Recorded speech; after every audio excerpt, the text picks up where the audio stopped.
right, ladies and gentlemen, thank you for joining. Today is January 10th. Still, I had to look an hour ago, but we are going to be beginning our regular commission meeting. Madam Clerk, will you call the roll, please? Thank you, Mayor. Mayor Danzinger. Present. Vice Mayor Rose. Present. Commissioner Lansman. Present. Commissioner Mashain. Present. Commissioner Velazquez. Here. Mayor, you have a quorum. All right, thank you. Chief, if you'll please lead us in the Pledge of Allegiance.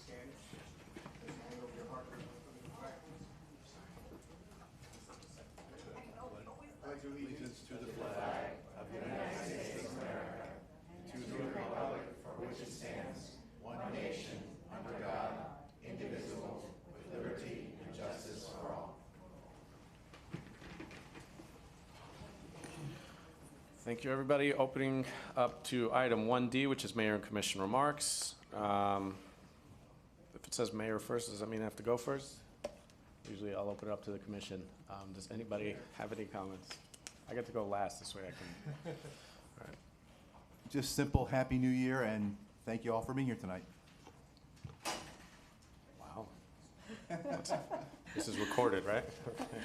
I wanted to say Happy New Year to everyone, and it was great seeing and talking to everybody over the recent Surfside events, such as the groundbreaking at 96th Street and the Winter Wonderland, and the most recent, the music Under the Stars, which was a terrific hit.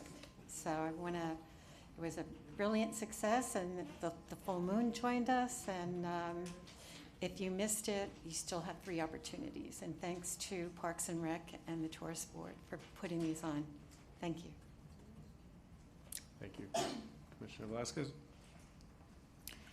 Thank you, everyone, for being here tonight. It's great to see you all, and a happy new year for all, and wishing you all a very prosperous 2023. Hopefully this year gets better than the last. It was very nice to see everyone for the Winter Wonderland, and how we did the groundbreaking for the park that we've been waiting for a very, very, very long time. So very happy about that. Happy that these things are moving forward, and I hope that tonight's meeting is great, and that we all walk out of here with some good information, and that's it.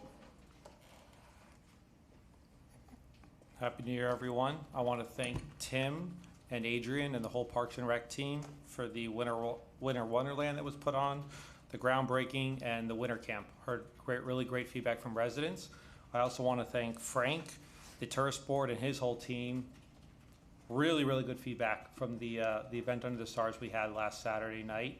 I guess we were only expecting 100 people, had over 300 plus attend. This is one of the best benefits of having tourism tax dollars to use. You know, it can be used and thrown back into the community, and that's what that's what our board did, that's what Frank did. So thank you guys very much, and looking forward to this meeting tonight. All right, thank you. Again, let's start all the way back from this month. Winter Wonderland was an amazing event, and we do want to thank Tim Millian and the staff of Parks and Recreation, and all the staff that actually came out with their families to enjoy it. It was really nice to see everybody going around and getting to enjoy what this town offers. I would like to talk about Music Under the Stars, which we had last week, which was an amazing event. It was probably one of the most well-attended events by tourists that I've seen in a long time. So congratulations, Frank. It was a huge hit. I didn't see one sour face there, but that was it. But everybody else was smiling. You know, this, as everybody knows, this commission came in. We tripled the budget of the tourist board, and said we want to see more fun and more things going on in town, and thank you for delivering. Before moving on, I just want to recognize elected official, former Mayor Burkett is here in the crowd at one of our meetings. We're very excited. Can't wait. Family Fun Day, I just want to talk to the community. Family Fun Day is coming up this Sunday, January 15th. And if you enjoyed the Music Under the Stars event that we had this last Saturday night, coming up on February 4th, is going to be a Taste of Surfside, and just bring your appetites. Before we begin, just want to again cover the rules of decorum, because apparently a lot of people keep forgetting. So the rules are pretty simple. You have to be recognized before you speak. Only the chair can recognize someone, so please don't call out from the crowd.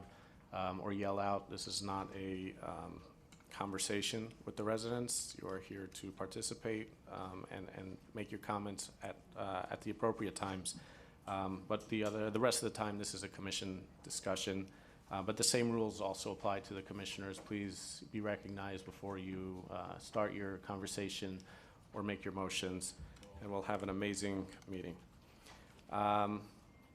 Moving on to item 1E, agenda and order of business. Are there any additions, deletions, and linkages? I think we have an item that was tabled from the last meeting. It was item 2D, that has to be put onto the agenda. So I'd like to make a motion to link the item, the citizen presentation by the former Mayor Charles Burkett with item 2D from the previous meeting to be heard together since they're on the same topic. All right, to be clear, are you putting into item 9 commission discussion or putting in on 1I? I'm good for commission discussion. At the end? What? No. We can do it beginning and I'm good with it. I just want to link them together. I want to link them together, so that's up to the rest of the commission with there. I'm good doing it either way. All right, so just make a motion, and Excuse me, can I speak? he's in the middle of a motion, if we Well, can just he's get not it in the there. middle of a motion. He hasn't even opened his mouth. I'm Yes, he so did. glad that I went through our rules of decorum before the meeting. Yeah, but you're trying to derail my presentation. Commissioner, again. That's not right. You're trying to put it at the end of the commission meeting, so all the residents that are here right now to hear the truth will not hear it. That's not right. So what we're gonna do is go back a You page, can back to the join them rules of together. I'm decorum. okay with joining them together, but you will not put them at the end of this Commissioner, commission meeting. you are out of order. Again, please, you have to be recognized before you start Okay, well, speaking. I put my hand up. Okay, well, we're in the middle of a motion. I recognize that you would like the floor afterwards. Yes, Mr. Vice Mayor. As I was saying, I would like to make a motion to link the items together. One, former Mayor Burkett's presentation with item 2D. And I'm comfortable doing it either the beginning or together. I just want them linked. That's the rest of the commission to discuss if they want to do it now or after we get through our commission items. It's a commission item discussion. We have an agenda with things we want to get through. I think it is important to be done, but I don't want to let that distract from items that we have to do. So I'm good with doing it either. I don't know if there's any other input, if the commissioners want to do it in the beginning, at the end, but I want to link them together. So I'm comfortable doing it either in the beginning or the end, but I don't want it to distract and take up 2 hours when we have things that we need to do for residents. This is something we need to do, so either or. Is there a second? Can I second the motion by leaving it attached to 1I before quasi? If the motion maker's okay, he said he was okay, so you want to clarify Yeah, the motion? I'm comfortable with that, as long as they're linked together. Mayor, can I restate the motion, just for the record? Yes, so we all understand it. Yes, there's a motion to move item 2D from the previous agenda for the 5:30 special commission meeting to be moved to this new agenda. So it's an add-on item, and it will be placed linked to item 1I presentation under that same item. All right. All in favor? Aye. All Okay. right. Just Any to opposed? clarify, this is just Again, that Miss it's linked with, Commissioner Salzar, almost said it. Okay. Commissioner Velazquez. can I say something?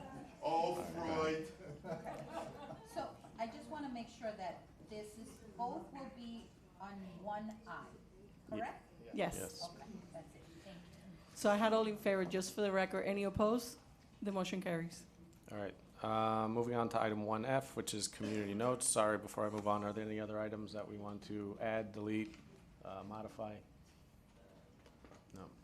I was actually reading through an old commission meeting, and there were, I think, 7 pages of discussion on this one item, but I'm glad to see this was much easier.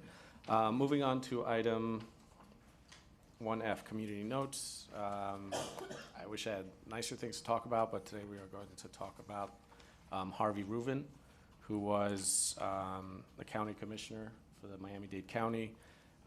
He recently passed on December 31st. The clerk, what did I say, commissioner? Well, he was a commissioner for 20 years, so we're both right, I guess. All right, Harvey Reuven and again, I read this, so I know a little bit about his history. Harvey Rubin, an exemplar of ethics, integrity, and leadership over his 50-plus years of public service, passed away at the age of 85 on December 31st, 2022. Harvey Rubin's public service was vast and consisted of many roles, including 4 years as mayor of North Bay Village, 20 years as a county commissioner, and the last 30 years as a clerk of the courts of Miami-Dade County and ex officio clerk of the Board of County Commissioners. A little known fact that I read online, so I don't know if it's true or not, but apparently he is the longest serving elected official in Miami-Dade County. Surfside has some noteworthy connections to Harvey Rubin, foremost employing his daughter-in-law Kimberly in our code compliance department since 2018. Moreover, Mr. Rubin's unwavering commitment to responsible addressing climate change, building resiliency, and promoting sustainability in Miami-Dade County and beyond has inspired many of Surfside's elected officials to prioritize the environment and take action of similar initiatives.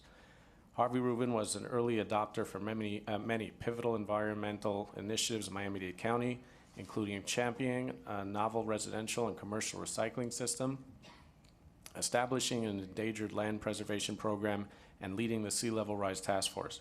Mr. Rubin was also founding member of the International Council for Local Environmental Initiatives, the ICLEI.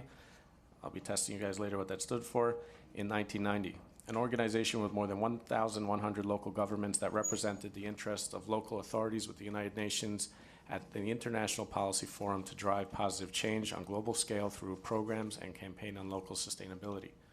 The ICLEI started with the idea that a single municipality has a significant impact on its local environment and on a global scale.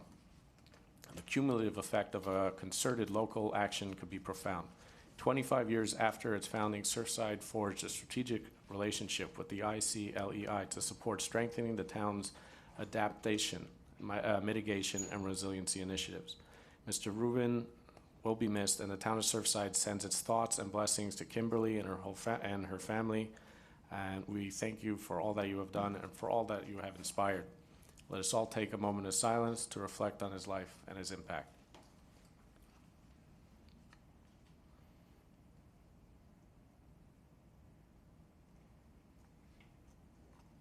Thank you, ladies and gentlemen. If you're like me, you'll have recognized his name on every tax bill that you've received in Miami-Dade County. Moving on to item 1G, Tree City USA presentation. Mr. Manager. Thank you very much, Mayor. Hector Gomez here, acting town manager, and just in the habit of saying that. So with that said, Tree City USA, it's an Arbor Day Foundation initiative that recognizes certain communities that put efforts towards improving, maintaining our tree shade canopies. And this is our 7th year in. We get certified every year by projects we submit.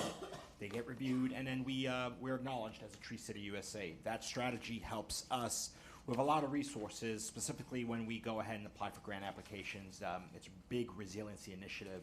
And congratulations to us. We were awarded year 7, recognized as a Tree City USA. And the projects we brought forth for that were specifically to 89th Street beach end redevelopment, which, if you notice, has a much more canopy-based street end design, as well as the initiative we have taken on with the dune renourishment project with the maintaining of the current dune system, with the removal of invasives, and again, promoting the sea grape growth by decongesting and allowing them to grow taller. So with that said, we were provided, or this was formalized through a plaque, and custom to every year how we bring this forth through the mayor, if you allow us the great opportunity to take a photo op for this. But this is a plaque that we would likely place in the lobby for all to acknowledge, and it comes along with a sign, a U-channel signage that gets installed at the beginning of the city. So we will install it at 96th and Harding, along with 88th and Collins as well. So I just want to put that out there and congratulates us, as well as let's get a photo op. Thank you. You have the plaque? I mean,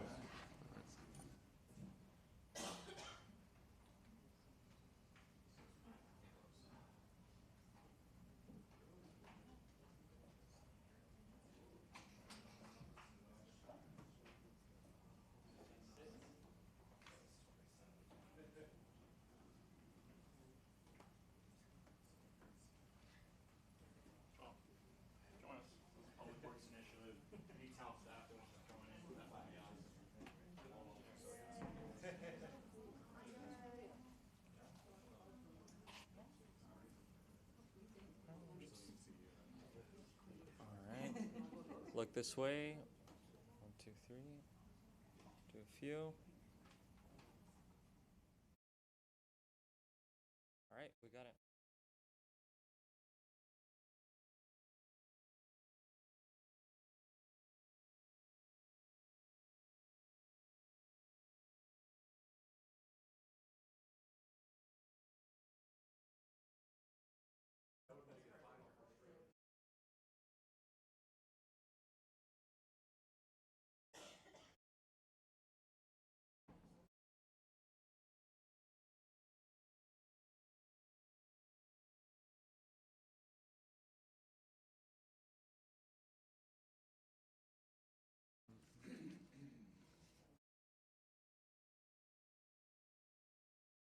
All right, moving on to item 1I, citizen presentation by Mr. Charles Burkett. Mayor, one, Sorry? 1H.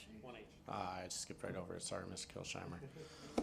CTS update, Mr. Manager, or acting town manager. Thank you very much, Mayor, Acting Town Manager Hector Gomez. We, as a request from last meeting, as well as to provide us an update with our current investigation of the Champlain Towers South collapse, we brought forth Mr. Allyn Kilsheimer. Mr. Kilsheimer, please.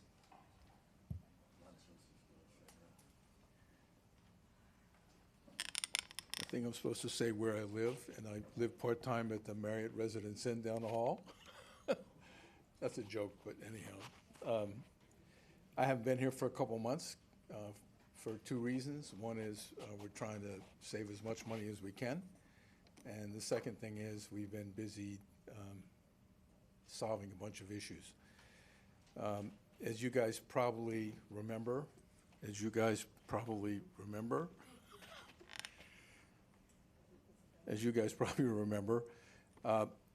when I was here last time, I mentioned that we had a number of obstacles were placed in front of us that were out of our control, that were delaying us and stopping us from completing our investigation.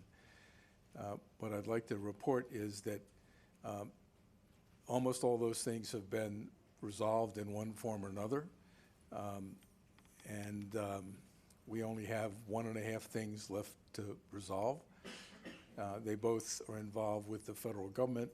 We have a handshake deal with for one of the items that we need, and they're waiting for a document from me that's going to be given to the town, Tony, to give back to them that we'll do this week.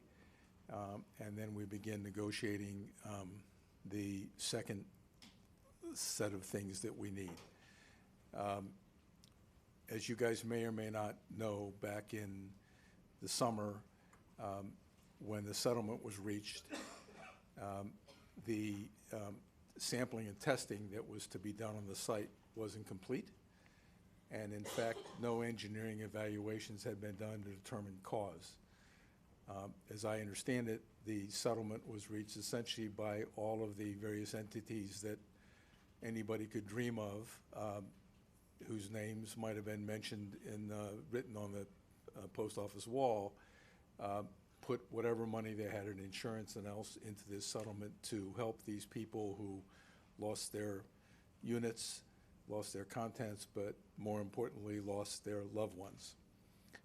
That settlement was reached. Just before that settlement was reached, in the days before, there were some things that, and I was on site for, 4.5 months then, we found some things in the ground that were very disturbing. When we did that, I immediately discussed it with the town attorney, the town manager, the assistant town manager, the building official, and we decided that because of that, we had to do some testing that was planned to be done before the settlement, but wasn't done. We arranged to do that. We couldn't find anybody anywhere around here that was willing to do it because nobody wants to touch anything to do with certainly that site on Surfside, because even though there was a settlement, people hear lawsuits and they get scared away. So because we're well known, we got some people from other states to come in here to do all this testing that we had to do. The night before the 4th of July, when we had everything set up. All the men were here, the equipment was here, everything was done. The only thing that wasn't done was pushing one button to get an answer that would have taken about 4 hours, 5 hours to get.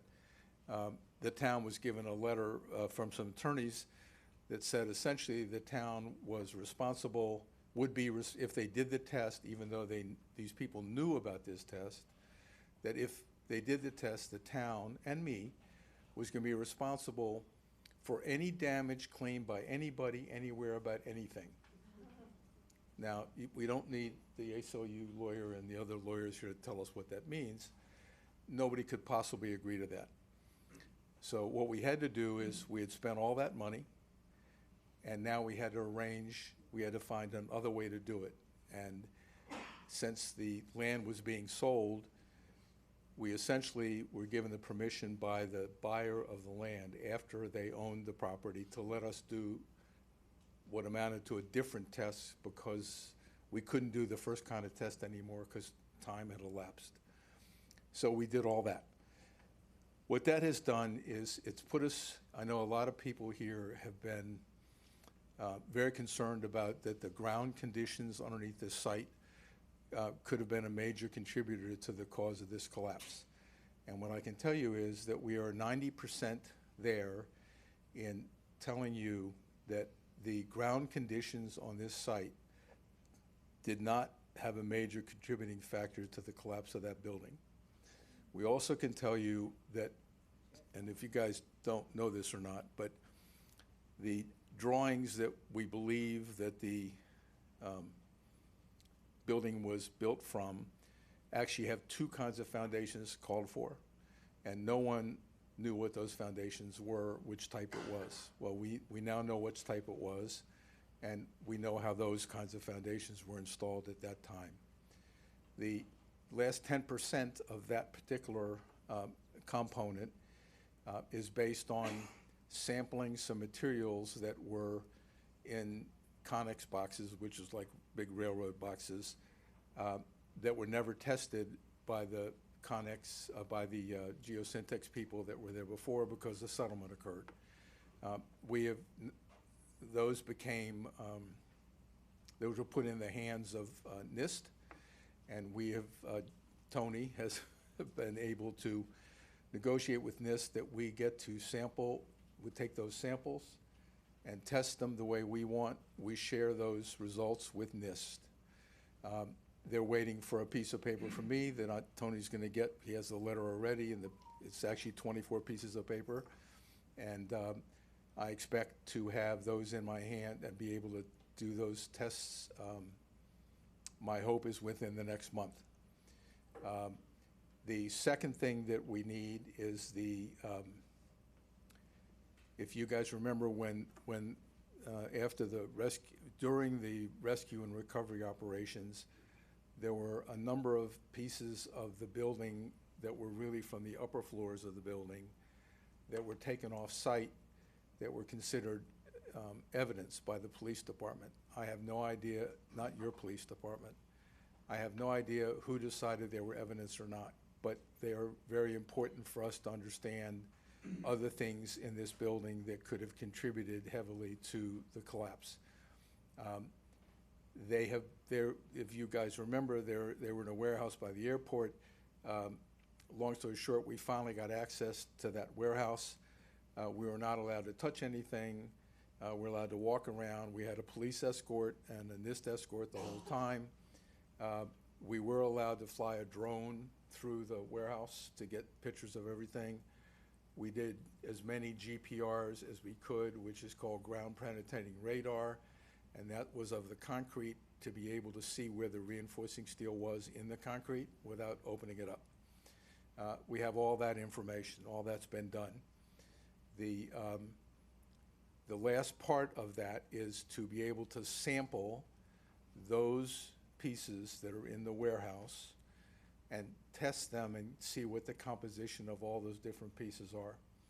We are in the midst of attempting to negotiate doing that, and the idea is that NIST wants to do it. We're going to be talking to them about we want to be there when they're doing it, As soon as they take their samples, we would take our samples at the same time. NIST, by law, as Tony has explained to me, is not allowed to share any information with anybody, and that's why we would have to take samples that they are already taking samples of. My guess is that we're probably 70% done. I brought with me about 1,000 pieces of paper in case I was asked questions by folks yesterday or the day before that I could answer, and if they wanted to see. We have paper that probably is double the height of this room if you piled it up, and computer runs of all different kinds of things to try and understand stuff. All that work is complete. We need to do these final steps in order to be able to come up with an answer. The answer could be more than one answer, but it's going to be whatever we can find. One of the things that I feel very, very, very strongly about is that we made a commitment to the residents of this town. The previous commission made the same commitment. I think you all on the podium, if you were in the room back then, would have made the same commitment. We need to finish what we promised we would do, and we have to get that done. One of the problems that I think some of you might have is, the question I'm going to be asked is, when will you have the answer? And the answer is, since there are 1.5 things that are not totally in our control at the present time, I'm saying we would have the answers about 3 months from when we get the right to these last 2 pieces of things out of NIST, one of which we have a handshake on, one of which we're negotiating. I can't give you a firm date. I'd be lying if I gave you a firm date, and I'm not going to do that. I said I would tell the truth, period, and that's what I do. Now, what all this leads up to is that when we came in here on June 24th, 2021, I was asked in the other room that day that I got here, the day that it collapsed, I was asked for a rough idea of a budget, and I gave a budget of $2,850,000. It turns out that even though I didn't know it at the time, that was approved in various increments by the commission, and I believe, as it sits today, about that amount of money has been approved.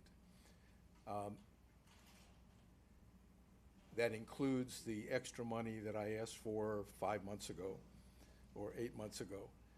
Where we are today is, because of these things that we had to do, the 2 sets of tests that together cost over $1 million, we are going to be short on money. If it wasn't for those 2 tests that we wouldn't have had to do, they would have been done before the settlement, and our share as, quote, 1/6, if you all remember, that was the kind of deal, would have been $250,000. Instead of $250,000, it's $1,100,000. If we didn't have that expense, I wouldn't be standing here asking for more money. I'm asking for more money of $575,000. We're doing that. What we have decided to do, or what I have decided to do, is we are billing less for all of our time than our contract allows us to do. We are not billing markup, if you want to call it, of other people's time. We are doing everything we can to help fund this, because to me, a promise to the people of this town is a promise to the people of this town. I still get, my guess is 10, 15 calls a month from people in this town, forgetting about the ones from other towns. Where are you? When can we have an answer? Is my building safe? Do I feel comfortable in my building? And the answer is,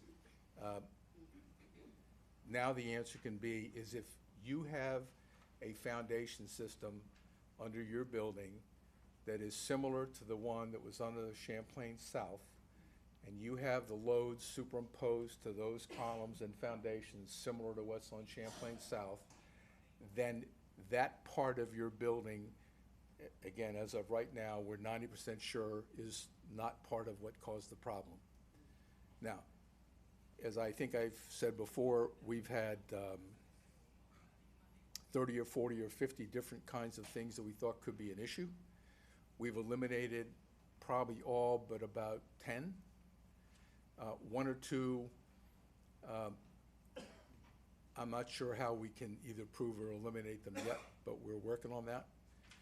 The rest of them, when we get the rest of these materials from NIST, both the ones I already have a half a deal on, if you want to call a handshake a half a deal, and the other ones, then we'll know if anything of those materials were a problem. We do know that there were construction issues in Champlain South based on, you remember, I started being able to get around that site for Burkett did it, but I was able to get around that site and see a lot of things and take a lot of pictures.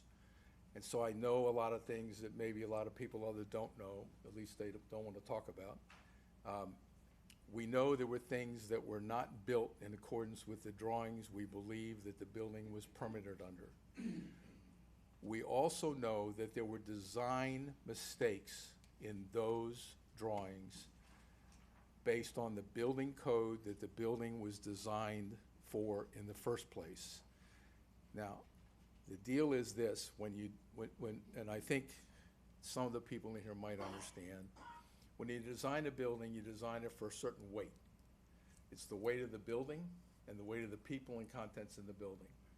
The weight of the building, you calculate that because you designed it and you know how thick the slabs are and how much they weigh. The weight of the people in the building is what's called live load. The slabs are called dead load. The live load is prescribed by the code. This room, as an example, is designed for 100 pounds a square foot live load. As it sits here right now, I bet you don't have 50 pounds a square foot live load, okay? I don't think you ever see 100 pounds a square foot live load. An apartment building is 40 pounds a square foot live load. Even if you had a bunch of 20-year-olds who were partying all night long, I don't think you'd ever get 40 pounds a square foot live load. And I don't mean this negatively, but I'm 82 years old, and I can tell you if I lived in these buildings, Alan? I wouldn't have 40 Alan? pounds live. I wouldn't have 40 pounds live load in the apartment because you're not going to get it. You're going to get about 10 pounds. So the buildings never really see all the load it's designed for, because I'm sure some people will say, well, if it wasn't built right and it wasn't designed right, why did it stand up for 40 years? Well, that's what our job is, to figure that out. So one of the things that I was asked was, if I don't get the additional funds, what happens? And the answer to that is simple. If the additional funds are granted but it's delayed, then I have to rearrange the order of how I'm doing things, and that might take longer to figure out. The 3 months might get longer than the 3 months depending on when I run out of money, because if I hire somebody, I have to know I have the money in my pocket to pay them, okay? And we pay them even if we don't get paid, because that's the right thing to do.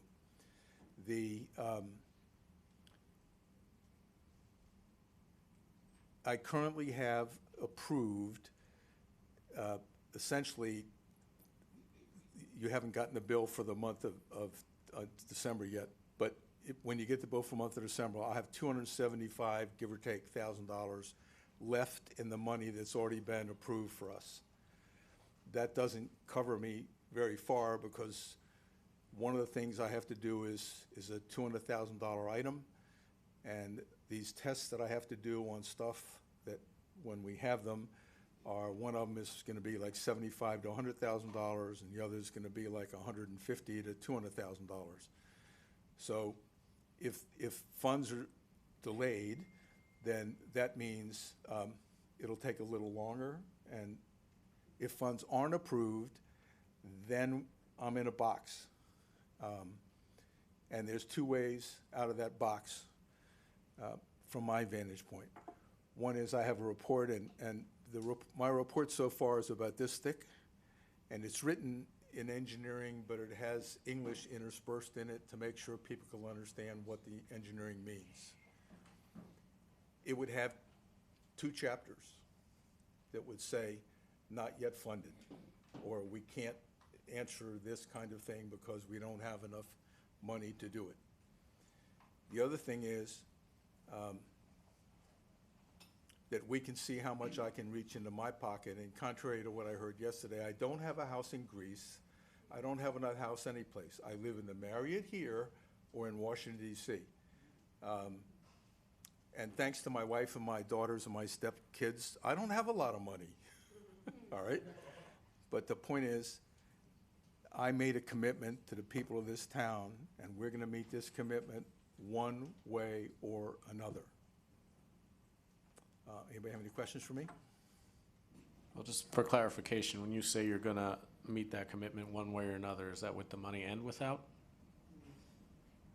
The answer to that question is if my other clients pay their bills and I have profit in those, then I would deep into my own pocket to do it. All right, thank you. Are you finished your presentation? I mean, that's 10 times longer than I've ever done before, but yes. All right. I think we need a motion in order to begin discussion on this item. I'd like to make a motion to discuss. Second? All right. We have public comment on this. Ms. Salzauer? Thank you, Mr. Kilsheimer. Eliana Salzauer, 9317 Bay Drive. Thank you, Mr. Kilsheimer. I had the tragic bad luck of being where you're sitting when the building collapsed. And our commission and I made a promise as well to residents to get them answers. I know many of these families. Personally, I was there that night at the community center, meeting them firsthand.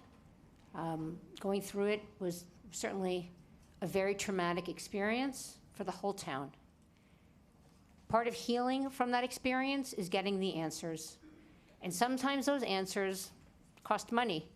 But what's great about this commission is you've already very clearly demonstrated that money is no object and that you have the money to spend thanks to all of these great tourist and development projects and the tax roll getting bigger, and money is no issue.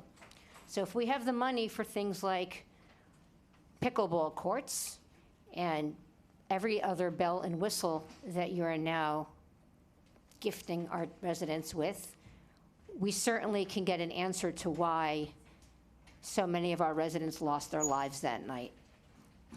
And other residents who live in town can get some peace to know that they're safe, or the hard truth that maybe they're not safe. And if that comes at a cost, then it comes at a cost. But it's not just, this is a small town and most of the shenanigans stay local. But this is an important story, and it has, the answers have relevance around the world. And people are watching this. Nationally, internationally, I still get emails all the time. People that still think that somehow I'm involved in what's going on. And I say to them, all I'm doing is I can come to these meetings and I can speak up and help guide the process, but I am not sitting where you are right now. But where you're sitting, this responsibility is on your shoulders. So please follow through. Thank you, Mrs. Salzauer. Mr. Kouslis. George Kouslis, 9225 Collins Avenue. Early on, a couple years ago, when this first came about, and I heard that Allyn Kilsheimer had been hired by the town, I think I made a joke that, we could have gotten Inspector Clouseau, and instead we got Columbo. I mean, you really do have the best working for you with Allyn, and he's been very diligent in moving forward, and I think you want to bring this to a conclusion and get the full answer. The other thing is that the anomaly that had to be addressed over the summer provides great comfort to other people in the town, because what that 90% number is pointing to is that the ground is not the culprit. Because if the ground is the culprit there, the ground could be the culprit a block away, 5 blocks away. There's always that open question. So that 90% number, which hopefully gets close to a certainty of 100%, is a very comforting number, and this was a valuable exercise that they went through. So I'd urge you to continue forward with this, and I think his gesture of how to fund it and bring it to a conclusion, no matter what it takes, is really a very generous offer as well. Thank you. Thank you, Mr. Kouslis. Mr. Platt.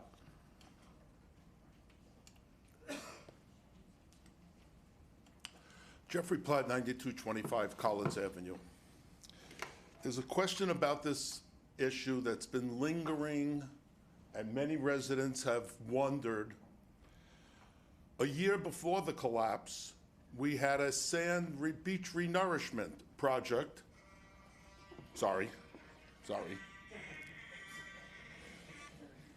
Darth Vader calls all the time.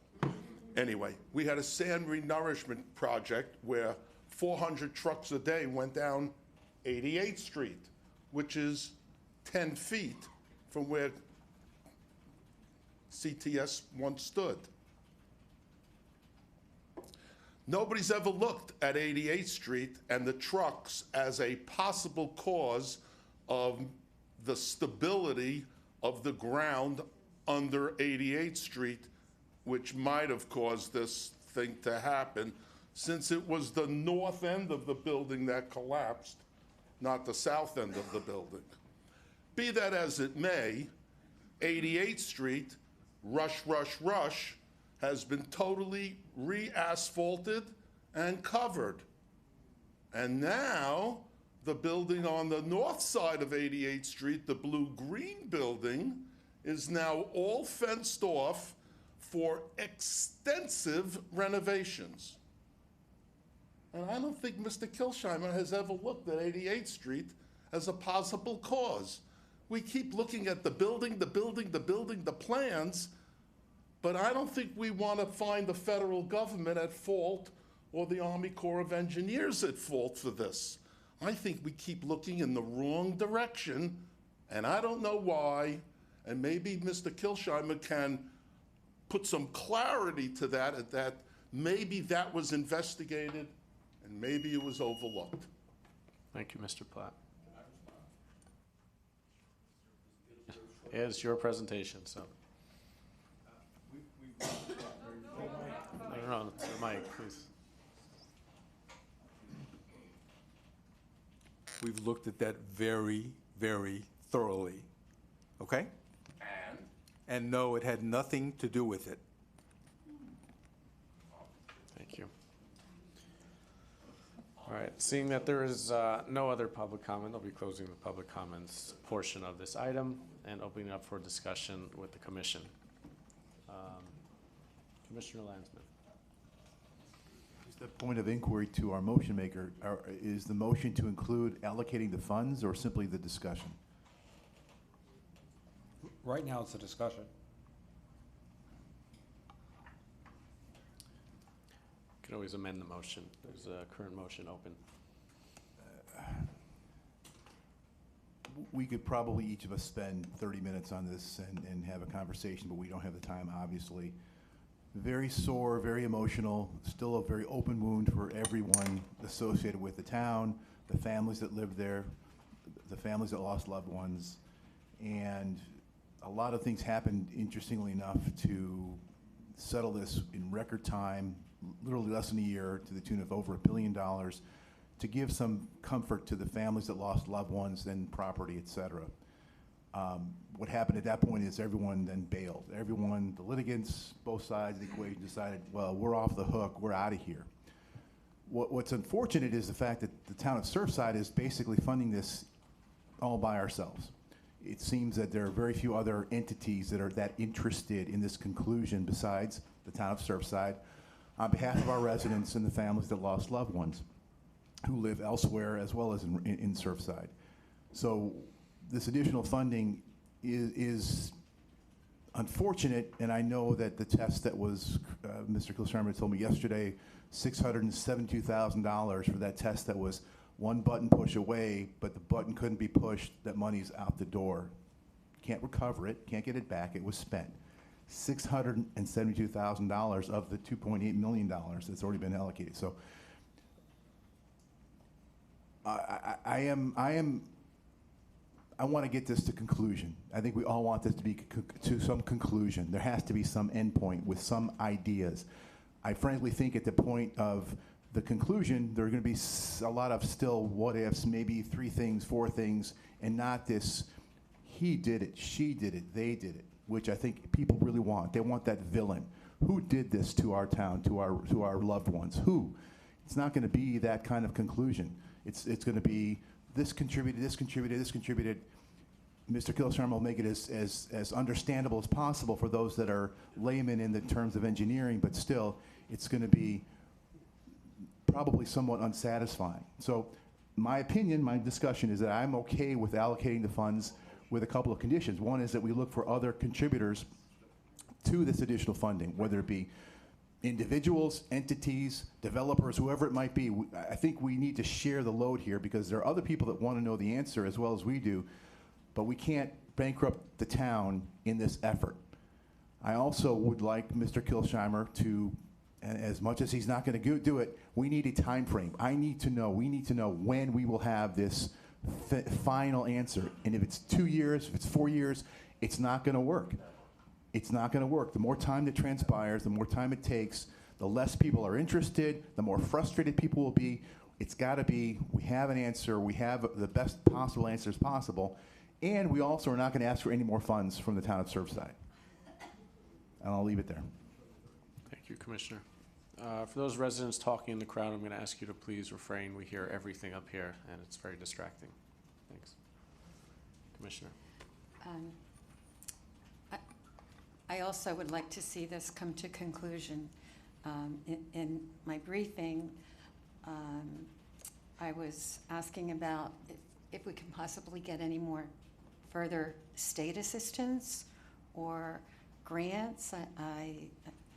I was introduced to Christine today. She works on grants. I don't know what she can possibly do.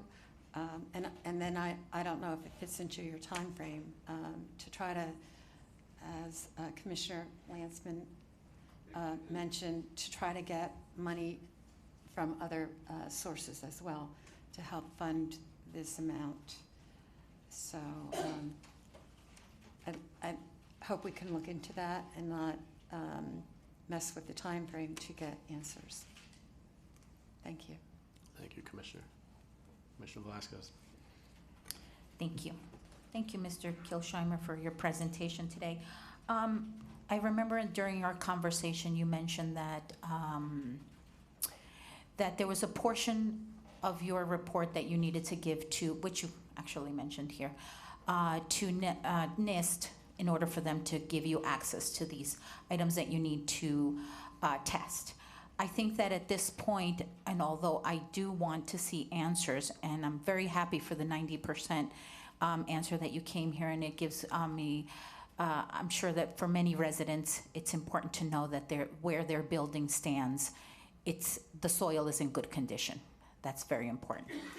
I do want to see the answers, but my issue was when we hired Mr. Kilsheimer was to get a quicker answer than NIST was going to give us, which the federal government gave NIST $28 million to get an answer for our residents. And if your answer is going to come almost at the same time, it's like I feel like we are not doing right by our citizens to have spending even more money. We've already approved, when you came here in August of 2021, you asked us for $2.2 million, and that would take it to the end. I understand that the situation with the $675,000, it's something unexpected. But at this time, I think it would be easier if you were to first go to NIST with your documents and see what they tell you and what you're able to test and get your testing. And as you mentioned in our meeting that you would be able to take only $100,000 right now, which I think I'm more comfortable with approving at the moment than approving a full $575,000 without a clear promise as to when this will end. Because I feel it's like every time, I know you can't give us a final, but you're getting closer and closer and closer to the same time frame as NIST is. And I think we have to be also fiscally responsible to the taxpayers' money and to our residents. And honestly, from the very beginning, my suggestion was, instead of doing this, we should have given a grant to each one of the buildings that are on Collings, so they could have done all their testing, so that this burden wouldn't be on the residents of these buildings, rather than on us as a community as a whole. So if the commission is okay with that, I mean, I think I would rather give a smaller amount now and let Mr. Kilsheimer come back in a month or two when he has the results from NIST and give us these answers and bring us to that 100% on at least the land part, and then, which is what we discussed earlier. So that's my final. Thank you, Commissioner. Mr. Vice Mayor? Through the mayor, is it okay if I ask Mr. Kilsheimer some questions? Mr. Kilsheimer, are you, all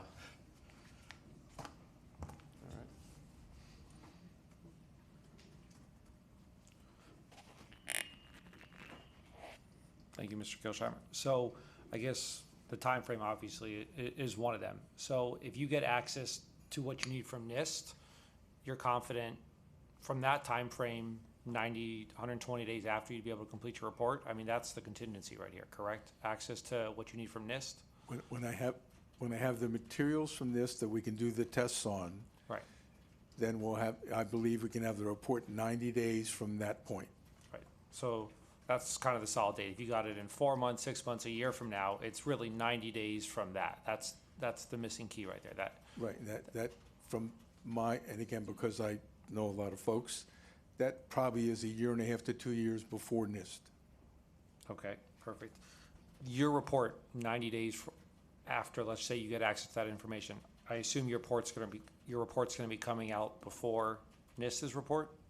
Yours would be the initial report probably being released? Or are they going to try and jump the gun on you? The best again, because I know some folks, NIST currently has a plan to issue a report sometime in 2025. Right. I have to still be alive in 2025. All right.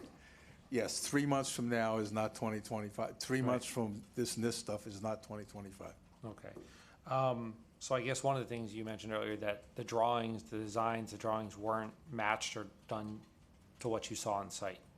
For a number of items, that's Right. correct. So this isn't just for this building, but is there, obviously I know a lot of buildings, older buildings, not just in Surfside, I'm talking about nationally. I assume once you report, that's part of the report, and it's probably public information now, the drawings don't match, and this building I know was from the 80s.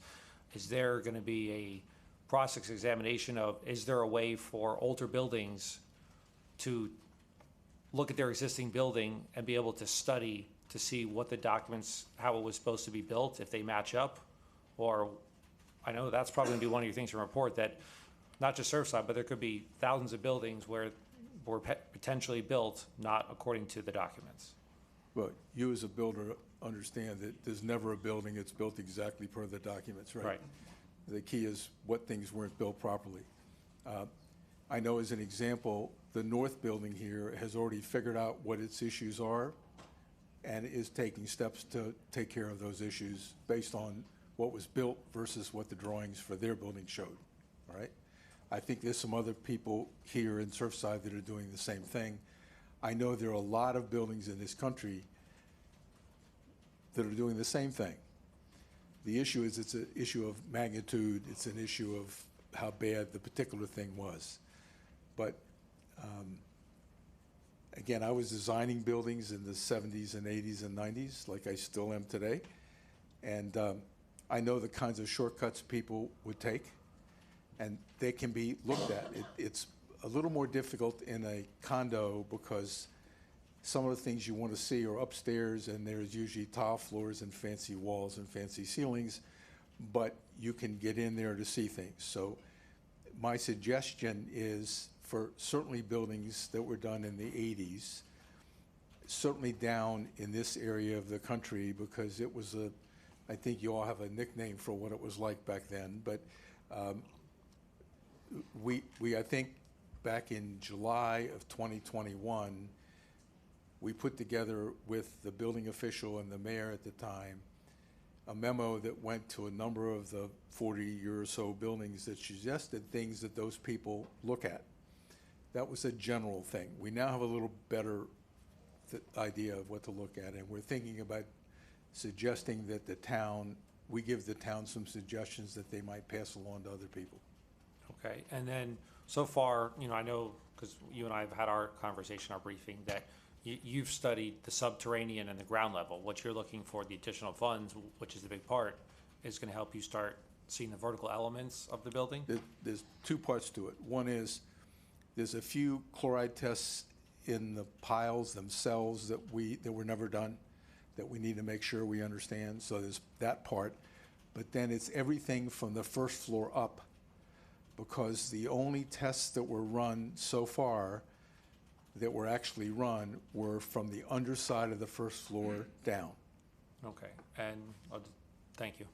Right. And then it was just really comments for them that I am comfortable with the additional funding, but however, I completely agree, whether it's grants, individuals, fundraisers, developers, anybody who wants to donate for this cause directly, other buildings that want to find out, whether it's locally, Dade County, nationally, I would gladly as a town accept money, because I think what comes from Mr. Kilsheimer's report isn't just for Surfside and for residents of Surfside and family members that lost loved ones or ones that were in the building at the time. This is going to be national repercussions and answers for everyone. So I'm completely comfortable looking for, seeking, receiving additional funding.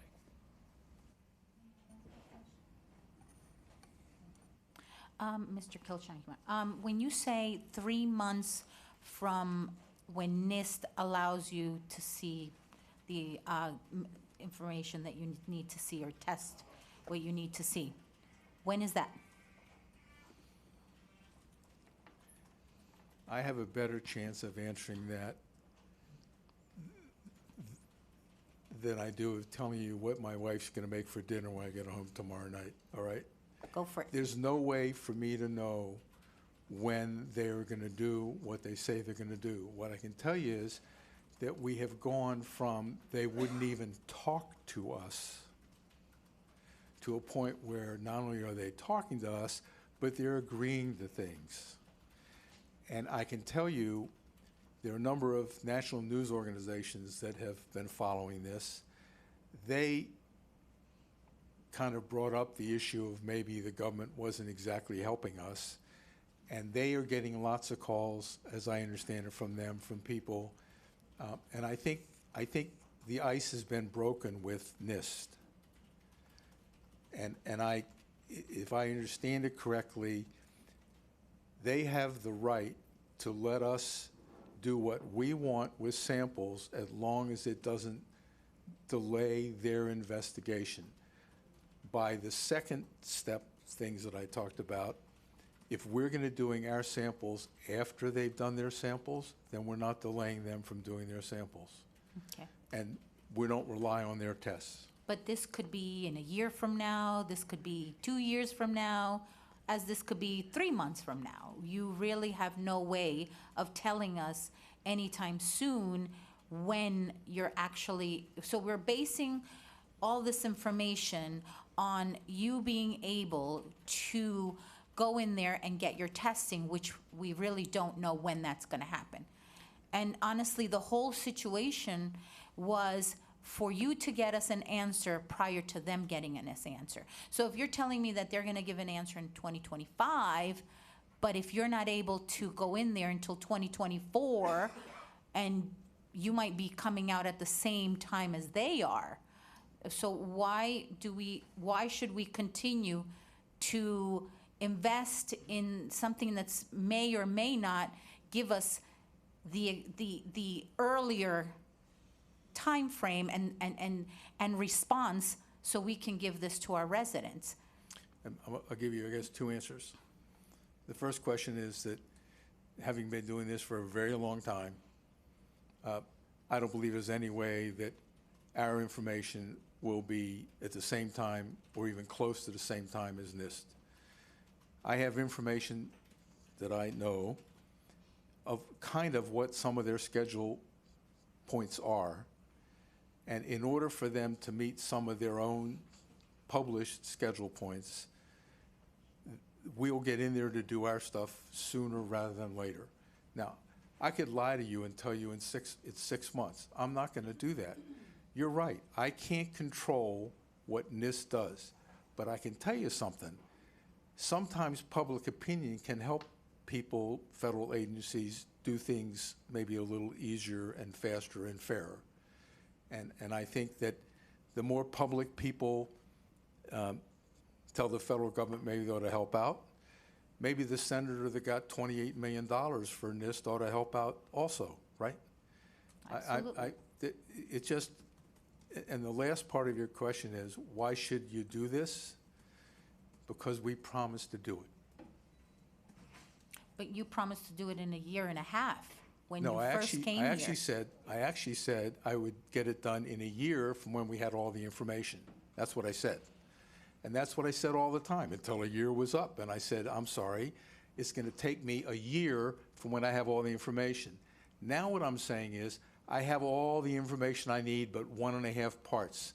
And I need 3 months from when I have those 1.5 parts. Yeah, but those 3 months can be in a year or two from now. We don't really know. Everything is possible. Exactly. You're So, exactly right. my thing is that maybe right now you're asking us for 575, but it might take you another year or two to even get this information, and at that point you might come back for additional funds, which is what's been happening throughout the year and a half that we've already been in this process. So, I mean, that's why I said if you would be willing to take a smaller amount right now while you can have your information with NIST and you give them your report and they share whatever you need them to share with you until you come back in a month or two, and then we can discuss maybe giving the rest of the money. The first thing is I've only come back for more money one time, and that was before all this other stuff. I can't help what people presented to you when I wasn't here to ask for money. I wasn't told about any of that, all right? The second thing is that, as I said, if I don't get the 575, if I get 100 or 200 or nothing or whatever, I have to readjust everything that I'm doing. The thing that I need everyone to understand is this is not a fixed price contract. I don't have a deal with you guys for $3 million or whatever the hell the number is, all right? It's T&M. The idea is that if I spend $1, I charge you, so far I've been charging you 80 cents, but leave that aside. If I don't spend $1, I don't charge you. So if we stopped right this minute, there'd be 272, I think that number's right, $272,000 that I would never bill you. Never. You never get billed the 575, you never get billed 272. You only pay for what we spend, period. Mr. Vice Mayor, you had a question? Thank you, Mr. Kilsheimer. This is actually more, since we have 3 news outlets here, and you brought up a good point.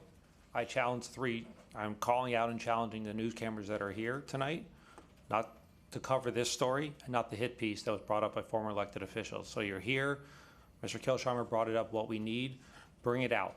We are looking for answers, we're looking for funds, reach out to people, run that story, that we are still focused on this for residents here, for the people that lost loved ones. That's the story you should be running. Wow, well said. Thank you. All right, so a couple of questions for you, Mr. Kilsheimer. First of all, thank you for all your work and coming out here today. I wanted to go backwards a second when we talked about some of the expenditures of the funds. Yes. For part of, I guess, what we can call unauthorized testing. It wasn't in the plan. No, it wasn't authorized. It wasn't. If I wasn't clear, I'm sorry. Here's the deal. As part of the court-approved protocol, there was to be dynamic load tests. Geosyntex, who was the outfit that was trying to arrange it, couldn't find anybody in this area to do the dynamic load test because nobody wanted to touch it. Then what happened was, by people I don't know and for reasons I don't know, the judge was told by others that if you did this kind of test, you had to de-water the whole site. Dewatering is not removing the water off the surface of the slab. It's taking the water down 20 feet, give or take. What he said was, you mean you're going to de-water to the other group, you mean you're going to pump water down from this whole site? I'm not going to be responsible for another building in Surfside collapsing. You can't do it that way. So the proposals that went by the other group to contractors said the same thing as what the town, what those folks said to the town. You, Mr. Contractor, will be responsible for any damage to anything by anybody anywhere. Well, obviously, no contractor is going to touch that with a 10-foot pole. So it never got done. But essentially, the week or two before the settlement was announced, there were core holes, at our suggestion, drilled down through the pile caps and into the piles. And we found things in those piles that was extremely concerning. Not so much as Surfside South, it had already fallen down, but other buildings that had that kind of foundation by the same team. Then we said, okay, and oversimplified in Allyn Kilsheimer language, we brought this up to the receiver, to the town, the building official of the town, everybody, and it was decided by all of us, wait, we got to do this load test. We got to do it. And the bottom line is, what the town was told, gee, the thing's been settled, there's nobody else but you around, so here, you take the hot potato. So therefore, the town, with me obviously, we did the test. We got to the point where we're going to push the button, and we weren't allowed to push the button. So all that money was wasted. So we had $250 that we figured it was going to cost. That cost $672, and then we had to spend $575 to do another test to prove that it wasn't a problem. So there's roughly $1.1 million that there would have been $250.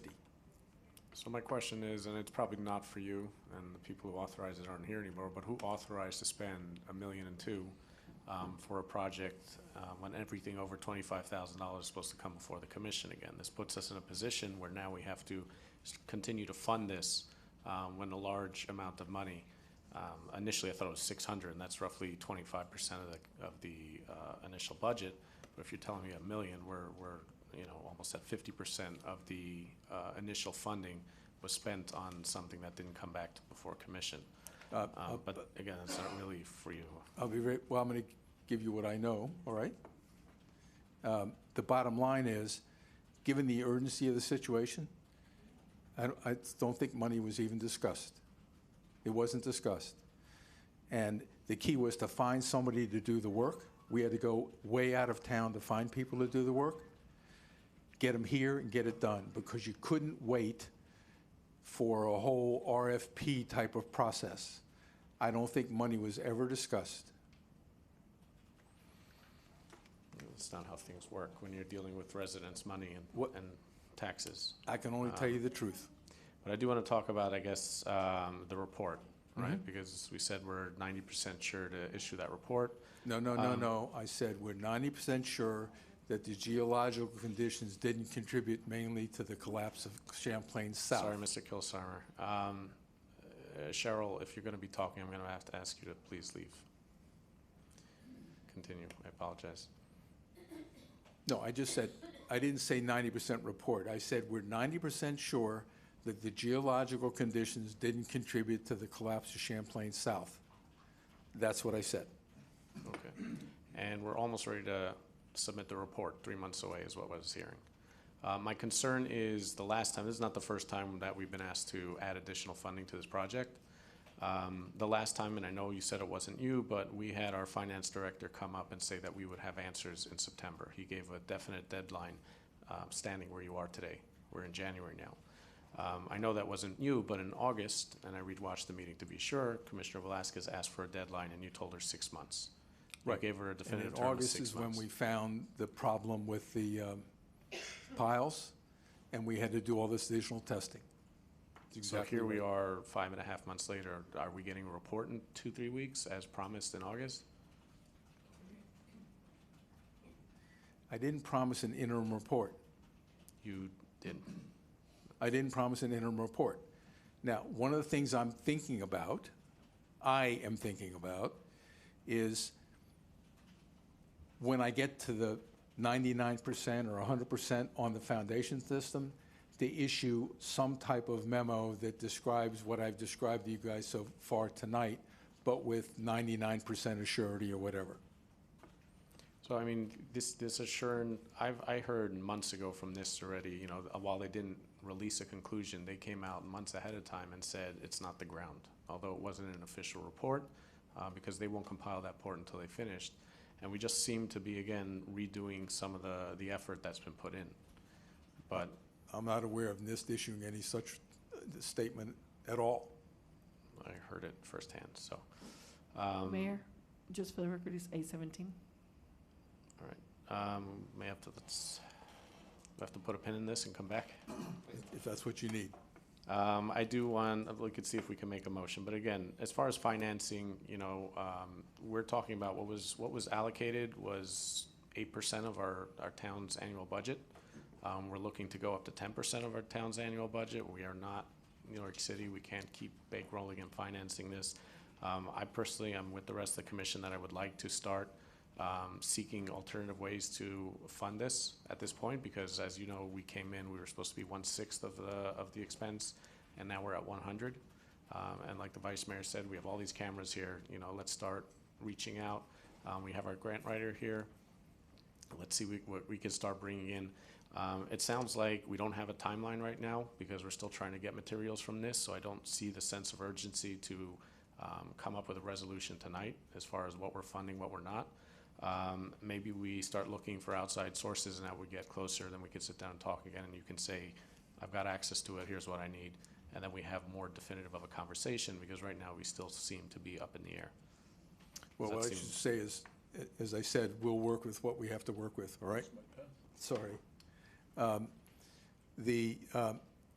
As those of you who maybe get involved in working on having to do reports on things, you lose momentum when you have to stop. Well, from what I understand, we're at a standstill right now. No, we're not at a standstill. We still are doing engineering analysis. We're still doing progressive collapse analysis. That's what the rest of the money is we have. We're still doing that work. Our bill for the month of December is like $100,000 ballpark that you don't have yet. We haven't stopped doing anything. I stopped coming down here to save some money, but we haven't stopped doing anything, except maybe I don't bill for my time, right? But the point is, we're still doing engineering work and analysis. We have not stopped that work. If we have to stop that work because I can't get the progressive collapse guy to do his work because I don't have the funds to do that, then it slows everything down. And when it slows it down, two things happen. One is you start to rethink other things you've done, sometimes for the better, sometimes not for the better. But sometimes you have to spend more time to get going again. Simple as that. I understand, but again, we're up here, you know, deciding the town's purse as well. we've- Luckily, that's your decision, not mine. We've, you know, kind of, we've exhausted the budget that was allocated. We've added to that already once, and now we're being asked to fund it an additional 25%. I think that's just a, you know, a conversation we need to sleep on kind of thing, and get back to you and start looking around at what we can do, because this doesn't seem to be a project that we can self-fund, honestly, as a town. I don't think we've updated our ledger balance from all the capital projects that we've done. We don't even know what we're working with it within town. And I think we just kind of need to gather our eggs and put it and reconsider and come back with that. That would be You guys are my- going to do what you have to do, and I'm going to do what I have to do. I appreciate you. You want to make a motion just so we can move on from the item, or? I'm gonna Make a motion to fund the $575,000. In the meantime, I'd like to look for additional resources, whether that's from individuals, developers. The media's gonna cover this now because that's what they're here for tonight, to cover this. So I expect them to put this story out there. I am fully comfortable, this is something we need to figure out what caused it. So I'd like to make a motion to allocate the funds for $575,000. I'll second. All right, Madam Clerk, call the roll, please. Can I make one comment, though, to maybe change the motion? Mr. Motion? Yep. I don't mind earmarking the money, putting it in the budget, but I'd rather have nothing spent out of that 575 until Mr. Rescio, Mr. Kilsheimer have a definitive answer from NIST about the availability to do the testing. I believe it's still, maybe we're in a good place, swishy, what. I want an answer that they're gonna give us access to that information, to those materials, before any of that money is spent. Is that reasonable, Mr. Rescio? Define, is it all the materials? There's two classes of materials. There's the Whatever Mr. Kilsheimer, 1 and 1.5, whatever he needs from 1 and 1.5, he has a commitment. We have a commitment from NIST, or whoever holds that property, Miami-Dade County investigation, whoever holds that, they give us a commitment in writing that they're gonna let us have access to that material before any of those funds are spent on anything. Okay, so written commitment regarding on-site and off-site materials. That's what I'm hearing. For the remainder of what Mr. Kilsheimer says he needs to be able to complete that report 3 months afterwards and give us some answers. Another point I would like to bring up is we're about to blow another $600,000 possibly. When was the last time we had NIST come in here and give us an update? Thank you. I can easily arrange that as well, but I think we need to have all our information before we start continuing to spend taxpayer dollars on something. Maybe you should wait till next month on this. Very good point. Since on the motion maker, I have a question for Mr. Landsman. I'm okay with that, but I have a question. If somebody were to write a check, you'd be okay doing it right away. You're talking about town resources. If somebody writes a check right now for $575, you're just still good moving forward, not waiting. I saw David Forbes walking around. The check has to clear in our bank. I think we've You're talking about resident tax funds. If somebody writes a check for the town and makes a donation to the town, you're good with moving forward. You're not going to want to wait.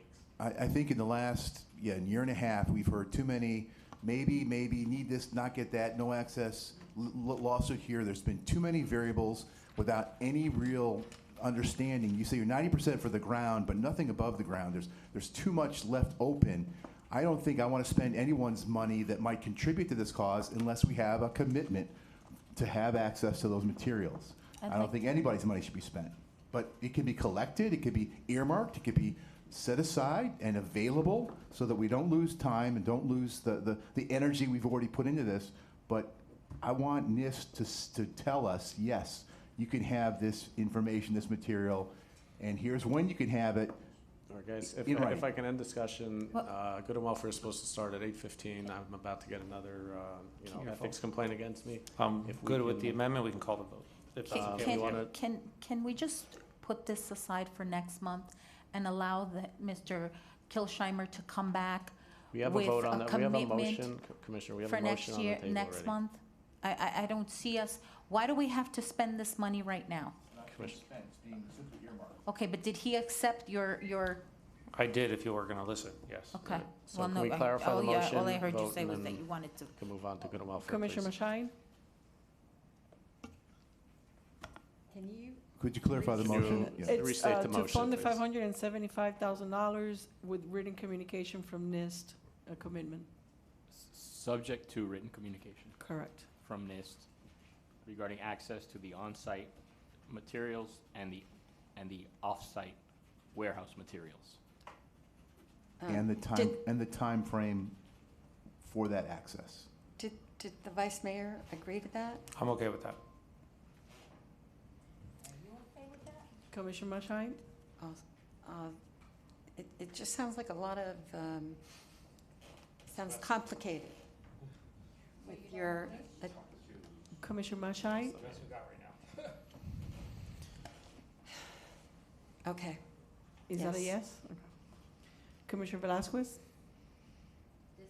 This is now the vote? Yes. Okay, so my answer is no. Commissioner Lansman, Yes. Vice Mayor Rose, Yes. Mayor Danzinger. Yes. Mayor, the motion carries. Thank you. Mr. Kilsheimer, thank you for coming in and for spending the time yesterday with commissioners, and updating us all. Thank you. I was told that if I have another 2 weeks at the Marriott, I can be a resident. As long as you vote for us, we'll get that going. Pay taxes. All right, Out in Florida. thank you. I'm sorry, we do have to move on to good and welfare per our charter. Mayor Burkett, I'm sorry we keep getting delayed. I did try to skip ahead to it, you know. Again, before we begin good and welfare, I'm just going to remind everybody that items discussed during good and welfare by the public are cannot be on the agenda, further on the agenda. Stick to items that are not going to be discussed here tonight or weren't discussed earlier.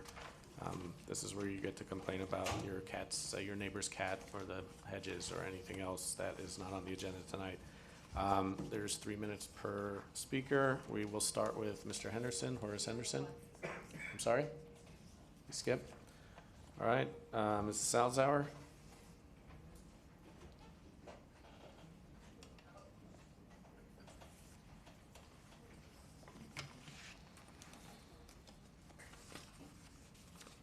Your timer is running. Eliana Salzhauer, 9317 Bay Drive. So what is it that we said, just to set the rules here, we can't talk about anything to do with the citizens' presentation. I don't know what's in the citizens' presentation, so I'll just talk about what I was going to talk about, because I can't be limited by something I have no idea what's in there. Well, then I'll correct you if you get on something that Yeah. was written in the agenda, if you don't mind. Sure. Mayor, with all due respect, if there was an item linked to that item, which is 2D from the previous agenda, so it says what it is about.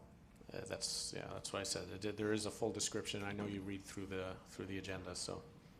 I don't know what Jeff Rose's item is about. So I'm going to start with the elephant in the room here, which is we're just talking about resources and assets and spending money. And I think it's important for residents to understand the finances of the town and where we were when we started and where we are now.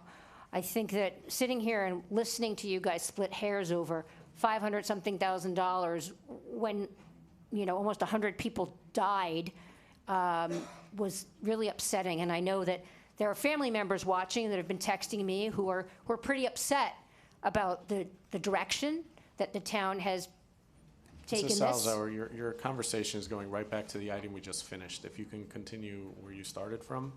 I'm talking That'd be better. about, no, I'm not talking about what you just talked about. I'm talking about finances in general here.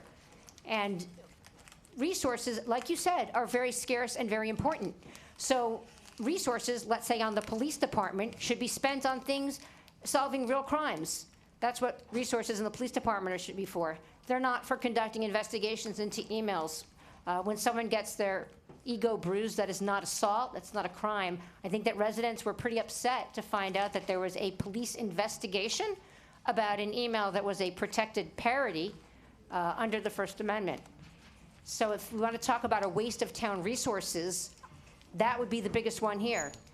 I think residents would like to know how much time and money you're wasting on this investigation, where this investigation's going. I also think there are members of the Concerned Citizens group that don't appreciate being accused of fraud, with 3 exclamation marks, I may add. When if you look at the definition of fraud, and again, I'm not even speaking as an attorney or as a former prosecutor, I'm speaking as someone who with eyeballs who can read, there's nothing that occurred here that even meets anything near the definition of the word fraud, and yet there were multiple emails that went out accusing residents of having committed fraud with multiple exclamation points. Residents deserve to be treated better than that. That is a misuse of resources. It's a misuse of power. It is an overreaching, and that's not okay. We don't want to feel like we're living in that kind of an environment. But under this administration, that is the fear that's going on. There are residents that are afraid of the repercussions and Mrs. Salzauer. retaliation, and that's not okay. Thank you. You're very welcome. All right, this is hard to read. Please bear with me. Mariana. Is there Mariana before I butcher the last name? What's the address? 501 89th Street. That's me.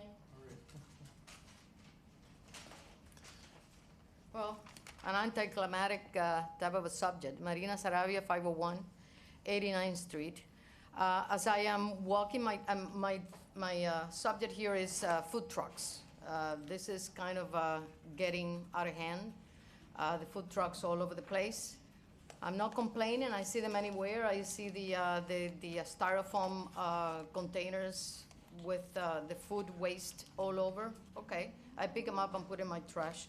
But yesterday, the day before, when I was coming back from walking my dog, I see the food truck parked on side of my house in front, and right in front of my house, some kind of a contractor service people. They just kind of stop and to buy items and blocking my driveway, exit, and entrance. I approach them and I say, this is not okay. You're parked illegally. I can call the police and have you removed. The attitude was very cavalier, that they were permitted to do that by the city. So, I mean, I doubted that that's the truth. So they left, finally. I called the city, and they told me that these trucks can pretty much park anywhere. I clarified that there's no construction on my block. So my request is, can you assign these trucks just to construction sites, or maybe to a designated place like the parking lot of the city, or just some place that is not just anywhere? There was no construction in my block, so obviously the food truck was driving and somebody was hungry and, hey, stop anywhere. I don't think that is okay. You know, I could have my nephew going around in a bicycle and selling empanadas. And I don't think that's okay. It should be some kind of a, restriction. Thank you very much. Thank you, Marianne. Gerardo Vildastegui. So I'm Gerardo Vildastegui, 9148 Froud Avenue. Those of you up in the dais know me. I speak often at these meetings, and I hope I have a reputation as somebody who speaks thoughtfully, truthfully, and who maintains an even temper. I want to say for the people here and for the media, I think we have a real emergency of civil liberties in Surfside, and I'm not saying that lightly. In the past 48 hours, a satirical email was sent to town residents. Political satire has been part of the American political tradition since the colonial period. It's perfectly legal. There's nothing criminal and nothing tortious about that email. Okay, that's the US. I also know a little bit about authoritarianism because my grandfather fled Franco and fled fascism. My parents fled communism and fled Castro. And one hallmark of authoritarian governments is that they use the police and they use law enforcement to go after their political opponents. In the last 24 hours and 48 hours, in response to this satirical email, the town has gone on the record accusing people of crimes when no crime was committed. A police investigation has been begun, according to the town. I'm not making that up. You announced it, for something that was in no way criminal and in no way tortious. This is what authoritarian regimes do. This is a serious, serious problem. We need to know who ordered that police investigation. We need to know who ordered that email sent that accused people of fraud when there was no fraud. One of the things I've heard, it's a rumor, and I hope the mayor can address it, is that the mayor has now taken up an office inside of town hall. My understanding of town tradition, and I don't know the details, is that that's not customary.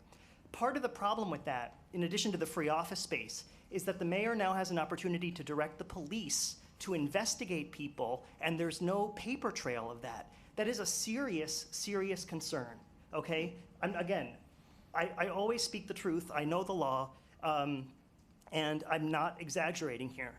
When you start using the police to investigate political opponents, you are on the same path toward authoritarianism and toward the kinds of governments that my family has had to flee for the past 100 years. That's what's been going on in Surfside this week.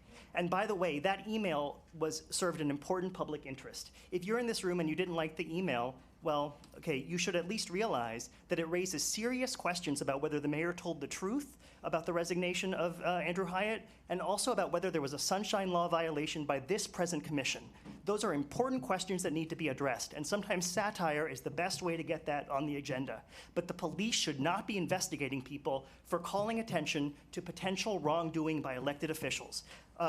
this is a serious matter, and it's really something that I never thought I would say it, that authoritarianism was coming to Surfside. But when the police are punishing people for what is clearly free speech, you've got to do something about this. Thank you, Gerardo. Mandf Davoudpour. Guys, it is very clear in our rules that you cannot be clapping, you can't talk. So, and you all know this, so please behave. The town made that rule. The same book that you probably should have read and learned before taking office. Mandf Davoudpour. Mrs. Davenport. Mandf Davoudpour, 694th Street. I was not going to speak tonight. I want to just thank you all. I know this is not an easy position for you all to be in, especially coming from previous commission, the way everything was handled with bullying, meanness, not getting anything done, wasting time, previous commission.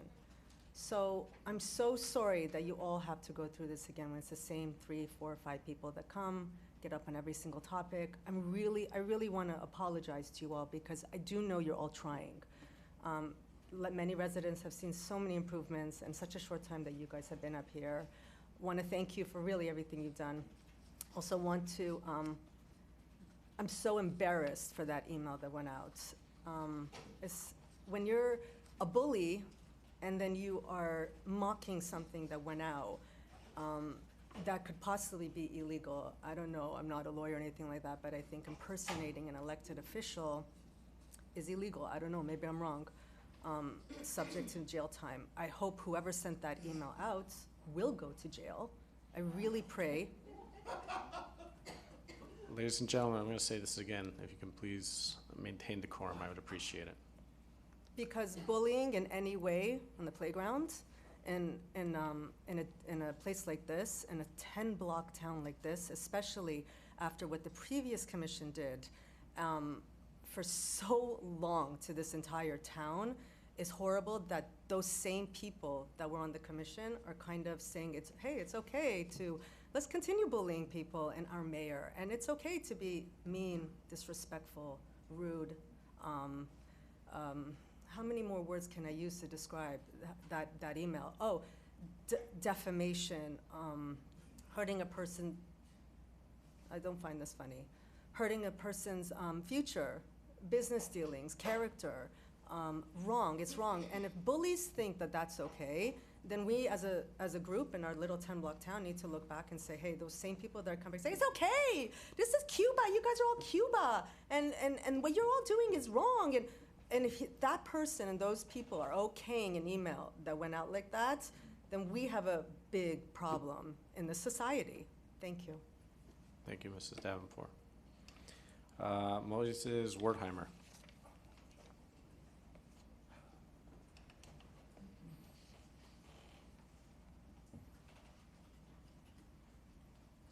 Moises Wertheimer, 88 on Collins, and I'm here to support what we just heard, and supporting the mayor and everybody in the commission in the city.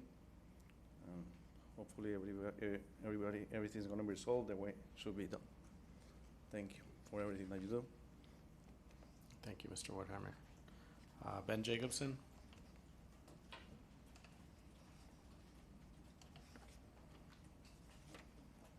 Ben Jacobson, 9455 Collins Avenue, apartment 309. Civility, it's something that seems to have been lost. It was something that was destroyed during the previous commission.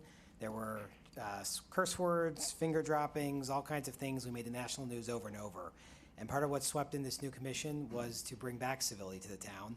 And so far, the meetings run straight, they run direct. This email that's gone out was designed to attack the mayor in just an embarrassing way. It was exactly copying the way his formatting, his style. If you disagree with the mayor, you can have a concerned citizens group. You can send out email messages. The idea of trying to impersonate the mayor is absurd and ridiculous. It's uncalled for, and it goes back to that lack of civility that we've been dealing with. So I just come here to say that I support the mayor, and thank you for keeping this town civil. Thank you, Mr. Jacobson.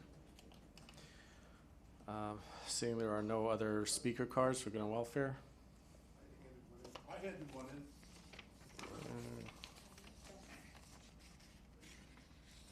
There you are, Mr. Platt. to overlook me, huh? That's exactly it. Jeffrey Platt, 9225 Collins Avenue. I've sat here listening to this garbage for the last 10 minutes, and the liar, the bully, is the guy sitting up there. That's the bully. He runs this meeting like a Gestapo. Mr. Platt, please direct your comments towards the chair of the commission as a whole. Thank you very much. I thought the commission heard me. I thought it was loud enough for you to hear me. You've lied to us from the very beginning. I thought that we were supposed to have a transparent government. I thought. But yet you've deceived us from day one. Let's talk about the firing of the police chief, since that's not on the agenda tonight at all. Why was he fired? It certainly wasn't a resignation. I mean, 3 people don't resign in 20 hours unless they were told to resign or ordered to resign by the town manager at your direction. You fired those 3 professional people for a reason that we're not told yet, because I've been told it's what happens behind closed doors. And then I'm told, I understand, not one commissioner, nobody had a question. Why did they leave? What was their problem? Was there an issue? Not one question. You sat here mum. Evidently, you must have all known about it beforehand. It has to be that way. It has to be a sunshine violation for you to know, for all of you to know why they were all fired. They didn't resign. And if I put you under oath, if I put the town manager under oath and asked him how these people left, he would have to say they were fired. He wouldn't say under oath that they resigned. That's only your crap, your bullshit. That's what this is. You've been doing it to the Surfside residents from the day you took into office because you think you have the right to do it. I know about that. The cult always thinks they have the right to do it. Shake your head. Go ahead. Shake your head again. When you do evil all the time, shake your head. Mr. Platt, please direct your comments towards the chair. No, I can direct my comments towards the commission. I don't have to direct my comments just towards the chair. Towards the chair or the commission as a whole. If you're going to be addressing the vice mayor, you are breaking our rules. Okay, so I will address the entire commission, but he knows who I'm talking about. Your rules are stupid. You stifle public content. Thank you, Mr. Platt. You stifle public comment every single time. Mr. Platt, please have a seat. Mr. Kuslis.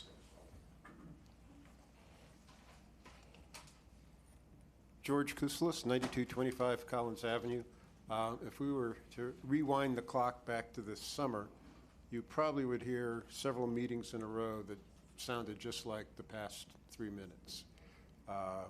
There was the beach chair issue. It was filled with controversy and vitriol. And at the end of the day, the commission basically voted unanimously to modify the beach chair ordinance. Soon thereafter, we're in September, October, you can go out and really nothing has changed on the beach. I mean, there were claims that it would be the end of civilization. Fair enough, it's September in Miami, it's October, there's nobody here, and the beach was empty. But now let's go to New Year's Day weekend. Beautiful weather, a week after some pretty cool weather down here and some abysmally cold weather up north. That weekend is basically as bad as it's going to get. It's the equivalent of an airport on the Wednesday before Thanksgiving. That's going to be as bad gets. The beach was crowded. Now, you all know about the vantage point I have. The operators were all playing inside their boxes. They were humming, but they were all inside their boxes. There were a lot of people, stretched out along the beach. The beach was nicely packed. But it was the Wednesday before Thanksgiving, so to speak, at an airport. It was the worst it'll ever get, and it wasn't that bad. It wasn't the end of civilization. So thank you for passing that ordinance, and thank you for withstanding some of the crap you have to put up with in this room monthly. And that's it. Thank you. Thank you, Mr. Kouslos. All right, Mr. Moshe Banin.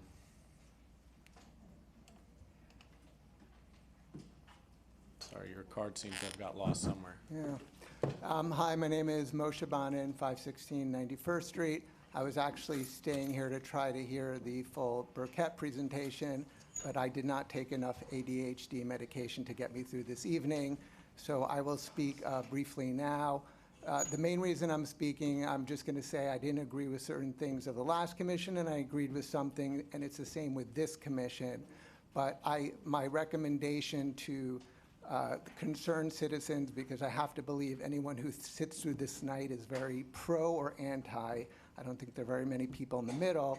If everything is catastrophized, then we're not going to learn anything. If this is the Gestapo, that's your viewpoint, no one's going to be listening to you. So I do think it's great that people are involved and they overlook commissions. People who have experience in the commission might give us some view, but the fact that everything is the end of the world makes it very hard for me to discern what I think will be important. And I think at the end of the day, there's a lot of things that can be done. There's a lot of smart projects that we should do, but it's a great town. The kids are really happy. The events are wonderful. I had my niece and nephew at this event Saturday night, and they ended up, New Yorkers who never wanted to come to Surfside, lived in New York City, are now, just bought a place here. And I do think everything should be looked at, everything should be viewed. I think larger issues are making sure this town is future hurricane ready. But if we're just going to constantly attack, I have no idea what's true. I don't believe any more people are doing it for the benefit of the town, but to be performative, to run in the future, or just because they're pissed off and bored. So I appreciate people who can sit through this fucking meeting, because I can't. But please, just try to focus on one or two things. Try to give the pro and cons. If we're going to make an attack, it's becoming kind of pointless, and you can do it, but nothing's getting done. Thank you. Thank you, Mr. Banin. Is there anybody else that filled out a card that got lost somewhere? All right. At this point, we're going to close good and welfare and open it up to the commission for 3-minute responses. Anybody want to start? Should we go to our starter? No? Thank you, Mr. Mayor. Thank you for all those that shared their thoughts with us. Appreciate that always. Love to listen to it. I always take notes to see if there's anything specific I should respond to, and we have quite a potpourri of issues that were discussed, and nothing that specifically needs necessarily addressing except for one, and it seems, I guess, after the first of the year, it's now campaign season. We have another election coming up, March of 24, but it seems like it's started already. Perhaps people were waiting for the holidays to expire, New Year's, Christmas, Hanukkah, et cetera. But here we are because we had this email blast that came out yesterday. We have conversations about people sharing their thoughts, former elected officials coming here to share ideas. So again, I think campaign season has started, which is unfortunate because all too often people want to campaign on the negative side of things. I saw that email blast yesterday. I read it word for word several times. And yes, I knew right away it was parody. But the reality is the writer of that, whoever crafted that, put that all the way at the end. The last piece of it is, oh, by the way, this is parody in case you didn't figure it out. Unfortunately, some people don't read to the end of these messages. Some people don't really get what is parody, what is not parody. So some people came away, and there were comments on Nextdoor saying, oh my God, why would the mayor put this kind of messaging out there? So the reality is, whether it is or is not fraudulent is not the point that I'm concerned about. It's the fact that why does politics, especially or even in Surfside, have to be so negative? If you want to run for office, run for office.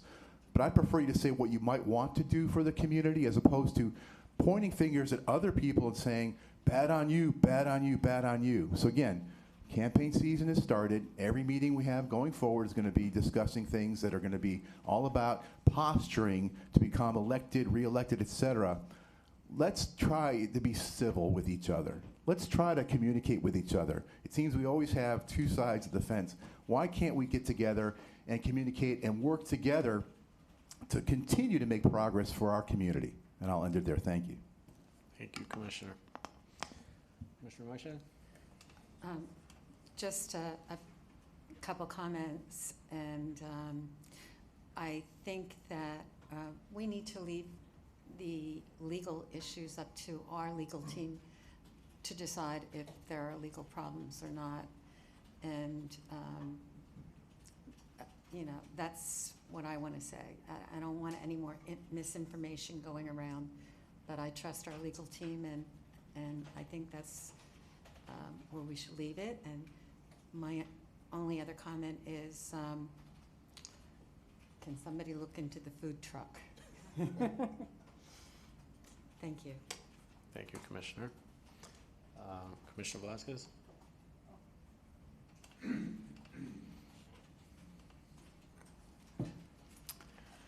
Well, thank you everyone who spoke here tonight. It's funny, this whole campaign thing and negativity and everything, when a lot of that starts from right here, from this dais, constantly throwing campaign things out there and accusing the previous commission of things that never happened, okay? Because we did discuss things here on this dais.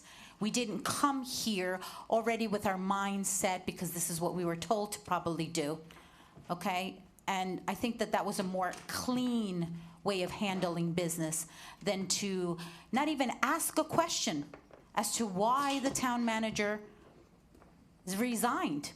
The funny thing is, I had a meeting with the town manager 10 minutes prior to the mayor having a meeting with him, and he never mentioned to me one single moment that he was going to resign. Very weird, that situation. I think that's something that I keep asking, and it's like, why? Why would he not tell me that he had family issues? And that's a huge problem.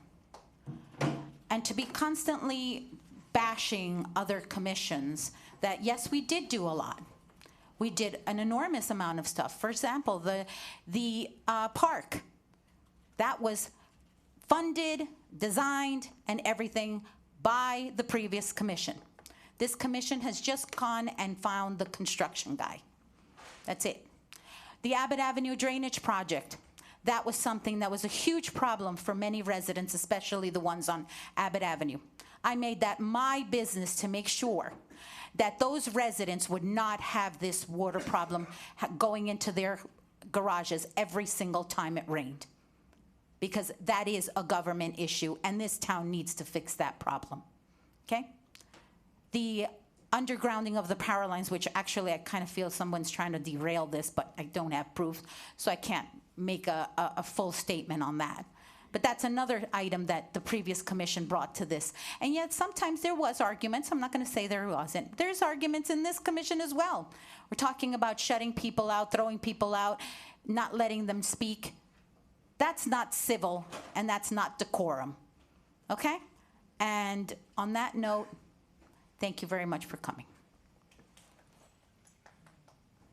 Again, please refrain from applause. Thank you, Commissioner. Mr. Vice Mayor. Thank you, everyone. So, one of the speakers, food trucks, I can definitely speak with the food truck guys because they definitely come to some of my construction sites. So when I see the food truck guys tomorrow at the construction sites, I will tell the 2 trucks that I know come into the town to make sure they only stop at construction sites. I know we can talk about it. I will address that tomorrow when I see that. I don't know where they were stopping, but I can definitely, when they're out stopping at my job sites, I will speak to those guys about that. Let's see, lots to go over. So one of the things, took some notes here. Bullies have no right to stand here and call other people bullies. Civility has to go both ways. It can't just be a one-way street. Let's see what else. The same group of people the same group of people, the residents, complained about the previous mayor, Daniel Deitch. complaining about Burkett. Now we're complaining about Shlomo Danzinger. It's coming from the same area. It's just getting louder and louder, but the numbers are smaller and smaller. What we are looking to do here is to progress this town and move things forward on all the items we're doing. And we're going to talk about those items tonight. You hear all this noise on what it is. I've talked to some of these previously elected officials before, and what was it? It was delay, create chaos so that things don't happen, so that meetings go on, but you don't get to actually real item issues. The four of us here to my left, when we ran on civility and to focus on town issues. We're not doing national politics. We're not here to infight with each other. We're not here to run consistent campaigns all year round, which is what some people are doing. We are here to focus on resident issues. We are reinvesting our tax dollars into the infrastructure of this town. If you stay here and listen, not just people in the meeting, but people that are watching tonight, listen to the projects we're doing. We are reinvesting back for residents into this town. We're not here just to fight with each other and to hear each other talk. We're here for the residents to do projects that we were elected to do. I looked at my campaign promises, what I personally ran on, I know a few other people ran on, and those things we've done. Oversight and accountability for the 96th Street Park, check. Increased police presence, pedestrian safety, and speed traps. I know with our interim chief, that's been happening. Expand downtown sidewalks and outdoor seating. We're doing that. Street end improvements and walkability. We are doing that. Improve accountability and safety for condos. We are doing those things and implementing those by the projects we passed to make sure that the projects next door are being taken care of. Digitalize payments, permits, and other things. We're doing the things we were elected to do. We are not letting outside noise distract us. So I don't feel bad for the way we're running these meetings and doing things, because we're getting things done, and that's what the four of us said we were going to do, and 5 of us are up here. We're not us against you. It's all of us together. What I do have a problem with is when somebody now is backtracking. When I ran the rally, their political sign was in the Surfside Concerned Citizens. Now all of a sudden, they're backtracking because they're being investigated by the police, where the title of the email that I received said Shlomo Danzinger. Yeah, I do have a problem with that somebody's trying to commit fraud and impersonate our mayor, because that is a serious problem. We are here for you residents, whether you like it or not, you voted for us or not. We represent everyone in this town. We will listen, we will get criticized, we are okay with that, but we are not gonna let the noise detract from the progress we are making back for our residents. Thank you. Thank you, Mr. Vice Mayor.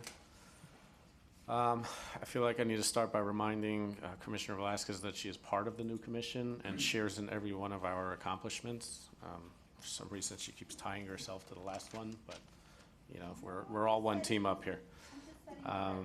Of course. Being blocked into the driveway, I've experienced that myself with FPL trucks, people that park to go to the beach, and you know, I understand the frustration. I know the town manager will address that shortly. Streets are public property, but I'm sure there's things that we can do about that. My driveway is no public property. Okay, again, I'm gonna ask, I'm sorry, but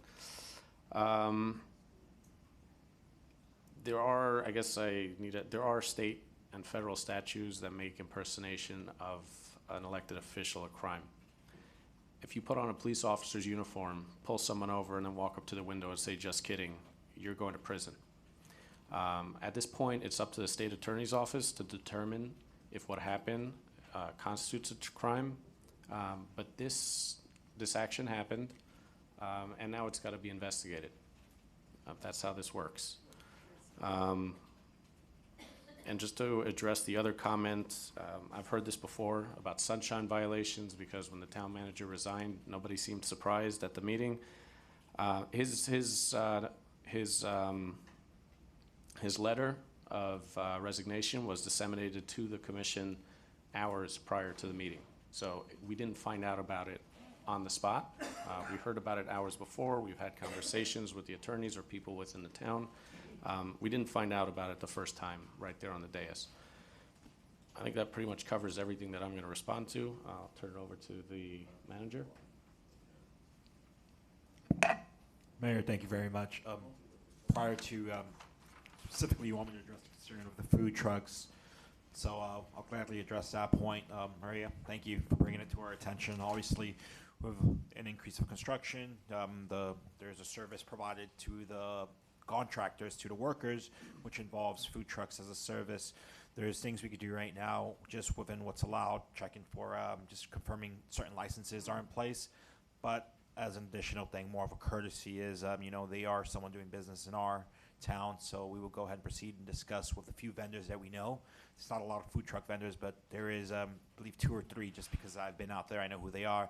We will go ahead and have a discussion with them, just to, you're doing business within the town, make sure you have the proper licenses, first of all, and secondly, be courteous to our residents. I do know it's an ongoing issue. FPO is one thing, but food trucks they're trying to perform a business here, and they owe that courtesy to us. So I will go ahead and address that tomorrow with a few vendors that I do know of. Thank you. All right, thank you, Mr. Manager. At this time, we will be closing good and welfare. Moving on to item 1I, which is a combined citizen presentation by former Mayor Charles Burkett, and item, I believe it was 1D or 1C. 2D? 2D. 2D. 2D. 2D. D as in 2D as in David. 2D. Before we begin, I'm just going to lay down the ground rules so everybody understands how this works. The time limitation is determined by the chair. Our goal here is to do town business and commission business and not become a political circus. I think I'm going to, I think offering double the amount of time that everybody gets for a presentation is fair. I would ask if you can try to get this presentation completed within Mayor, you and 6 I minutes. discussed the fact that this would be less than 15 minutes. So and let me be I will clear, tell you Mr. right Burkett, now- let me be clear. This is not a discussion. This is you coming up and making a presentation. You will get a certain amount of time as You determined agreed by that our there would code. be an ample amount of time. And you can I put out an told you- email about that later if you want. Yeah, But right now, I'm yeah. going to give you 6 Well, minutes if- to do your presentation. Well, that's ridiculous. That is really ridiculous. Excuse You know- me, can I say something, please? You cannot, you are not recognized right now. I would Of course ask you're if you not can gonna try recognize me to. because you know that I'm gonna come out to Mr. defend it. Burkett, I would ask if you can try to limit First of your all, presentation to a certain amount of You time. and I discussed many times. Mr. Burkett, again, Okay? this is I not a can't do it in 6 dialogue. minutes. At this point in time, I we are can't not do it in having a 6 dialogue. minutes. How much Well, we time do you are. need? I need probably 14 minutes. That's what I need. 14? 14, I've timed it. All right, I'm going to give you 12 because this is a commission meeting. This is not, Commissioner Velazquez, can you please follow our rules as a commissioner and be a good influence for the rest of the community and maintain your But isn't decorum? this Thank you. arbitrary and capricious? But anyway, let's move on. I'll move on. That's fine. Commissioner, That's fine. you are out of order. You are out of order. You know what that is, right? You are out of order when you lied to all of us in front of, on this dais. So that's out of order. Okay. Again, let me just finish up. You will have your presentation. Again, this is not a dialogue. When you're done, I would ask that you take your seat, and we will move on with our agenda. Yeah. Just a comment through the chair. Again, If- are can I you be- asking can I to be recognized? I'd like to be recognized, yes. Yes. Let the former mayor give his presentation. 14, 12 minutes is kind of irrelevant. Let's get it done. Let's let him have his say and be done. Thank you. Please. All right, so excuse me, this is the third time I've had to tell you, Mr. Velazquez, not to clap in this commission chamber. So I would kindly ask that we follow the rules of decorum, or before we begin, maybe I should read it again. I hear you. Does the commission want to grant the full 15 minutes? Yes. If we need a Commissioner mo- Maishad? Should I make a motion for I'm this? going or to is get, it I can do just this polling? by polling. 14. Commissioner, you are out of order. I will give you the. It's all right, Commissioner, listen. I will give you 15 minutes. How's that? We can have an extra bonus at the end. You know, again, I appreciate going from 6 to 15. Thank you But very before you much. begin, it seems apparent that I just have to read the rules of decorum again for some of our commissioners and the members of the public, so if you'll please bear with me as I get this out. Rule 7.05, decorum. Any person making impertinent or slanderous remarks who become boisterous while addressing the commission shall be barred from further appearance before the commission by the presiding officer unless permission to continue or gain access to the commission is granted by the majority vote of the commission member present. No clapping, applauding, heckling, or verbal outbursts in support of the opposition to a speaker or his or her remarks shall be permitted. By the way, for those that don't know, this is printed at the beginning of every one of our agendas. Signs or place cards may be disallowed in the commission chambers by the presiding officers. Persons exiting the commission chambers shall do so quietly. Rule 6.06, A3 agenda. The good and welfare portion, we don't have to cover that, we're done. Okay, thank you. All right, I think that's all that we need for this item. So, Right, Mr. right, Burkett, right. 15 minutes. Okay, thank you very much. The first thing I want to do is address some comments on the dais earlier regarding this. One commissioner characterized it as a hit piece and another as campaigning. And I think what I'd like to do is leave it to the residents to decide if it's a hit piece or if it's campaigning. Thank you. Good evening. I'd like to begin with a quote from a Jewish wise man who perfectly frames my presentation tonight. He said, "Whoever is careless with the truth in small matters cannot be trusted with important matters." Tonight you're going to hear the truth because I and others who believe our town serves our residents and not the other way around were outraged, not because some employees were fired, but because residents' trust was betrayed repeatedly. This is the reason I am standing in front of you at this moment. Since I have been warned that this mayor has a habit of interrupting, cutting off, and even using our police to remove speakers, I expect that the same may be in store for me, which is why I want to share very precisely what the charter says about the rules for speakers. There are two things our charter prohibits: impertinent remarks, defined as irrelevant or insultingly rude comments, or slanderous remarks, defined as utterances of false charges. There are neither in this presentation. I'll start by clarifying my position on three very important rules I'd like you to keep in mind as we proceed.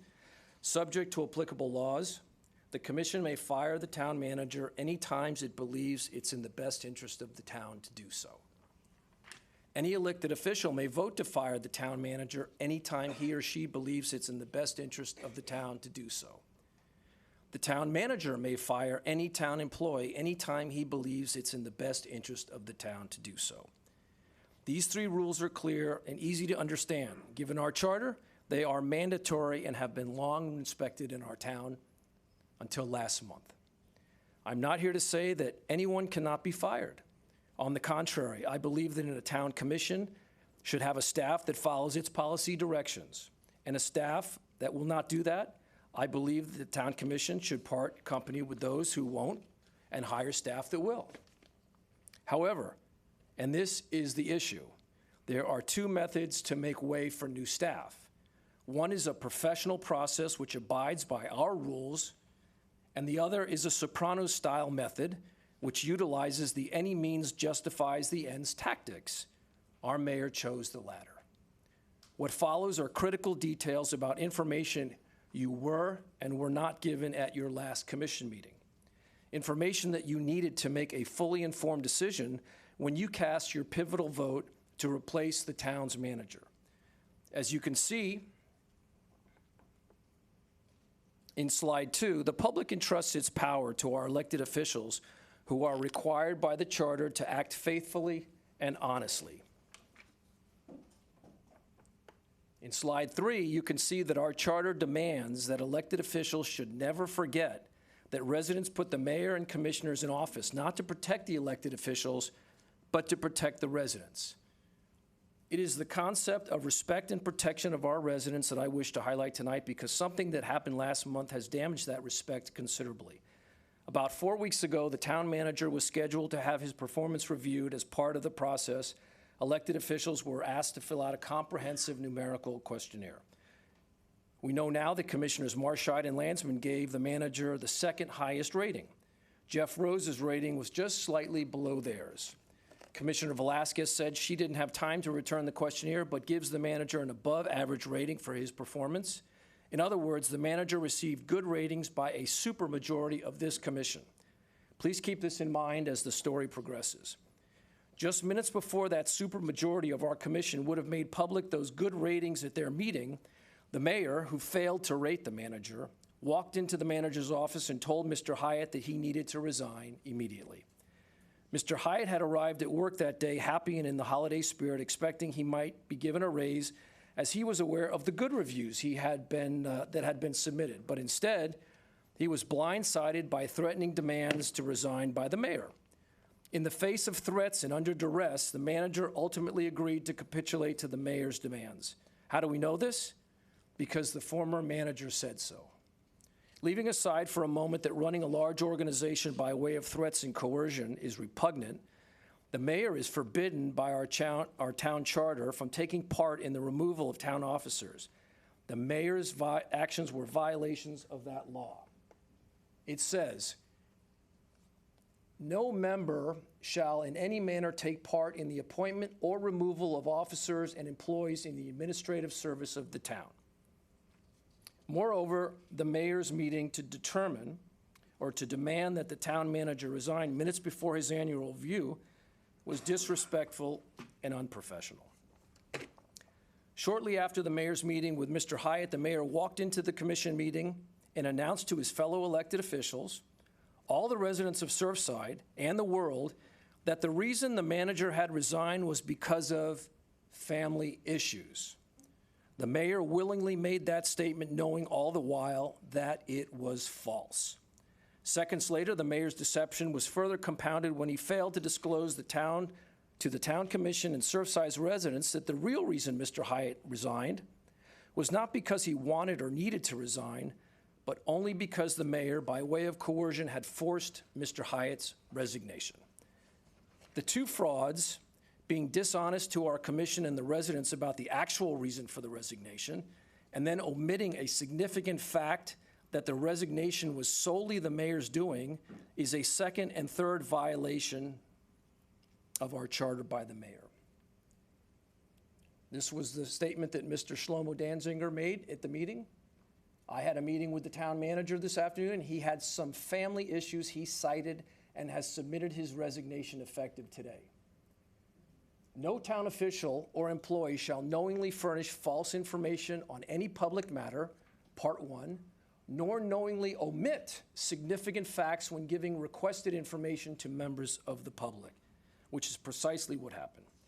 These combined acts of commission and omission, two frauds perpetrated on the residents of Surfside and our elected officials, are breathtaking in their audacity and resulted in our town commission taking official action based on false and misleading information provided by the mayor. But there was more. When the mayor announced that the town manager had abruptly resigned at the commission meeting, except for Commissioner Velazquez, there was no shock, no surprise, no questions, and no discussion.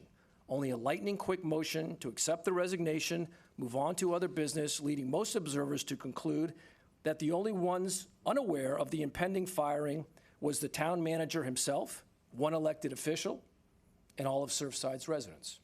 Next, with little discussion and no public input, the Public Works Director was summarily promoted over the current town manager, assistant town manager, I should say, to the position of town manager.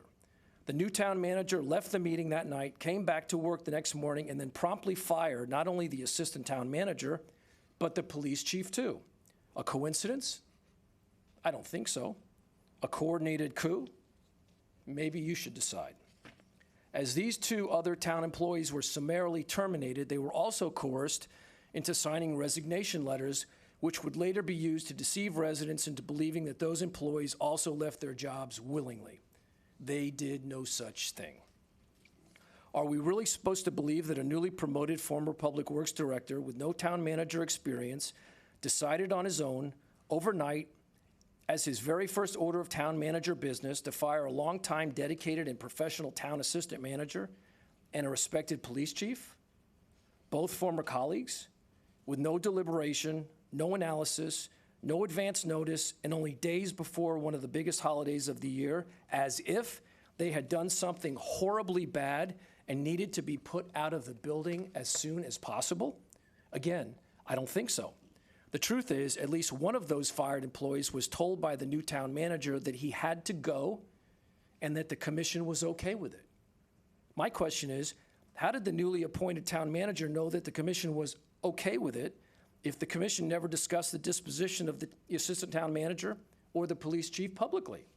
More importantly, why were valued professionals treated in such an unprofessional, hatchet-style manner, and how can we reassure all of the town's other employees that they won't suffer the same ambush-style termination when they come into work tomorrow? Next, each of the terminated employees was forced to sign a document which essentially silenced them, practically guaranteeing residents would never know the truth. Suspecting that the mayor would employ this tactic, I had written to the mayor and commission on December 15th that silencing these employees would be unacceptable. My letter was ignored, and the employees were forced to sign the document anyway. As I wind up, you may wonder why I bother going through the trouble of staying involved. The answer is, Surfside is the goose that lays golden eggs. I have my family and many of my friends here. I expect to be here a very long time, and that goose is very fragile. Once the goose is cooked by negligence or worse, Surfside's quality of life is going to mirror Miami Beach or Sunny Isles.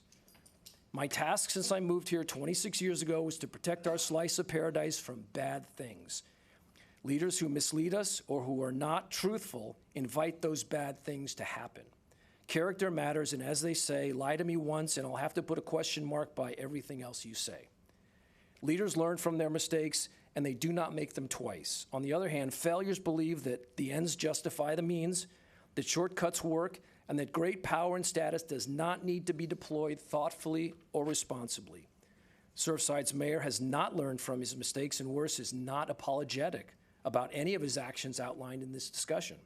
Rather, the mayor continues to perpetuate the falsehood that all those who were fired really weren't fired at all. They simply just came to work one day and then all decided, all within the same 24-hour period, that they all were going to voluntarily resign, leave jobs they cared about, do so with zero notice, and do it just days before the biggest holidays of the year. The mayors, they all resigned. Fabrication is simply an insult to our collective intelligence, and Surfside deserves better. Thank you for the opportunity to address you.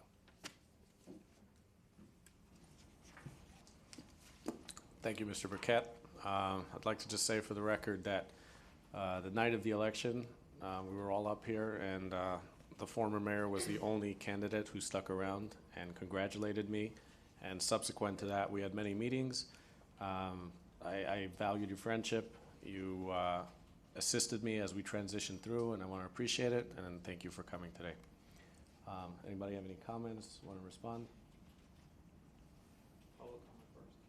There's no public comment. This is a citizen presentation. Commissioner Velazquez, your item is linked to this. If you want to present it and make a motion for discussion. Okay, everything has public comment. Why don't you let the public ask any questions or make any comments? Commissioner, your item has public comments, but okay, we so need a since we linked the two items together, and a motion for I would discussion. like our residents to be able to make their public comments. That's what this was for people to get informed of what really happened here last month. So, Commissioner, the presentation is complete. okay. Do you want to present your item? I would like public comment right now.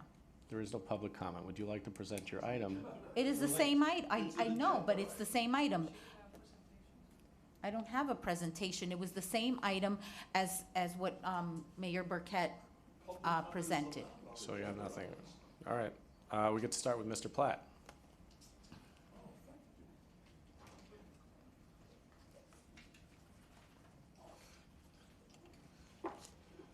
Jeffrey Platt, 9225 Collins Avenue. Thank you very much. I actually think it was a very good presentation.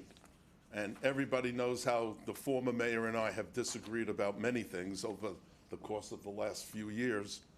But I thought his presentation was concise, factual, and right to the point.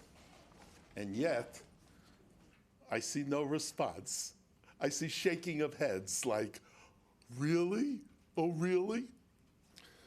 It's an embarrassment to be in this town over the last 8 months. It's really an embarrassment coming to you. I've stopped coming. You've noticed, I've stopped coming because you don't listen to residents. I've stopped coming because you don't listen. You let us talk, but you don't listen. And that's the problem. And I'm sure you didn't listen to this presentation either. I mean, you wanted to knock it down to 6 minutes. How evil are you? Does it run in the family? I mean, is it everybody that does this? I mean, it just seems like we're two different towns, you know? We're the normal people and we're the extremists. And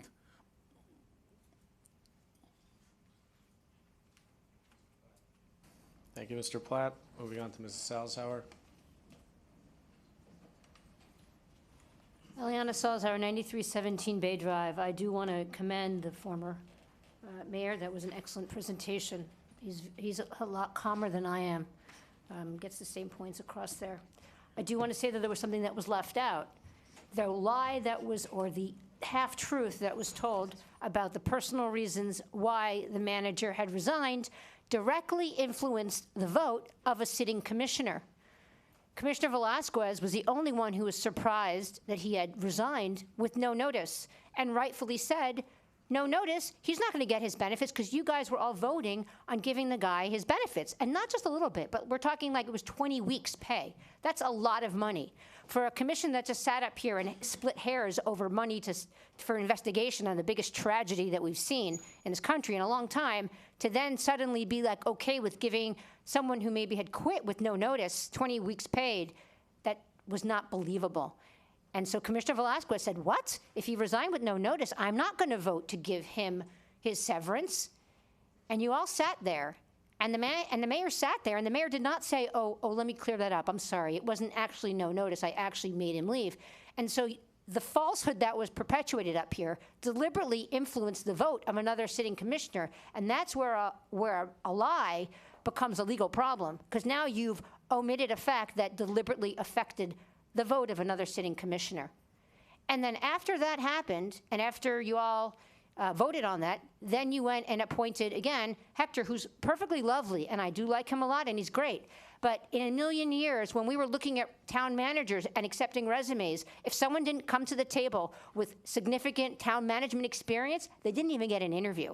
You know, when you were doing the salary, again, it's based on experience. 20 years experience in big cities town management is one thing. But to pass over Jason Green and then the next morning believe that they all somehow resigned at the same time, and then to send out an email to the entire town to double down on the lie is not okay. Those are violations of the truth in government. That is a deliberate lie to the residents, and that, unfortunately, is a crime. Thank you. Mrs. Salzauer. Horace Henderson.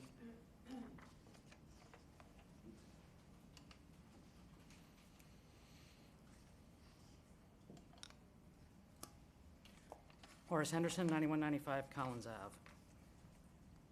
Disgraceful. You know it, I know it. It's disgraceful.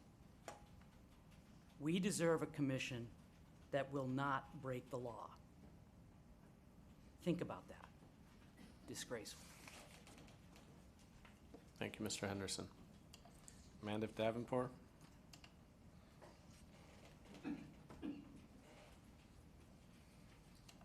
Mandf Davoudpour, 694th Street. I wasn't going to speak. I just came to talk about the whole loitering issue, the first item on the agenda. Then I see everybody at home knows there are 3 camera guys back here, all for this presentation.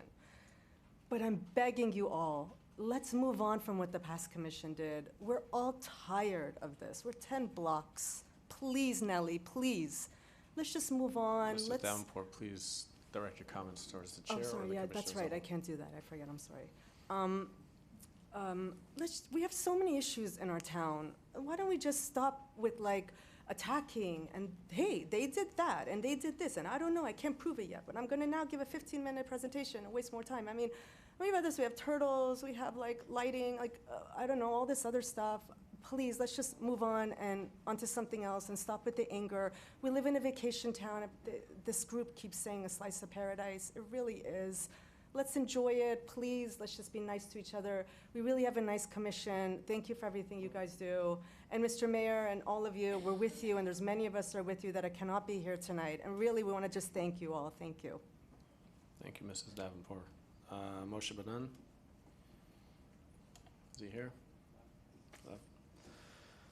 All right, seeing, I'm sorry? I did submit a form. I got lost in translation.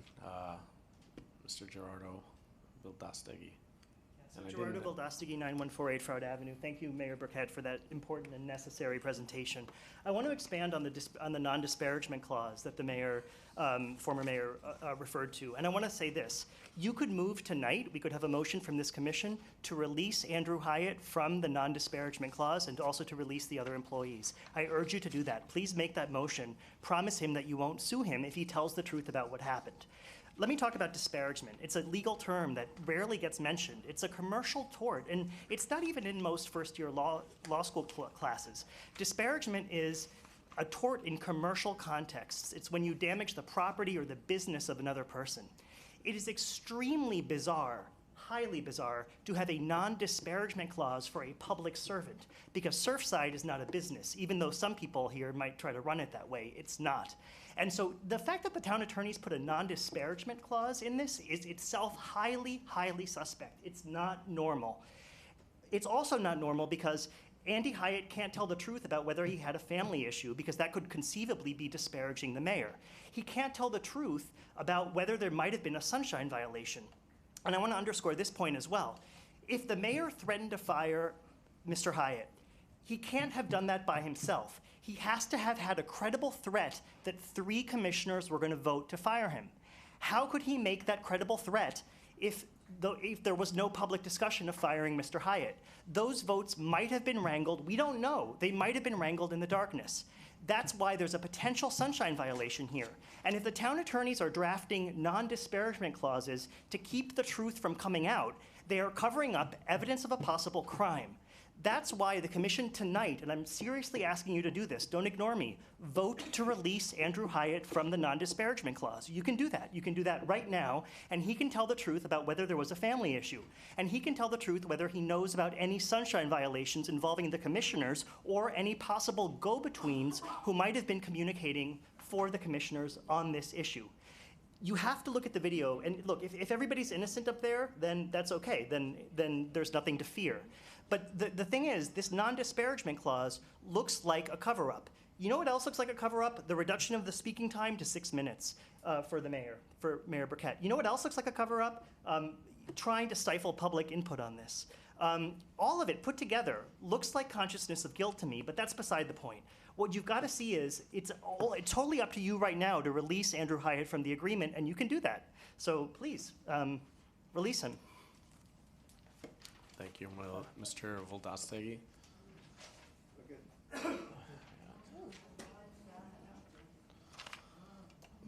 Just when they think I'm out, they pull me back in. Mr. Kouslis. George Kouslis, 9225 Collins Avenue.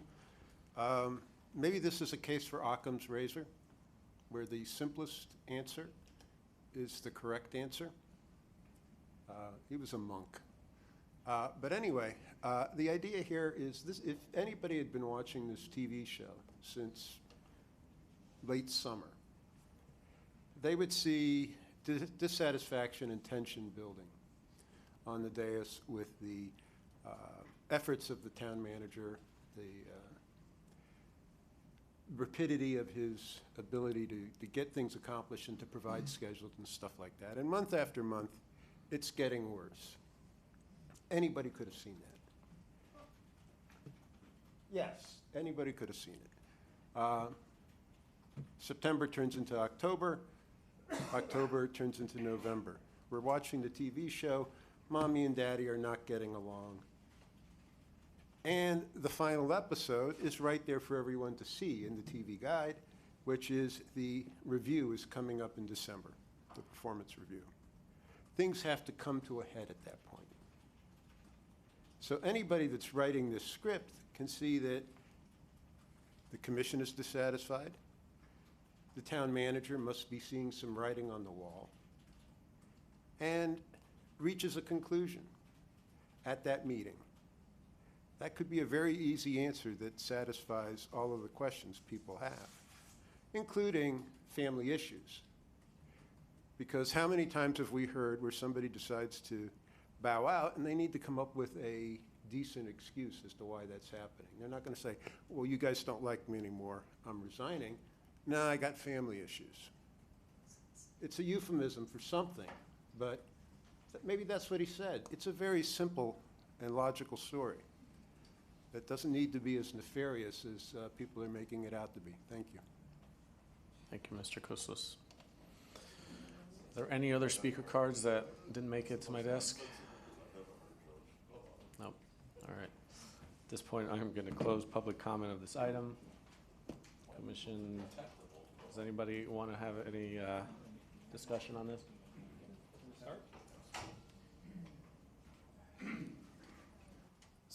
Thank you, Mr. Mayor. I want to, I guess, I don't know if it's a statement I want to make, but I want to at least get on the record with my thoughts, because frankly, I am surprised or frustrated with the innuendo of the sunshine violations, and somehow I, as a commissioner, had to know about something nefarious in advance to do what we did on the dais. That's wrong. That's incorrect. That's making assumptions without any fact, any evidence. And frankly, for the attorneys in the room, they should know better. But let me at least address, why wasn't I surprised when this announcement came on the dais? Because I knew about it in advance. Before the meeting, the attorney gave us probably each a letter of resignation saying, hey, this just happened an hour ago, 2 hours ago. Here's the letter. So I knew about this. Perhaps another commissioner on the dais didn't read the letter, didn't really understand that, but I knew of this. I'm also a professional. I'm in the world of human resources. I'm in corporate recruiting. I know how to deal with personnel and people issues. To be up here and rail and surprise and scream and yell would have been completely unprofessional. That's not me. So why was I not surprised? Because I knew of the resignation. I had the letter and wasn't going to react in a way that was perhaps unprofessional. We had a vote, yes, about the compensation package for the now former town manager. As Mr. Burkett indicated in its public records, I had given him a very positive review. Absolutely. I thought highly of Mr. Hyatt. He had some pros and cons, but knowing of his resignation, I wanted to provide him with the appropriate compensation to help accommodate his transition and to thank him for the work he did with a challenging commission during the CTS, the Champlain Tower collapse, which is a tragedy, and dealing with the COVID-19 year to year and a half, 2 years, which was also very trying. So I felt compelled to give him an appropriate compensation package, and I didn't feel the need to ask questions about why he resigned. The man resigned. I respect that decision. I'm not going to pry. I'm not going to act unprofessional. I'm going to do the right thing for now a former employee. Thank you. Thank you, Commissioner Landsman. Commissioner Meischad. I have to agree with Commissioner Landsman, and having been in the corporate field for over 30 years, this is something that happens all the time. It's you know, when someone hands in a resignation, you accept it. There's no going back. And it was sad that this happened, but there's no going back when you hand in your resignation. And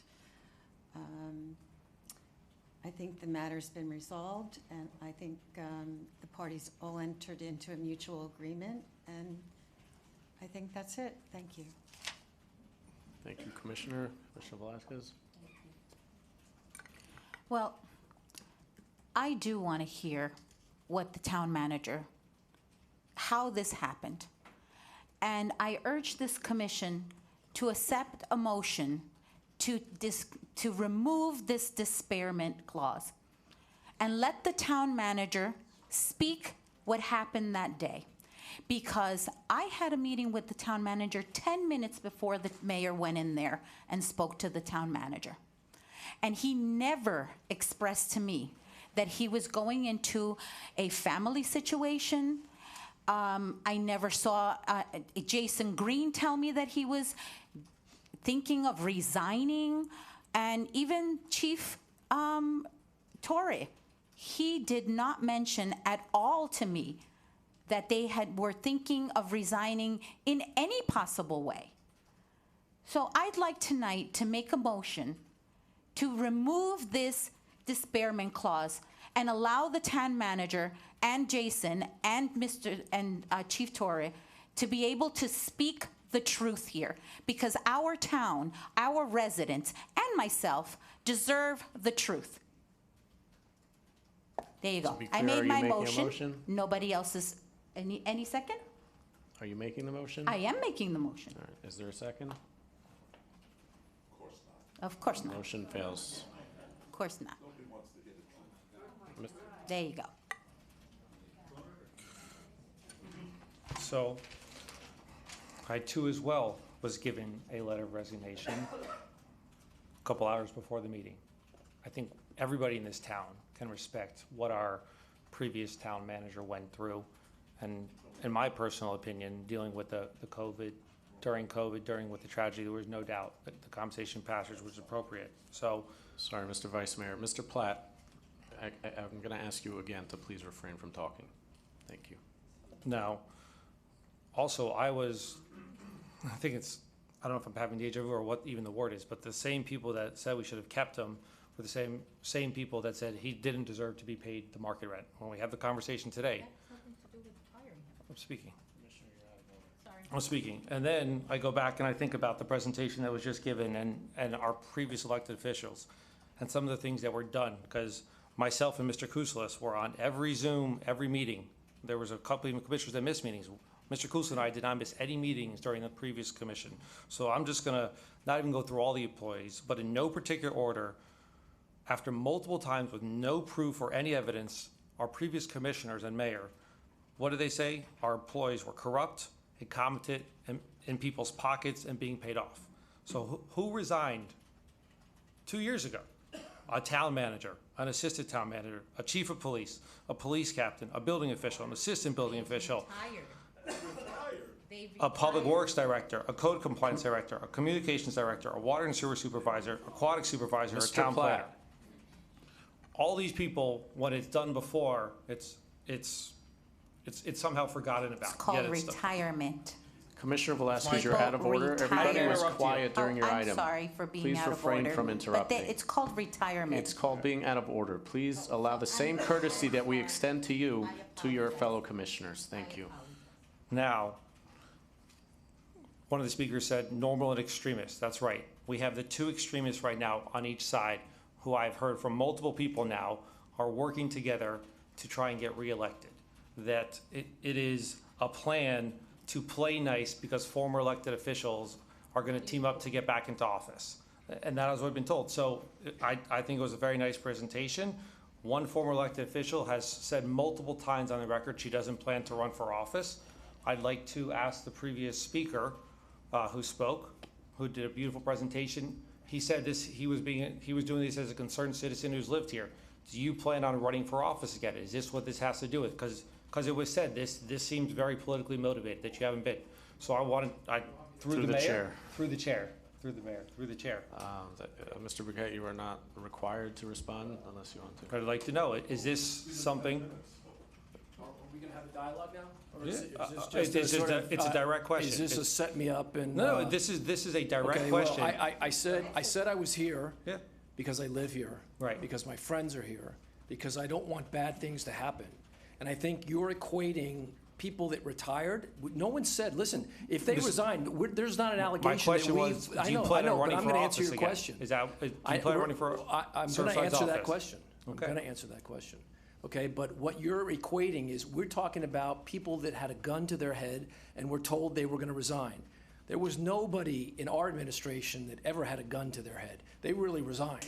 They were either fed up or they retired, okay? We're talking about a very different situation. And the answer to your question is, if Surfside needs me to run, I'm gonna run. How's that? Thank you. Thank you, Mr. Like we said, so we can clearly see what we've all been told and heard in the audience. There's two. Commissioner Velasquez, you are out of order. I'm going to ask you again to please respect your fellow commissioners. It is clear as day and I've been told from multiple sources, there are the two parties that were not reelected realize the only way to get reelected is to play nice and pretend and to play along with each other so that they can get back into office. And we're seeing what's happening right now. So, to sum this all up, from where I started earlier, the news is here, the media is here. Please cover the real story of tonight. Mr. Kilsheimer was here. Don't let this hit piece be the cover. Work on the CTS funding, work on what we were talking about. That is what I hope the news will run Then with why the don't story you let tonight. the town manager Commissioner give his version? Velazquez, you are out of order. Why don't you let the town manager give Commissioner his Velazquez, version? you are not Why don't recognized you? and you are out of Why order. don't you second to take the Commissioner, you are out disparagement of clause order. off All right, the can we town get a motion manager's to- resignment contract? To resume or our the agenda? Agreement. You going on this or no? I've got no further comments to this, no. I have no other comments on this item. All right, so moving on to item 3, consent agenda. Madam Clerk, will you please read the items into the record, please? Mayor, consent agenda doesn't get read into the record. I just need a motion to approve. All right, can we get a motion to approve the consent agenda? Motion to approve the consent agenda. Is there anybody that wants to pull anything out? Sorry, I put in a card. Is there anybody that wants to pull anything out? No? All right. Madam Clerk, call the roll, please. I believe you may have a speaker card, so you should allow the speaker to speak prior approving the consent agenda. Again, it got lost somewhere because it's not on my desk. That one. I don't know. Who are we gonna start blaming for all this? Maybe I took. Yeah. I apologize, it's not sitting in front of me, so. Look, totally different issue, minor issue. Gerardo Vilostegui, 9148 Froud Avenue. There's an item on the consent agenda to buy 9 new of these police SUVs, and I've spoken about this several times, but I want to just, I think this is an important topic. I think it should be on the record. I think it should be on your minds. I remember when the last commission debated the question of whether police officers could take the cars home overnight. That was generally agreed to as kind of standard practice in police departments, that you can do that. I'm just a little worried that these vehicles aren't the best ones for patrolling the residential neighborhood of the town, and I've brought it up before. Under Chief Torres, who I really do miss, we had briefly like a bike patrol, which looked really great. I really think we need to find a way to have the police patrol the residential neighborhood in a way that's more friendly and more accessible. Right now, those huge SUVs are like rolling living rooms where the police are behind tinted windows. They have, the cars look aggressive. They have ram bars on them. They're really not a nice way to patrol the residential neighborhood. And I know you might need a big truck or an SUV if there's a flood, but we also need to think about the day-to-day. And I think it would be wise to have maybe some smart cars, maybe some other kind of vehicle that's more appropriate to a residential neighborhood. I don't expect to convince anybody on this. I had some nice conversations with Chief Torres. I would love to talk with Acting Chief Healy about it. I know that we disagree, but I just want to be sure that what's happening here is we're not just buying them big cars because those are the cars people like to drive home, right? That should be a perk of the job, but it shouldn't be driving our spending decision. Stop stealing it. Thank you, Mr. Velazquez. All right. I'm sorry? We have another speaker? I've got 4B1, 9A, and 9B. Is the speaker here? Yes. Oh, all right, Mr. Henderson.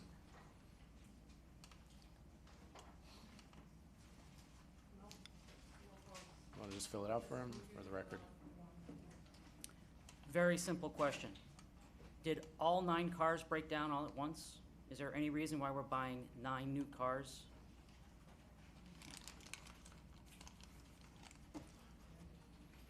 Please, answer that simple question. Thank you, Mr. Henderson. I've got to say, you're probably one of my favorite speakers. You're up and down within like 10 seconds. All right, Madam Clerk, you want to call the roll, please? Are we missing more speaker cards? We need a second. We didn't have a second? I have Vice Mayor Rose. I'll did a second. motion. I'll second. Commissioner Maschheim? For consent agenda. Yes. Commissioner Landsman? Yes. Commissioner Velazquez? Yes. Vice Mayor Rose? Yes. Mayor Danzinger? Yes. Mayor, the motion carries. Thank you. Item 4, ordinances. There are none. 4A. We have an ordinance in first reading, Mayor. 4B1. Sorry, I'm breaking it down again. I slept 3 hours last night, people. Do you guys want to take a 5-minute break, or you want to keep going? Yes. Yes. Yeah? Yes. Can I get a motion?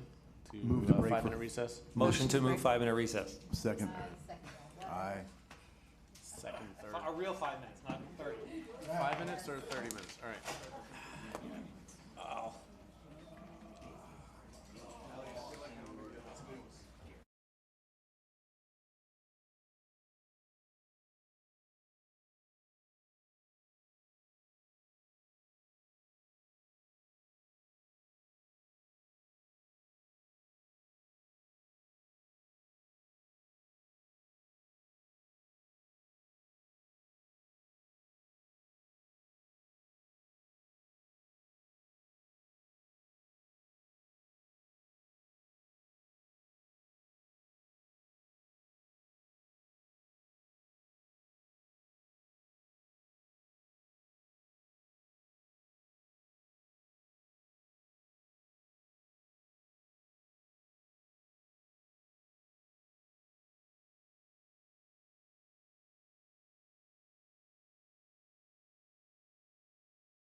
Over.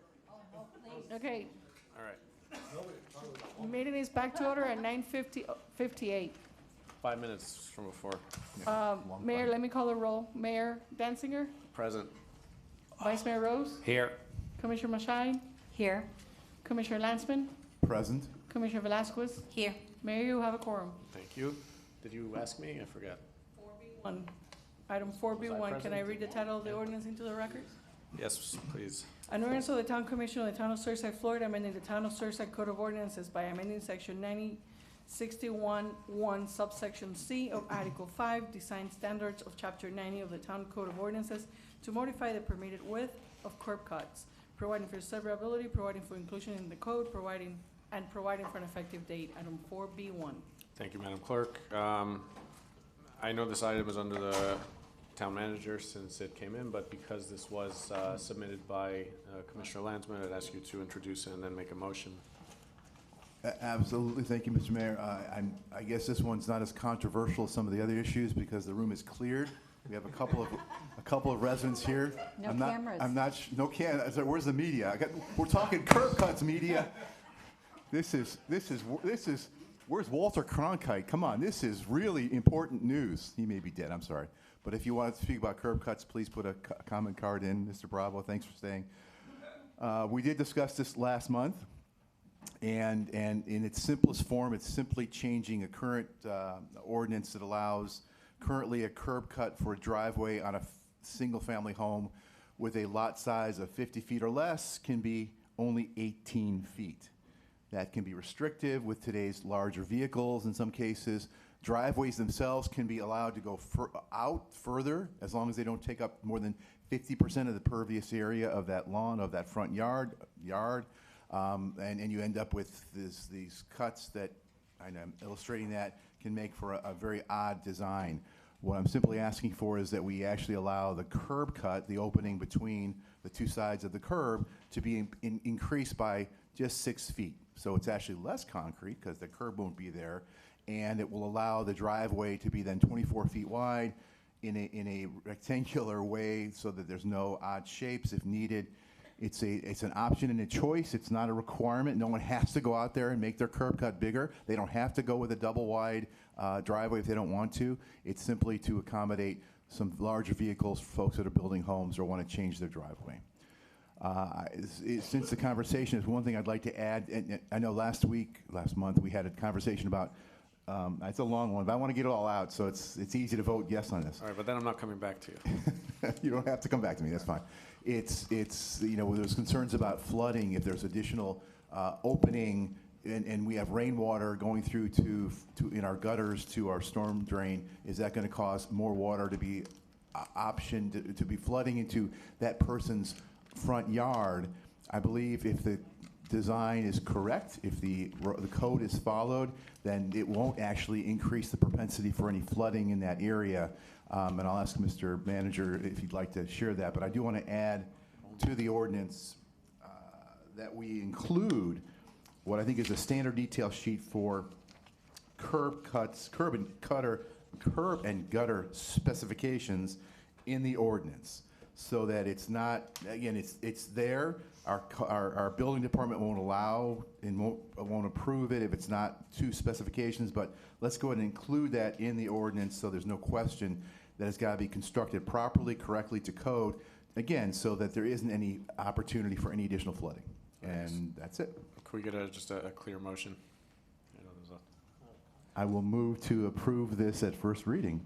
With the inclusion of the standard detail sheet for curb and gutter specifications.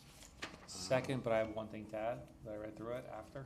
We just have a second and we'll Okay, have a a second. discussion. Yeah. We just need a second. All right. We have public comment on this. Mr. Kouslis.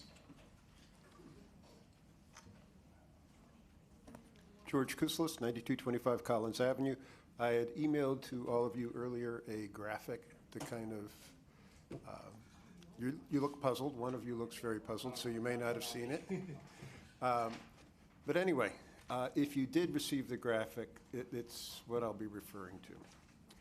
So in Scheme A, that is what the code is proposing. on that sheet, and Scheme B is where we're at today. And then C and D show two other versions. So, I'll go to C and D first. C and D show two 12-foot curb cuts, because you've heard a lot, well, if there are two 12-foot curb cuts allowed already, why not go to 124? You can see that C is kind of an absurd arrangement that only yields 2 cars, and why would anyone do it? And that Scheme D, which is basically a horseshoe, doesn't provide the necessary pervious area. You just can't fit it. That was really something that was intended for the side lots, so that if you were coming in off a side street, you had enough room to actually do that. But it doesn't really apply to the 50-foot lot, the standard lot. So we're back to A and B, and what's the big difference there? It's that paved area, that rectangle that's in the right-of-way. And it seems like a trivial amount, but you can kind of imagine if you look at A and you park 3 cars side by side, we're looking at virtually half of the width of the property is cars, the tail end of cars. We're also losing the equivalent of about half of a parallel parking space on the street, which probably means you're losing an entire space, because you don't lose half a space. If half the space is gone, that probably means that's 1 car you can't park there. So the benefit to the homeowner is marginal. They can maneuver their large SUV maybe a little bit more easily, but not terribly easier. You know, just use your arms and turn the wheel. It's not that difficult.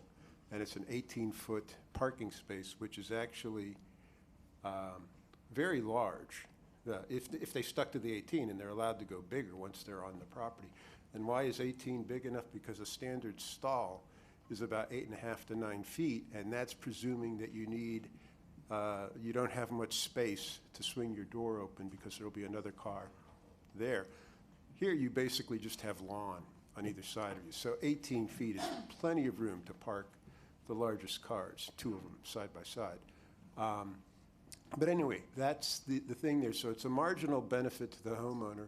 I think it's a big minus for the town. You lose, I think we're trying to create a pedestrian feel to the town, and this will only hinder it. And this is an invitation for people to build new, bigger driveways. That's what it is. They don't have to do this, and most of the driveways will remain the way they are, but it is an invitation to build the bigger ones. And bit by bit, what you're trying to do in other ways, which is improving the streetscape through the signage, through the street lights, and all this other stuff, you're kind of working in the opposite direction with this move. I just don't see any reason to pass this. It doesn't provide the benefit, any huge real benefit to the homeowner. Thank you.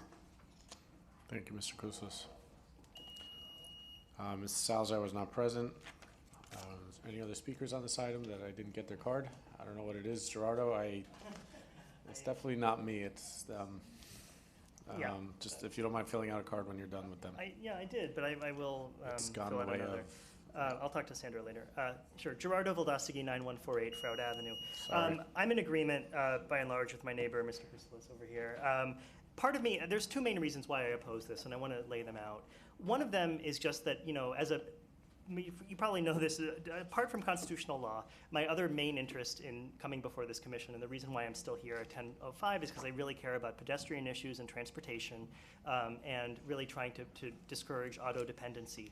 Curb cuts are kind of universally reviled by pedestrian advocates. They eat away at a pedestrian space, and they actually make the situation worse. I know that we don't generally have sidewalks in the residential area, but on the few places where we do, a curb cut creates a kind of awkward situation for walking. In some situations, it creates a kind of dangerous situation because cars are turning in at high speed and you could potentially hit somebody on the sidewalk. So there's a part of me that's always going to oppose bigger curb cuts because they're anti-pedestrian by their nature, right? And I think that's going to be true in any case. The second reason why I oppose this, and it comes back to like a recurring disagreement with the commission, and I have to just keep respectfully voicing it, even though I know it's a difference of opinion. I'm really concerned about the way this commission in the past has just given away public space. That's why I oppose the extension of the docks and the waterways, because you are essentially giving away public resources to private individuals. this is happening again. A curb is part of public infrastructure. It serves a public purpose. It keeps stormwater in the gutter. More than that, though, it just blocks the amount of space where people are walking and they have to worry about being hit by a car that's turning. And once again, we're giving away public space just to give it away to private individuals. And coincidentally, it seems both measures are coming from Commissioner Landsman. They feel like favors to a particular individual, and I have to say that. Somebody wants a bigger driveway, so we're going to give them a bigger driveway. Somebody wants a bigger dock, so we give them a bigger dock. This is not how a town commission should function. It should always aim first and foremost at the public good. And these public resources, waterways, curbs included, belong to all of us. You are fiduciaries of the public, and you can't just give away public resources to private individuals. So just don't do this, please. Thank you. We remind the speakers again, page 1, no slanderous remarks. If you're going to come up here and make accusations against commissioners that they're bringing items forward as a favor, that's slander. So if we can stay away from such talk. Are anybody other cards that did not make it through? All right. All right, closing public comment on this item. Commissioner, you were pretty extensive on your introduction. Do you want to still? No, we're good? I'll leave it there. All right, any other comments on this item from the commission? I do. All right. As I stated at the last meeting, I feel that this creates an environment for overpaving and in the town, and the aesthetics are going in the wrong direction. It also decreases the green frontage of each property, and I don't know if it really has an effect on the number of cars you can park, but it does seem to take away parking on the street. I'm also concerned about the pervious part of the code, and I know that's in one of the P&Z items about pervious. So I would actually like to see an increase in the pervious from 50 to 60%, because you're like juggling 50%, 30, 20. I just think we need more pervious and green. Those are my comments. Thank you. Thank you, Commissioner. Commissioner Velazquez? I disagree with your comments. I actually think that it's better to have a wider driveway, because you're taking those vehicles off the street to put them onto people's properties. Our town, the only block that really has a sidewalk in our town is Harding Avenue and Collins Avenue. Other than that, there's really no sidewalks anywhere else in our town to say that we're taking walkable space from our town is incorrect. So I fully support this. It's like taking if you're gonna do a circular driveway, you have 2 of 12 feet on each side. Same thing, just you're moving it to one side and having the green space on the other side.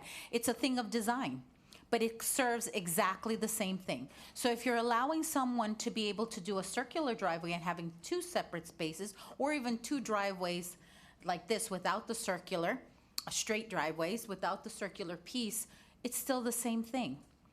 So I completely support this, and I think that this is beneficial for our residents to have more parking space on their property than having it spill onto the street, especially if you want to do walkability. If you want to ever put a sidewalk, this gives you more space for sidewalks and stuff like that. I mean, I don't see the problem with this. Thank you, Commissioner. Vice Mayor. 2023, I'm going to make a comment I never thought I would make. I disagree with Mr. Kouslis. I agree with Commissioner Velazquez. The night is, it's a good year. We're going forward here, guys. We are starting fresh as of 10/12 tonight. Sorry to interrupt. That's how we're going. Through the chair, has hell literally frozen over? Is that what we're going towards? So the first comment I had was 2 curb cuts, actually line 52. So the only comment what I wanted to make to the change was for front lot lines width is 100 feet or greater. Number 2, it said 2 curb cuts. Each curb cut shall not be more than 18 feet. It should be 24 feet. If we're changing the first one for 100 foot or less, that should match with it if it's a bigger lot. So if it's a 100 foot lot, it should also have 2 of 24. So I would like to have that added. And then I'd like to do just a little sample presentation up here, because I think Commissioner Velasquez was already on the same page. I saw what you had. I got 2 cups, 2 curb cuts at 12 feet, right here. All someone's trying to do is put them together, and you get 24. I spoke with our Public Works Director, Mr. Gomez, and asked him, because of the concern for water flow, if I put the 2 12s together. Acting town manager. I know, but I want him to wear his Public Works hat right now. I need to switch it. He's got 3 jobs. This is the Public Works job. So through the chair and the mayor, if I do 12 and 12 and I put them together, and we get 24, obviously, does that still, in your mind, for the curb cut and the water flow, are you okay with it from the Public Works perspective? Through the mayor, vice mayor, am I okay with it or not? That is not what I will be addressing. But what I am addressing is, and it fits in line with a lot of the communications and discussions I had with Commissioner Marshad, which is, if we respect the construction detail, the detail sheet, and it's inspected properly, and therefore we have a valley, then the water will flow over 24 feet. There's actually conditions out there within the town where, for whatever reason, they were built at a 24 feet, or even there's a few cases at a 30 feet. And in those locations, we don't have water flow issues. Water flow issues are caused when either you have a low point where it's not supposed to be, or the valley is not well defined within the curb system, so therefore it impedes the conveyance of the water. That is my Public Works Director answer. Thank you. So, and then the other thing, it doesn't change the pervious area. You're just putting the 2 12s together. And I think, most importantly, if you can squeeze in, because you're having a big party or a lot of people over, a 3rd car next to it every once in a while, that gets the extra car off the street. Yes. That increases walkability. I'd rather that 3rd car, if it can be squeezed on there, taken off the street. Visually might not look as good, but if it's more walkable and takes cars off the street and gives it a bigger path for walking and biking, I'm comfortable with it. So that was really the only change I wanted to add, if it's okay with the motion maker, was. That's only if it's 100. If it's 100 feet, you're basically, and you have 2 curb cuts, it shouldn't be 18 anymore. That should read the same at 24 feet. So it's just item number 2, just to match it. It's coming back to us. Mr. Resio, does that make sense? Trying to clarify. So Yeah. So at 100 feet or greater, we say 2 curb cuts. Each curb cut shall not be more than 24 feet. 24 feet. And should still have the 12 feet between them, because you're matching that number with, if you put 2 50-foot lots together, it would be 24 and 24. So that was the only thing I noticed when I read it. And code allows 2 if you're 100 feet. Yeah, or more. Or more, correct, or more, of course, okay. I'm okay with that change to the ordinance. So to be clear, on item 2 and 100 feet or greater, the 18 goes to 24, correct? Correct. All right. So my comments are simply that, again, this doesn't, reduce the pervious area. That seems to be a concern, because there's still pervious requirements, so it doesn't reduce any of those requirements at all, adding this in. I was concerned about the water, the water flow issue when this came last month, but I think that has been satisfied. I know the town has made their recommendation. Our town manager / Public Works Director gave his opinion, and that's good enough for me. I trust that process, and those were the only things that concerned me. So since those are satisfied, I'm happy with this item, and I support it. So I don't know if you want to call the vote, or if we're still going back and forth on this, but I think we're ready to move on it. Let's call the vote, yeah. Madam Clerk, you want to call the roll, please? Commissioner Landsman? Yes. Commissioner Velasquez? Yes. Commissioner Marshine? No. Vice Mayor Rose? Yes. Mayor Danzinger? Yes. Mayor, the motion carries. All right, thank you. Moving on to item 5, resolution and proclamations. We do Seeing not none. have any. Yeah, I was going to say that. Good and welfare was completed. Item number 7, town manager and town attorney reports. Mr. Town Manager, acting town manager, if you would please fill us in. Thank you very much, Mayor. Thank you, Vice Mayor, Commissioners. I will go over the town manager's report mainly on highlighting bullets that I've, just consensus of what I know it's of interest to the commission. As well as if you have any questions, please just feel free to ask me. I'll try and keep it as bullet form as possible so we can get through it. But starting off with human resource functions, as of right now, just want to give everyone else a heads up. Through the police department, we have certain deficits we have, we're fulfilling currently. We currently have we've extended an offer of employment. I believe they have accepted for 3 operators of dispatch operators as well as a police officer. So this will help alleviate some of the burdens currently right now within our police department staff. They've been working really hard manning with the current deficits, and I believe this will offload and allow us to obviously work more efficiently.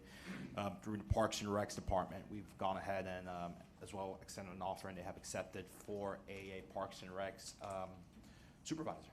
So that is another position and another individual we're looking to integrate within our team.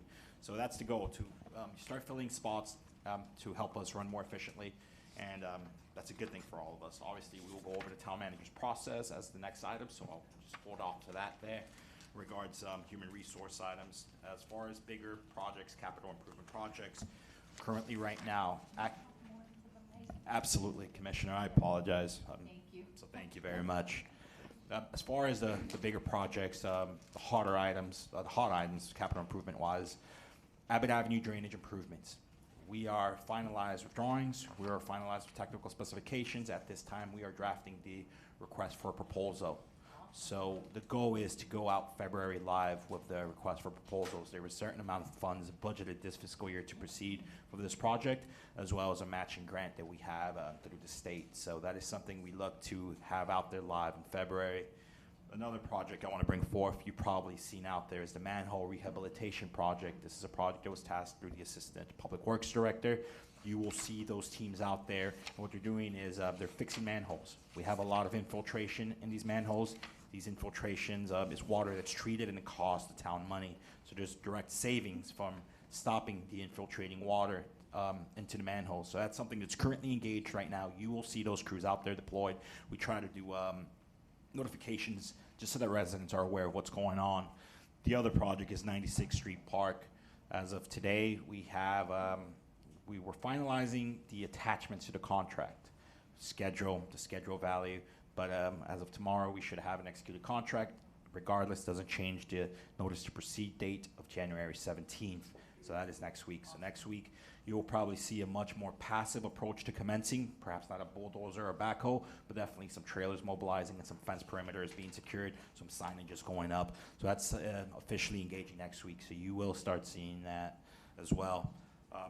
Along with the projects, we obviously have the tot lot that's still scheduled to be a project to be concluded by April of this year.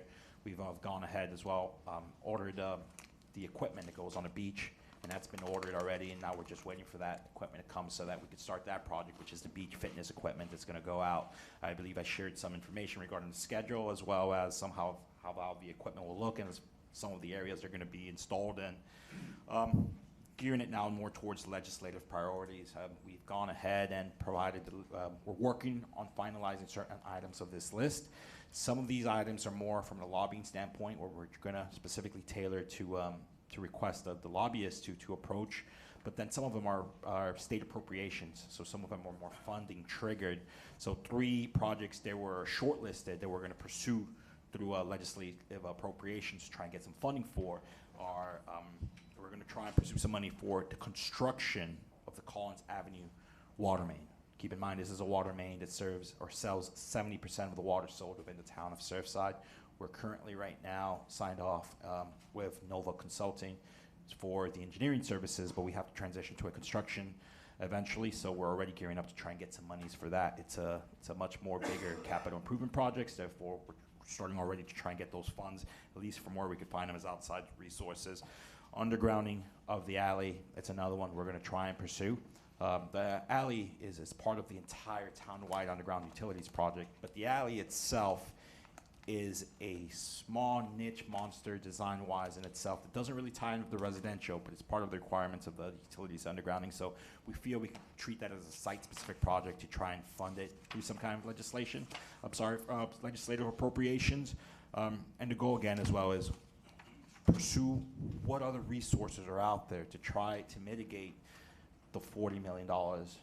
So we will now engage further into that. We will try and pursue other options, creative options, to just try and ease in that a little bit.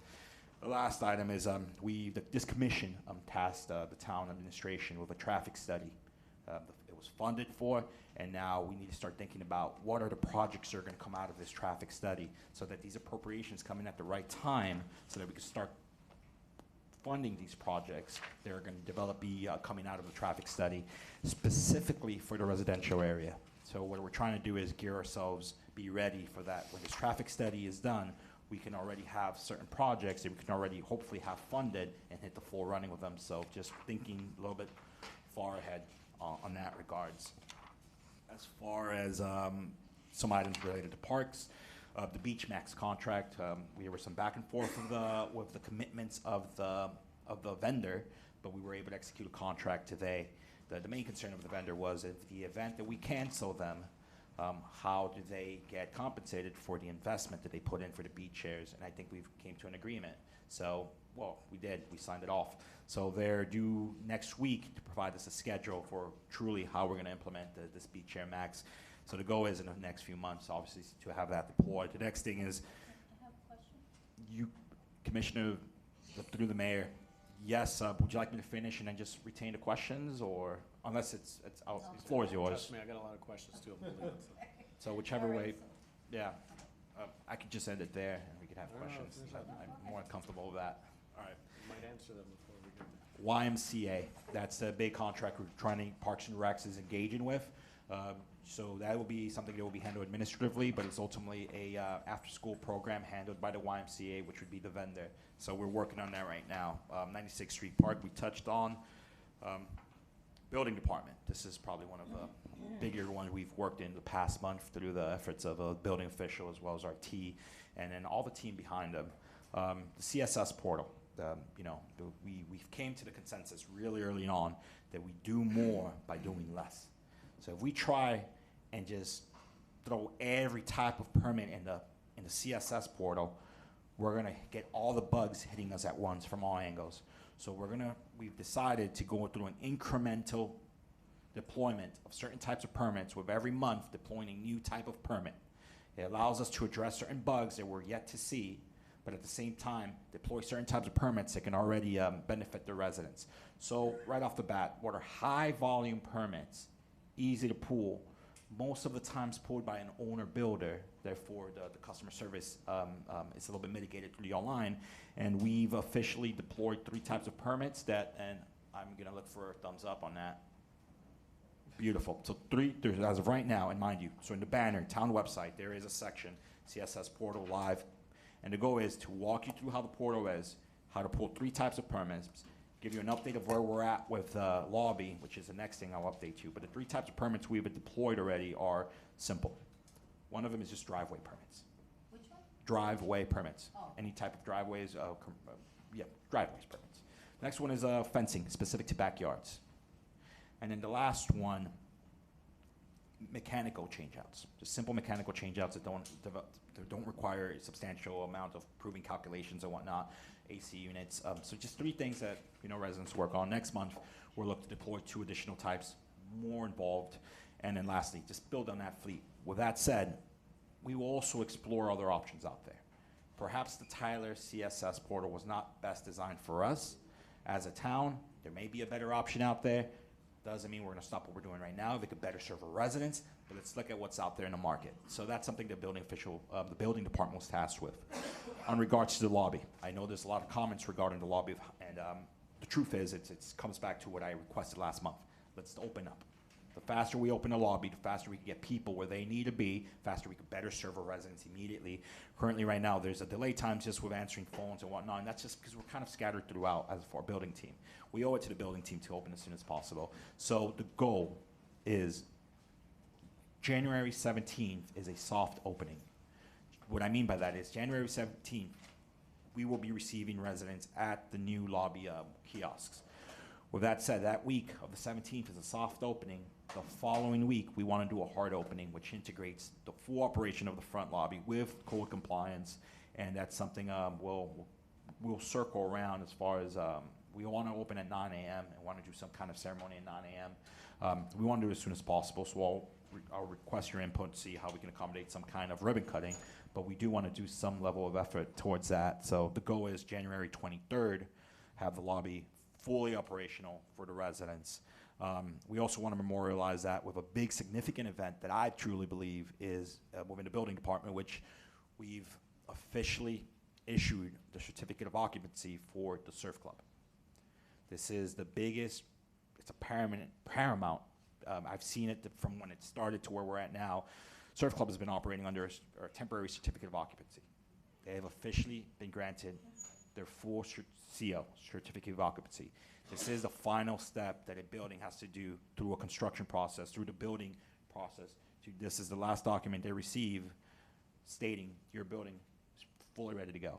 So I think this is a really big milestone for the town, considering it's probably the biggest CO in town history, and perhaps we'll somehow join the ribbon cutting with perhaps some kind of issuance. I'll let building official coordinate that more with that building team. On that note,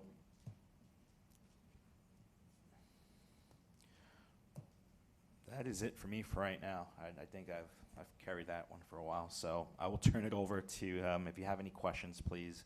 I'm here. Commissioner Velazquez, you had a couple of questions.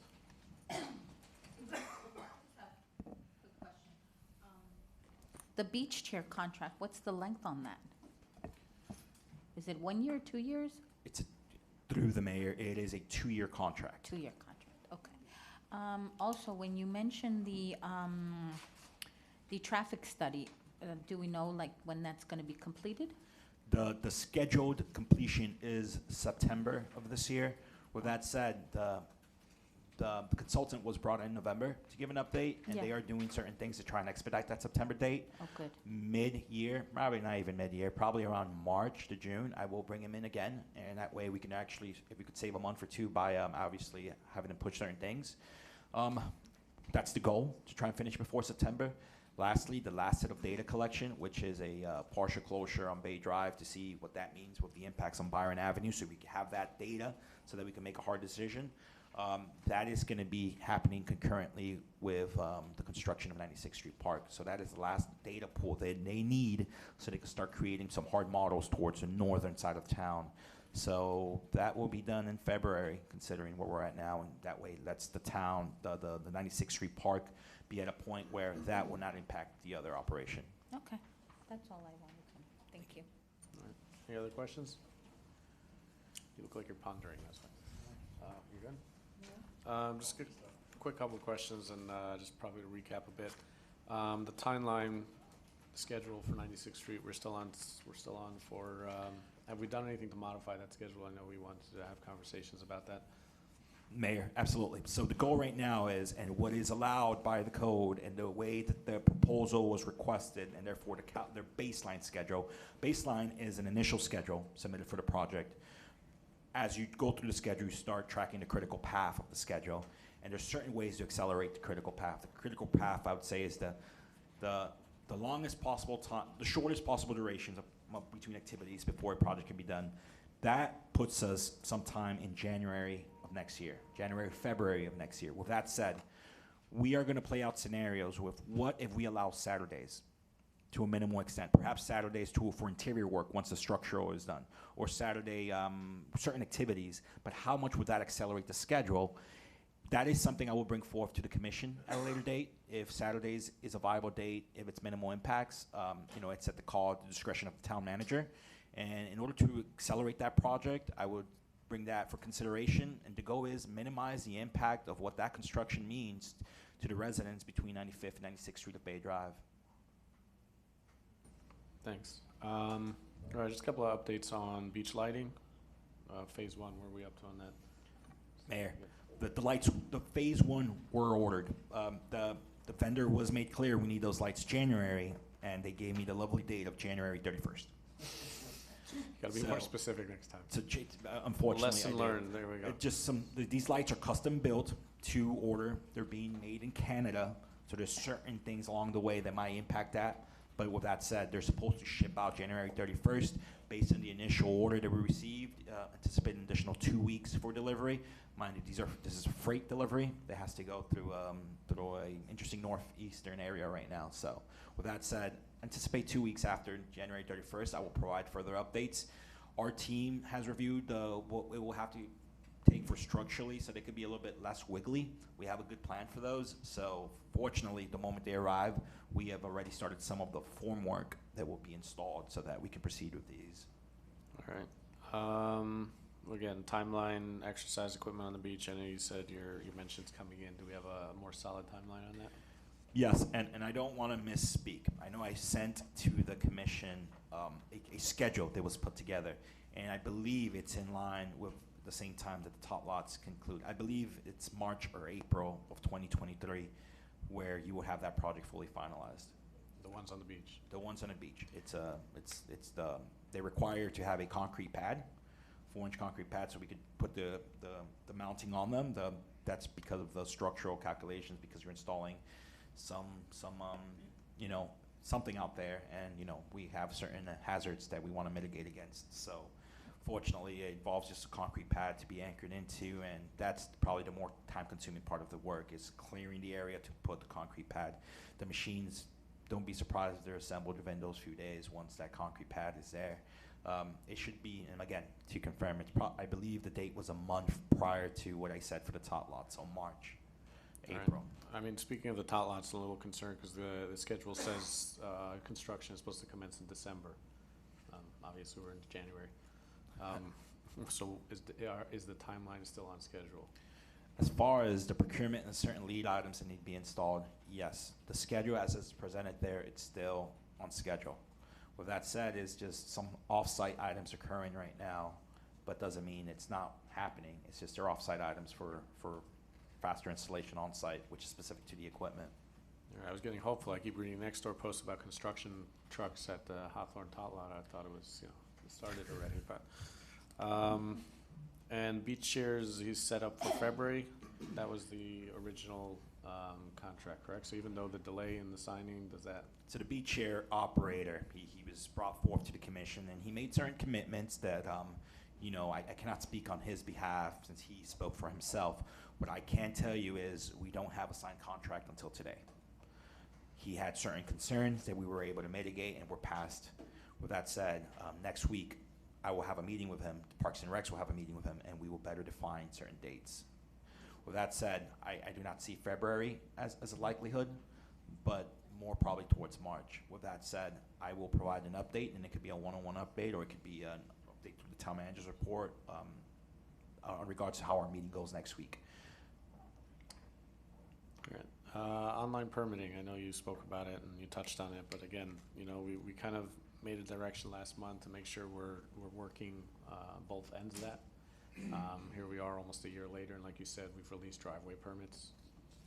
That's not good enough, frankly. Like, again, software could have been launched in 3 months.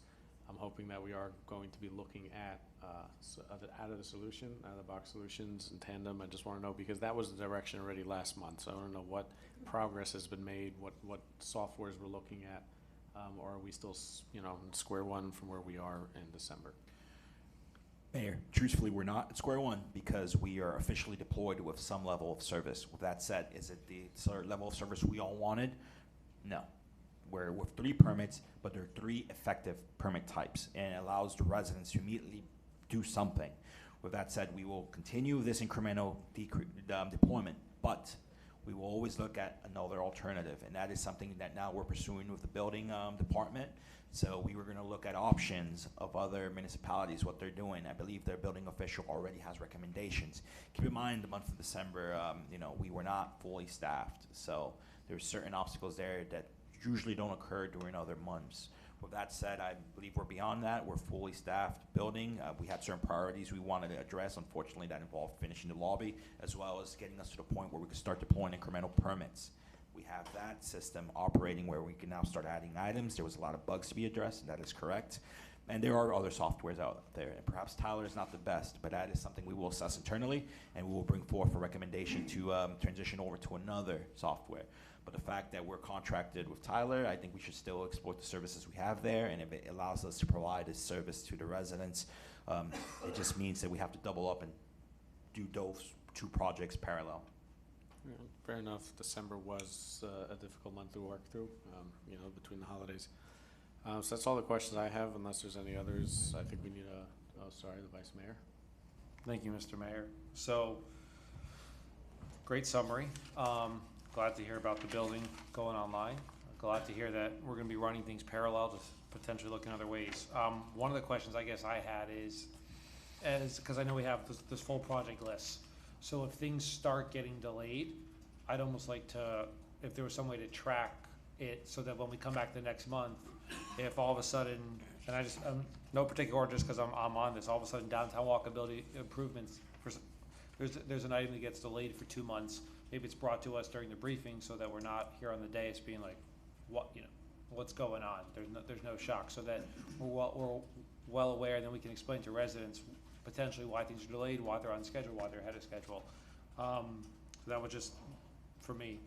The other thing is, you talked about Saturdays. I mean, that's going to be, I think, a combination of this commission making that decision and obviously reaching out to the residents that it affects in that street. But I just did some rough math, not even on the year project, on if you let them work 40 Saturdays, that takes off 2 months of when the park can be closed or open sooner. So it is something for the town to think about. It's, if they allow it on the park on Saturdays, on 40 Saturdays, you just knocked off 2 months of the schedule, because that's 40 work days, 8 weeks.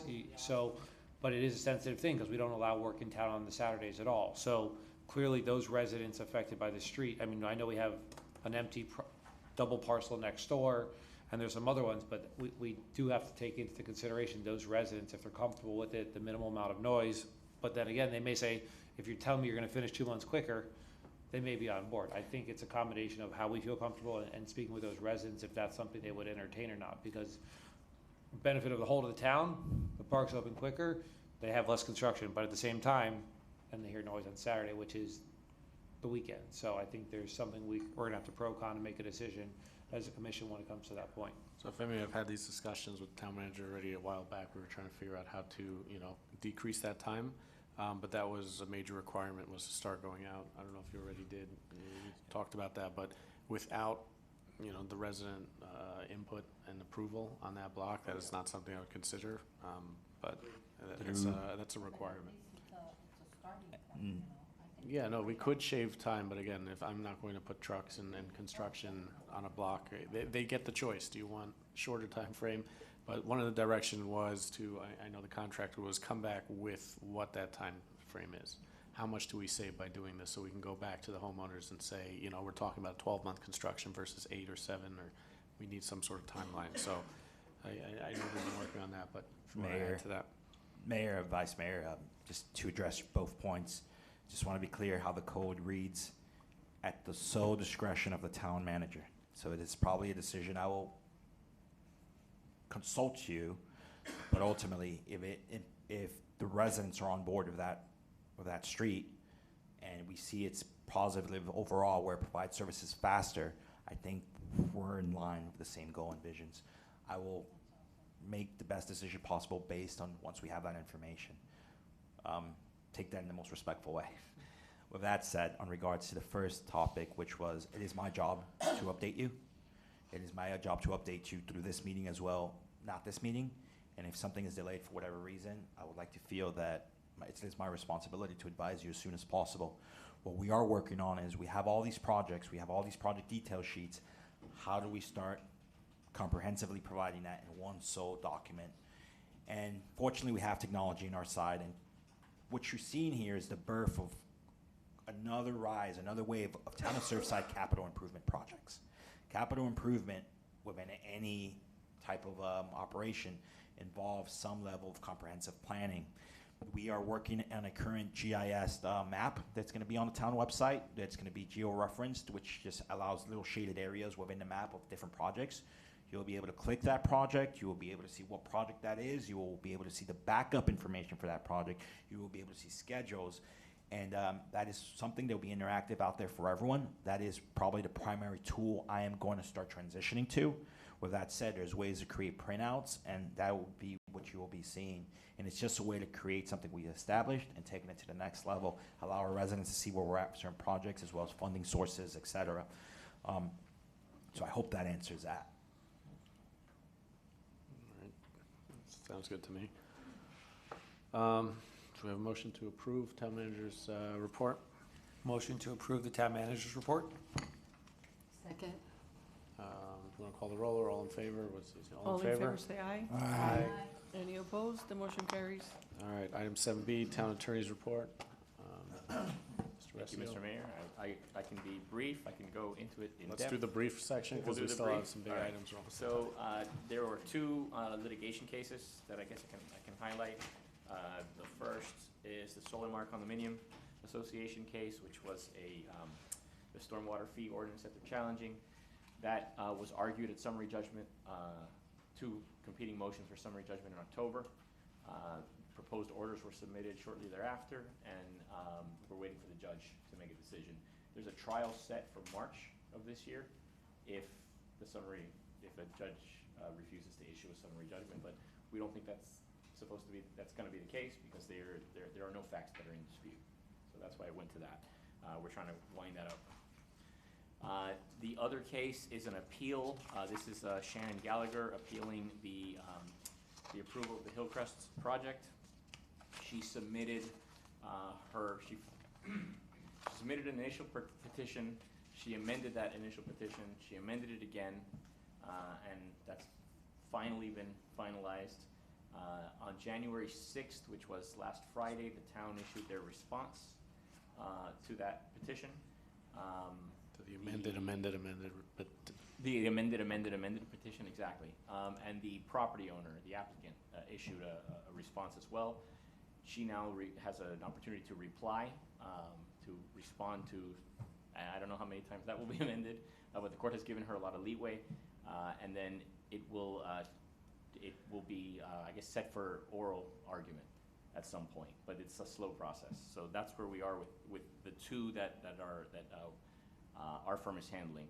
There are a couple of other, I guess, corollary cases, mostly handled by Johnson & Selmo Insurance Counsel. I think you wanted to hear about those. This was one is Cohen versus the town of Surfside, which was a gentleman who was riding his scooter and he slipped and suffered injuries.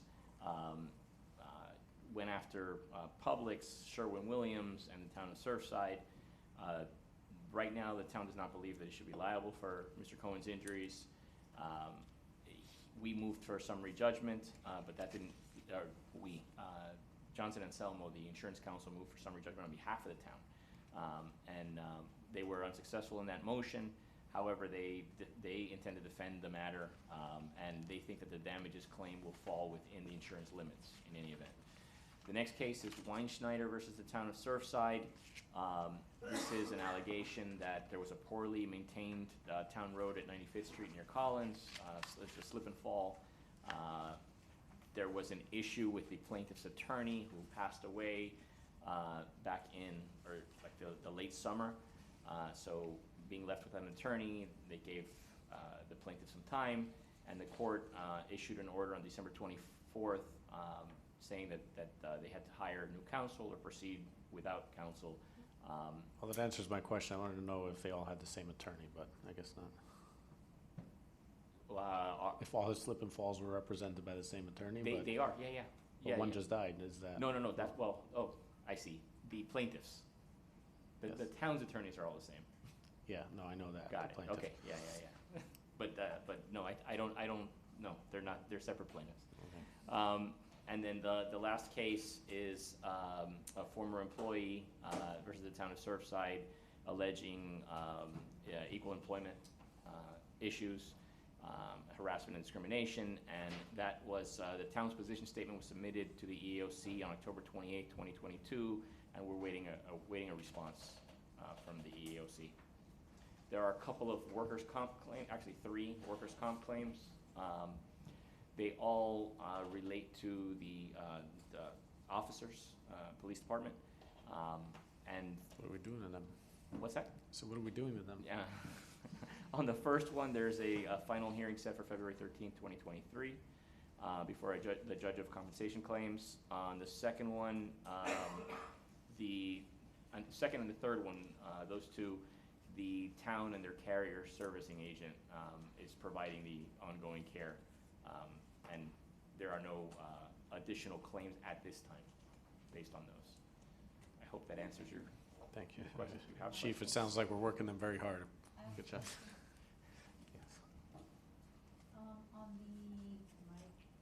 On that Shannon Gallagher case. Yes. Does that stop the developer from building until this case is solved, or? It does not. It does not, okay.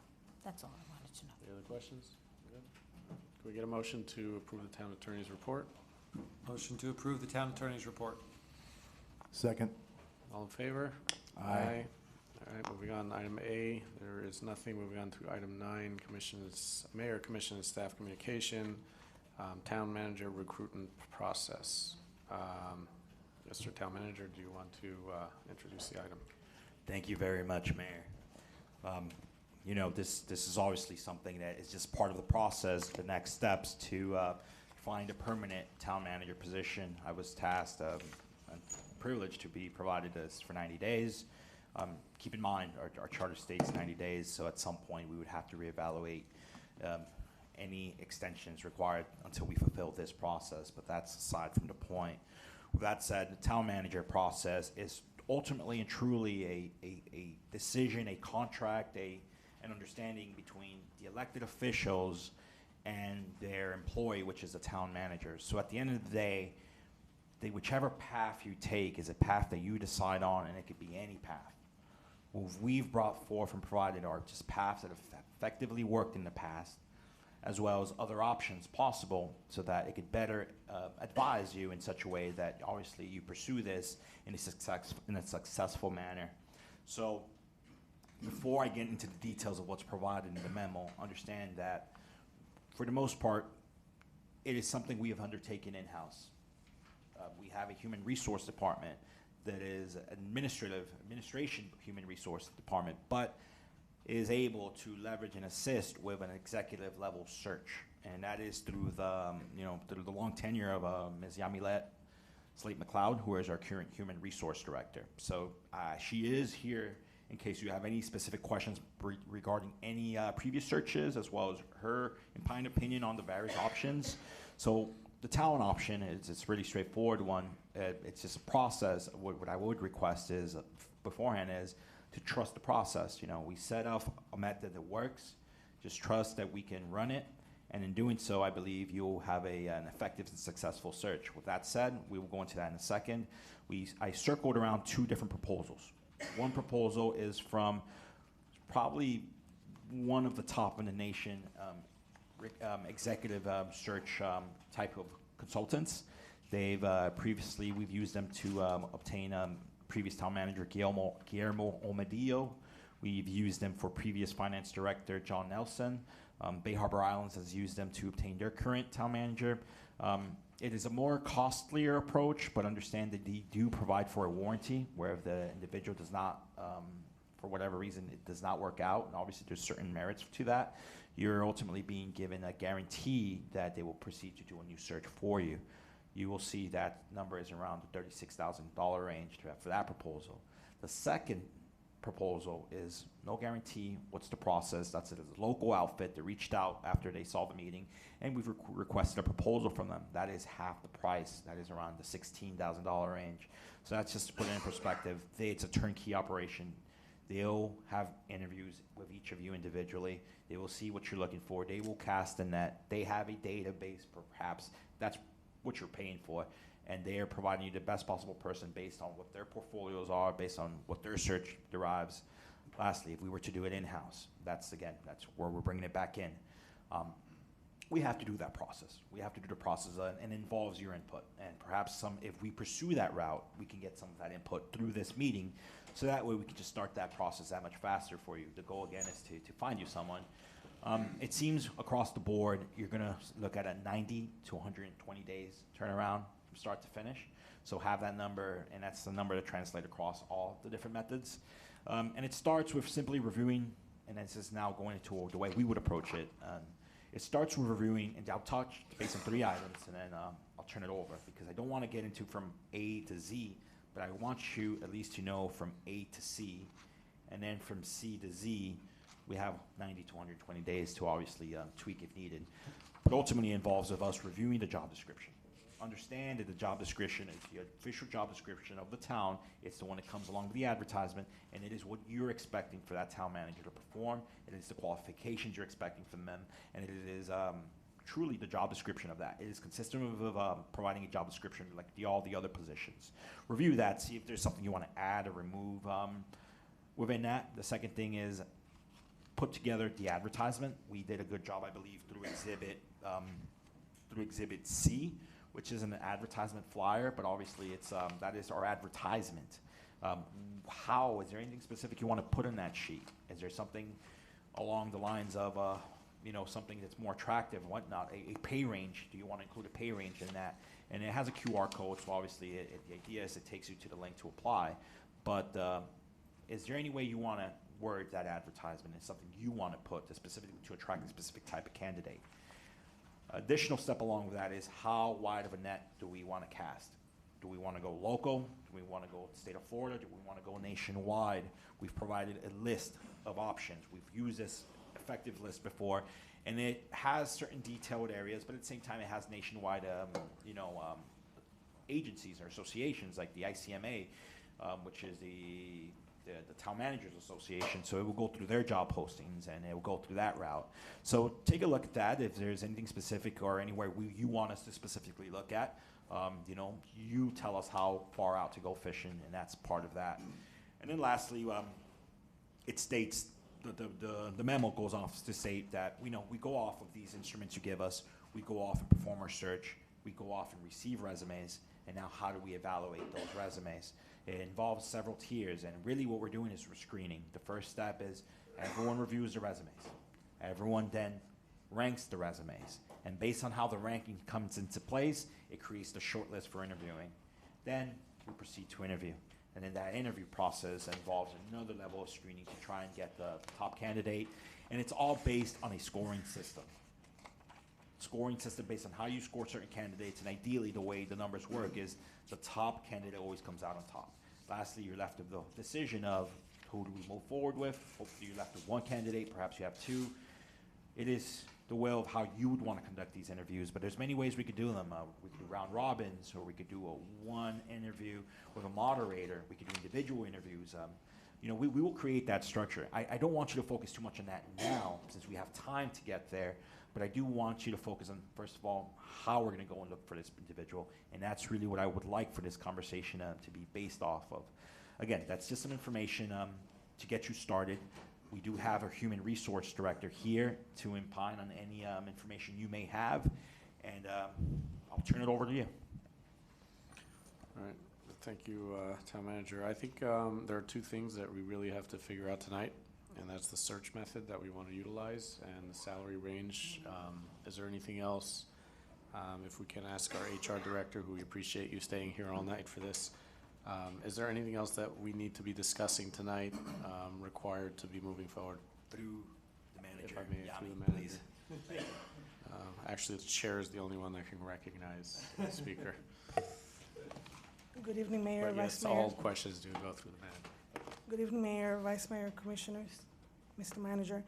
I think the thing that I need to know is it in-house or are we seeking a firm? Once it's determined, then I know what my role is in that process. If you decide that it's internal, then the steps that are highlighted on the memo is exactly what we did with the last search. As Manager Hector Gomez indicated, it's your process. You can add, delete, so I just await direction on option A or B. But to get started, if you decide to do it in-house, I would need to get a confirmation on the job description to make sure that the attachment that's to the memo is accurate to your wants. and then determine whether or not you want to provide a range in the advertisement, okay? That would be the initial thing that I need. Another thing on that element is, like the last search require the candidates to provide not only their salary history, but their requested salary. That was a request of the former commission. That has its pros and its cons, as you had started the conversation at the 5:30 meeting. But whichever route you decide to go, I'm here to serve. I'll do it exactly as you, through the manager, direct me to do it. So I can speak on the benefit of one way or the other if you want to have that information. But otherwise, I just await on your process.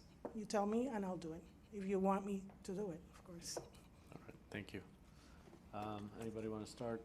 I think we should maybe address each item. We have 3 items apparently to go through, so let's just address each one individually, make a motion on each, and then that would answer a lot of that. Mayor, Gotta go through before we go into it, it's 2 minutes to 11. Would you like to extend? Somebody's got to fix the clock on the wall, but yeah. Motion to extend, I'm gonna try to knock this all out, 30 minutes one time. I'm hoping we can get this done. Second. All in favor, say aye. Aye. The motion carries. So as I was saying, maybe let's quickly discuss the search method that we all think, and then we'll go from salary range, job description, and hopefully you'll have what you need by the end of the night. Sure, thank you. Anybody want to start? Through the mayor, I just had one question for just to make sure. Commissioner Landsman, there's no conflicts for you, right? Your firm's not applying, right? We don't want that to be alleged on next door in 30 minutes. Well, it's already. That is correct, Mr. Vice Mayor. Okay, so I think before we start, let's just do our public comment, get it, Public comment first, there's always one public comment on every item. Ms. Salzauer, you have 2 minutes. Aliana Salzhauer, 9317 Bay Drive. This is a subject I know a lot about because we spent a lot of time going through the search to find the man that you got rid of in about 30 seconds. The best from experience that we went through is if you use a firm, you're going to get a wider group of candidates, which is very helpful. Sometimes it's very hard to, if you just look locally and if you use inside, people, then sometimes the job goes to inside people, and sometimes they don't necessarily look so hard for other people because everyone's friends with everyone in town hall. So it's very hard to be unbiased. For that reason alone, I would say that outsourcing is a better idea. Also, I think that the people that work in town hall already have their hands full with enough work to do. This sort of cutting off of the heads, there's multiple positions that need to be filled here. You need a town manager, you need an assistant town manager, and you need a police chief. So for all those reasons, I would leave this to professionals to do. There is already sort of that, a lot of, shadow or, cast over the whole leaving of the former people that were in those positions, as you heard tonight. The refusal to waive the NDA was really not great, doesn't really look good. So I would recommend that you use as public a process as possible, unless you want people to, start to doubt this process as well. And if you're legitimately have nothing to hide, then you should do that. It should be as public as possible. Use a professional outsourced firm. Interview candidates in a public setting the way that we did. They were sort of public meetings that were held online. Anyone could tune in, the entire process. That's what I would recommend. Thanks. Thank you, Mrs. Salzauer. Seeing no other speaker cards, I'll be closing public comment on this item. Whatever we do, I hope we don't follow in the footsteps of the previous commission. Second. All right, so this, no. Poor Nelly. Nelly, you're still on the new commission, remember that? No, but you kind of constantly I got a little bit. the previous one. We're on the same page. Well, when I have to sit here and listen to how things should be working by previous commissioners, My question. we gotta keep it interesting for you. Before our public speaker, through the mayor and chair, it was a really quick question for Yami. Well, I mean, again, you gotta go through Hector on these. Yeah, through Hector. But I just wanted to All ask my question questions to through Yami. employees and gotta then- go through that. So Yeah. I let you go through Hector, and then Hector can call up his employees. Of course. Thank you. So, Protocol. thank you. So, protocol and a I guess process. one of the questions, Yami, and I was gonna get a little sidetracked. How many years have you been working in Surfside? 16. Okay. How many town managers have you had? I'm gonna say ballpark 9, 10. Okay. I think it was 9 when I looked into it. but- Well, Okay. counting Hector, probably is 10. There you go. There you go.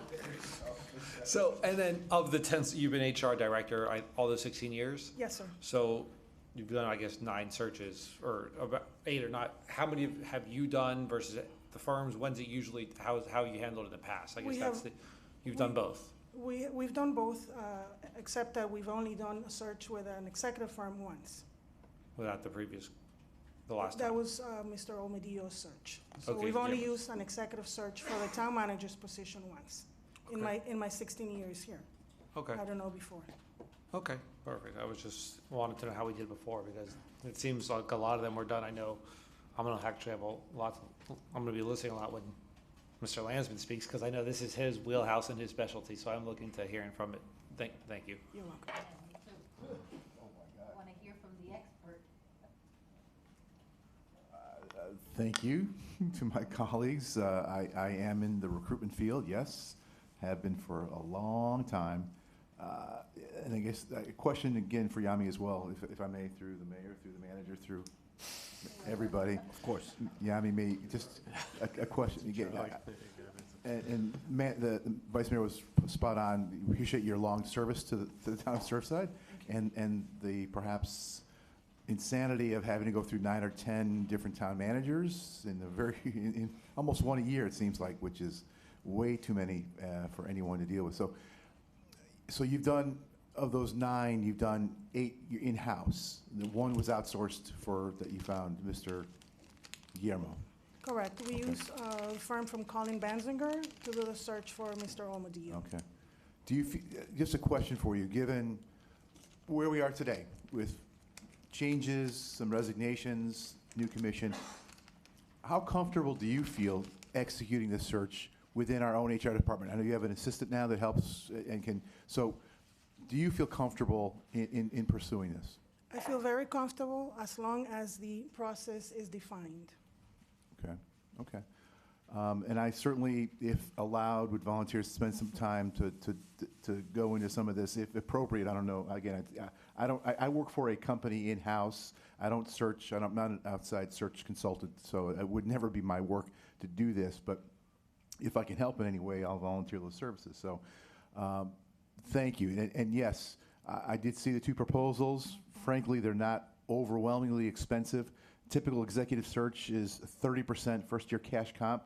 So if we hire somebody at $200K, typical search firm could charge us $60,000, which is expensive. These are much more modest, but I don't know necessarily that a lower price gets you what you want to get. So I would, given I think the competency of Yami and her now double team, there's 2 people in HR. Oh my God, 2, not 1.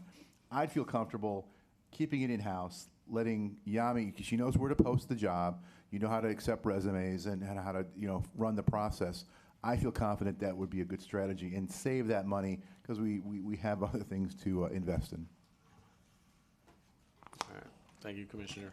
I mean, I don't know if anybody touched on it, but I watched the process last year or with the last commission, and what I found was commissioners making suggestions, which sites, which not. So even though they went out and utilized the process, it was still controlled by an in-house commission. So I think personally, I'd like to trust our HR department. I've seen her work.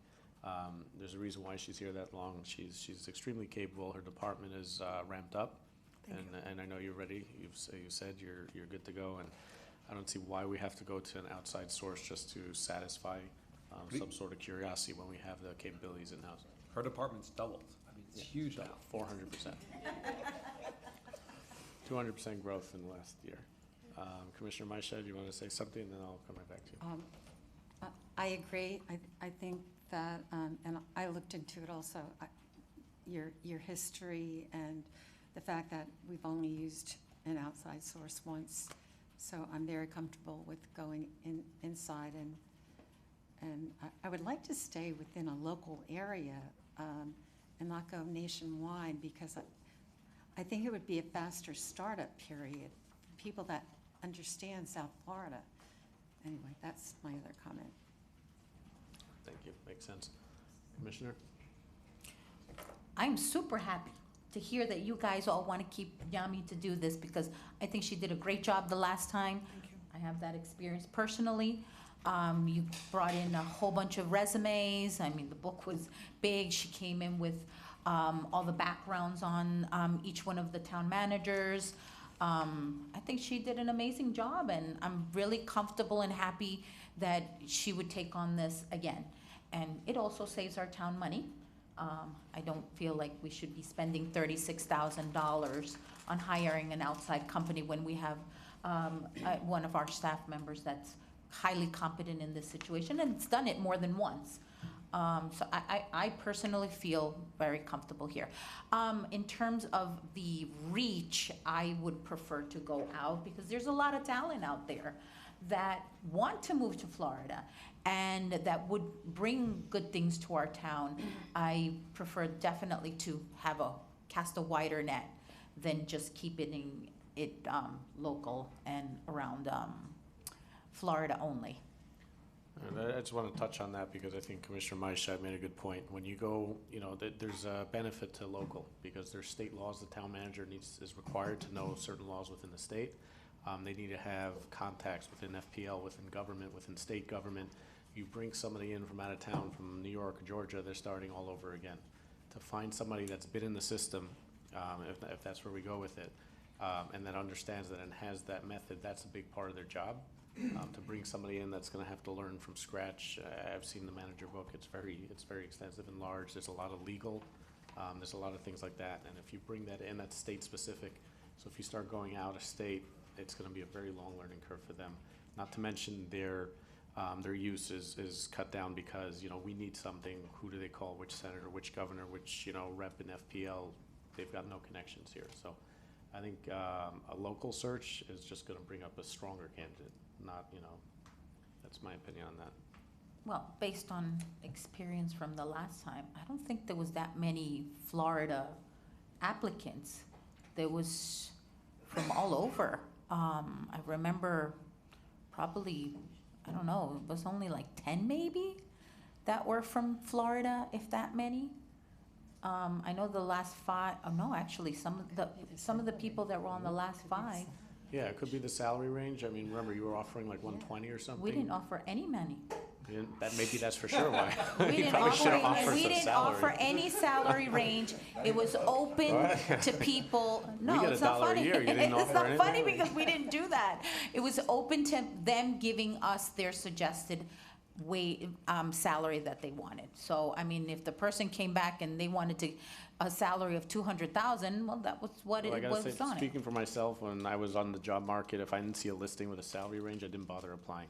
If I didn't know where they were thinking, where their head's at, I didn't even bother wasting my time. For an application, it's a very long and arduous process, and I'm not going to waste that when there's nothing written in it, which is why when we get to the next item, I think it's important to go through that, because if you just leave it blank and open, people are like, they don't understand where you're coming from. And in order to apply, I'm sure our HR director will tell you it's an extensive process. That could be a reason. There could be multiple reasons. The fact that we went through 10 managers in 15 years can be a reason. There's so many factors to why we got there, and all that's going to get out anyways. But a lot of it also has to do that we get a commission every 2 years, so it's absolutely. The new commission wants to have their own town manager, as we just saw right now. Priorities. It's not necessarily about manager who's in place, but when you have government officials, and we'll be discussing this, I'm sure, at a later date. When you have a government official and a body that switches out every 2 years, and the employees don't know their direction, and they keep getting pulled off in what their priorities are, it's very difficult for town employees as well. And I understand. Obviously, to get any major well, projects done. that was on the ballot a couple of years ago, and it failed. We've tried to do it multiple times. I'm sure it's going to come back from our thing, because I think we're like the only municipality around that still is stuck at a 2-year term without staggered, so there's no continuity. But we're going off topic, so let's, and it's late, and we have 2 bigger items to discuss. I think, can we get a motion for the first item, which is the search method?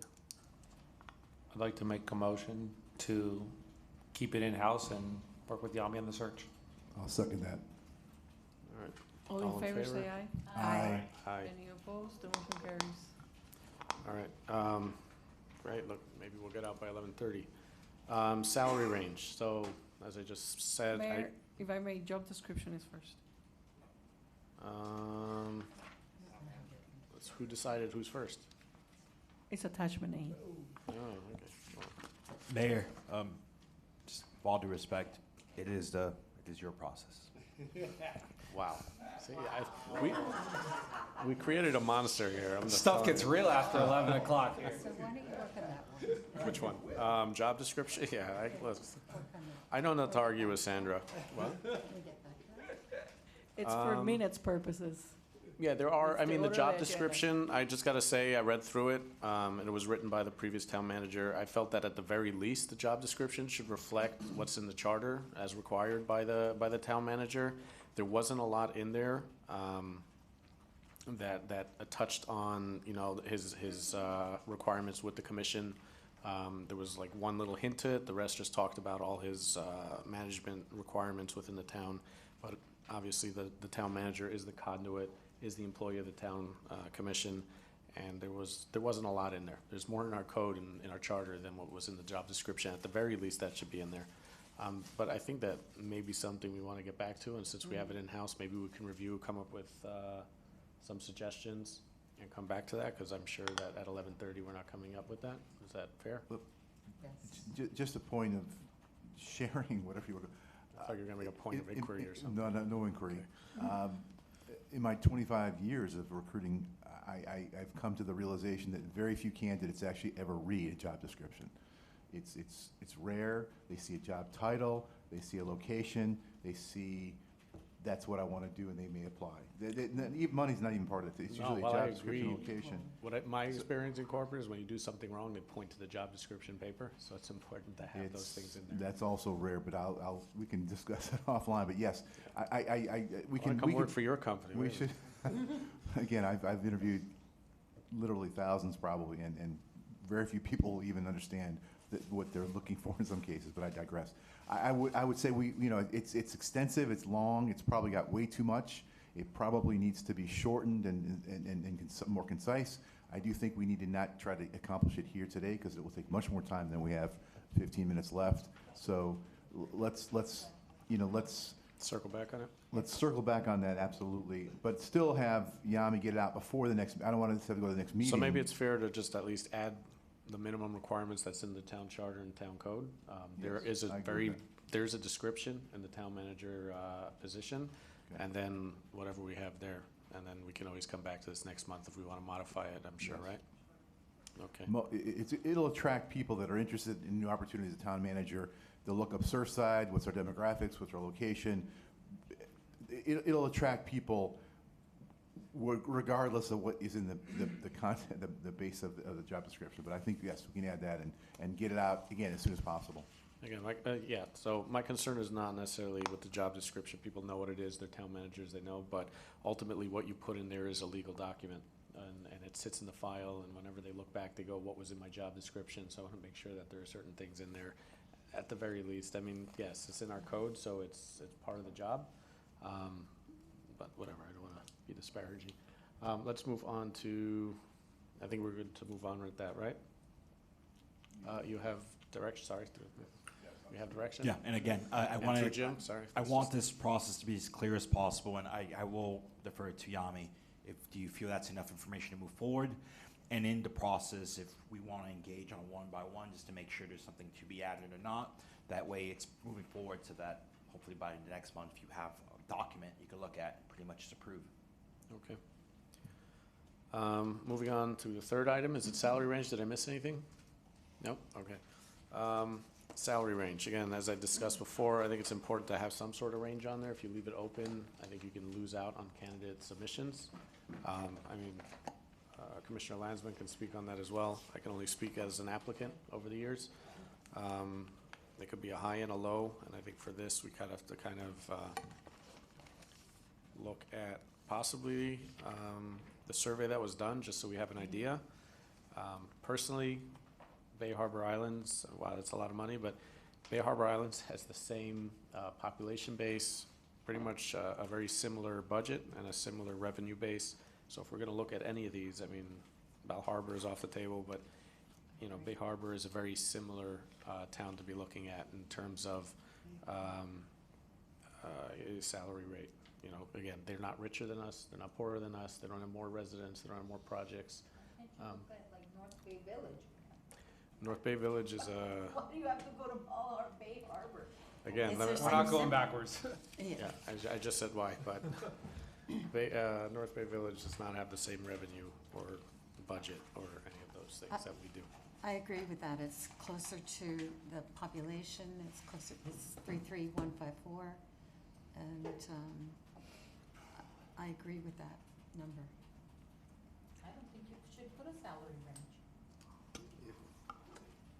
If I may, the bulk of my experience in posting jobs, and I've posted, again, literally thousands, they don't include a salary range. And there are pros and cons to doing that. I agree, yes. If I am making 200 grand right now and I see a posting and it says 150 is the max, I may not apply, and that may be a good thing. Maybe that person doesn't really fit. But the converse is, if I see a max of 265 and I'm making $150 right now, I want that 265. And you sometimes set that expectation with that candidate who's saying, well, you have that range. I may be making $150 right now, but I want the 265 because I'm worth it. So it's a double-edged sword. I would rather leave it out because advertising it puts you in a box. It makes you're stuck. You have a range. What's the if the max is 265? What's the minimum? And again, I don't know what kind of talent we'll attract. We are a small town in Florida. We'll have to see what the candidate flow looks like. But putting that range in there without it being required, again, in Florida it's not required. Colorado, California it is. I think it puts you in a situation where you may end up having to overpay for talent that may not be worth that value, that price point. Well, it would be a high and a low, right? You don't want to, the complaint about somebody coming in and saying, oh, I would have settled for 150 probably means he's not the best talent we want in the town. I wouldn't call it settling. I would call it the right negotiation, the right fit. And we do want to ask, what's your expectation in comp? Hey, I ask it every conversation I have with a candidate. What is your expectation around comp? They tell me, and they can tell me what they're currently at. If they want, that's their prerogative. They could tell me a range, whatever they want. But I ask that question. We may be able to ask about history. I know in my industry we don't ask history because certain states don't allow that.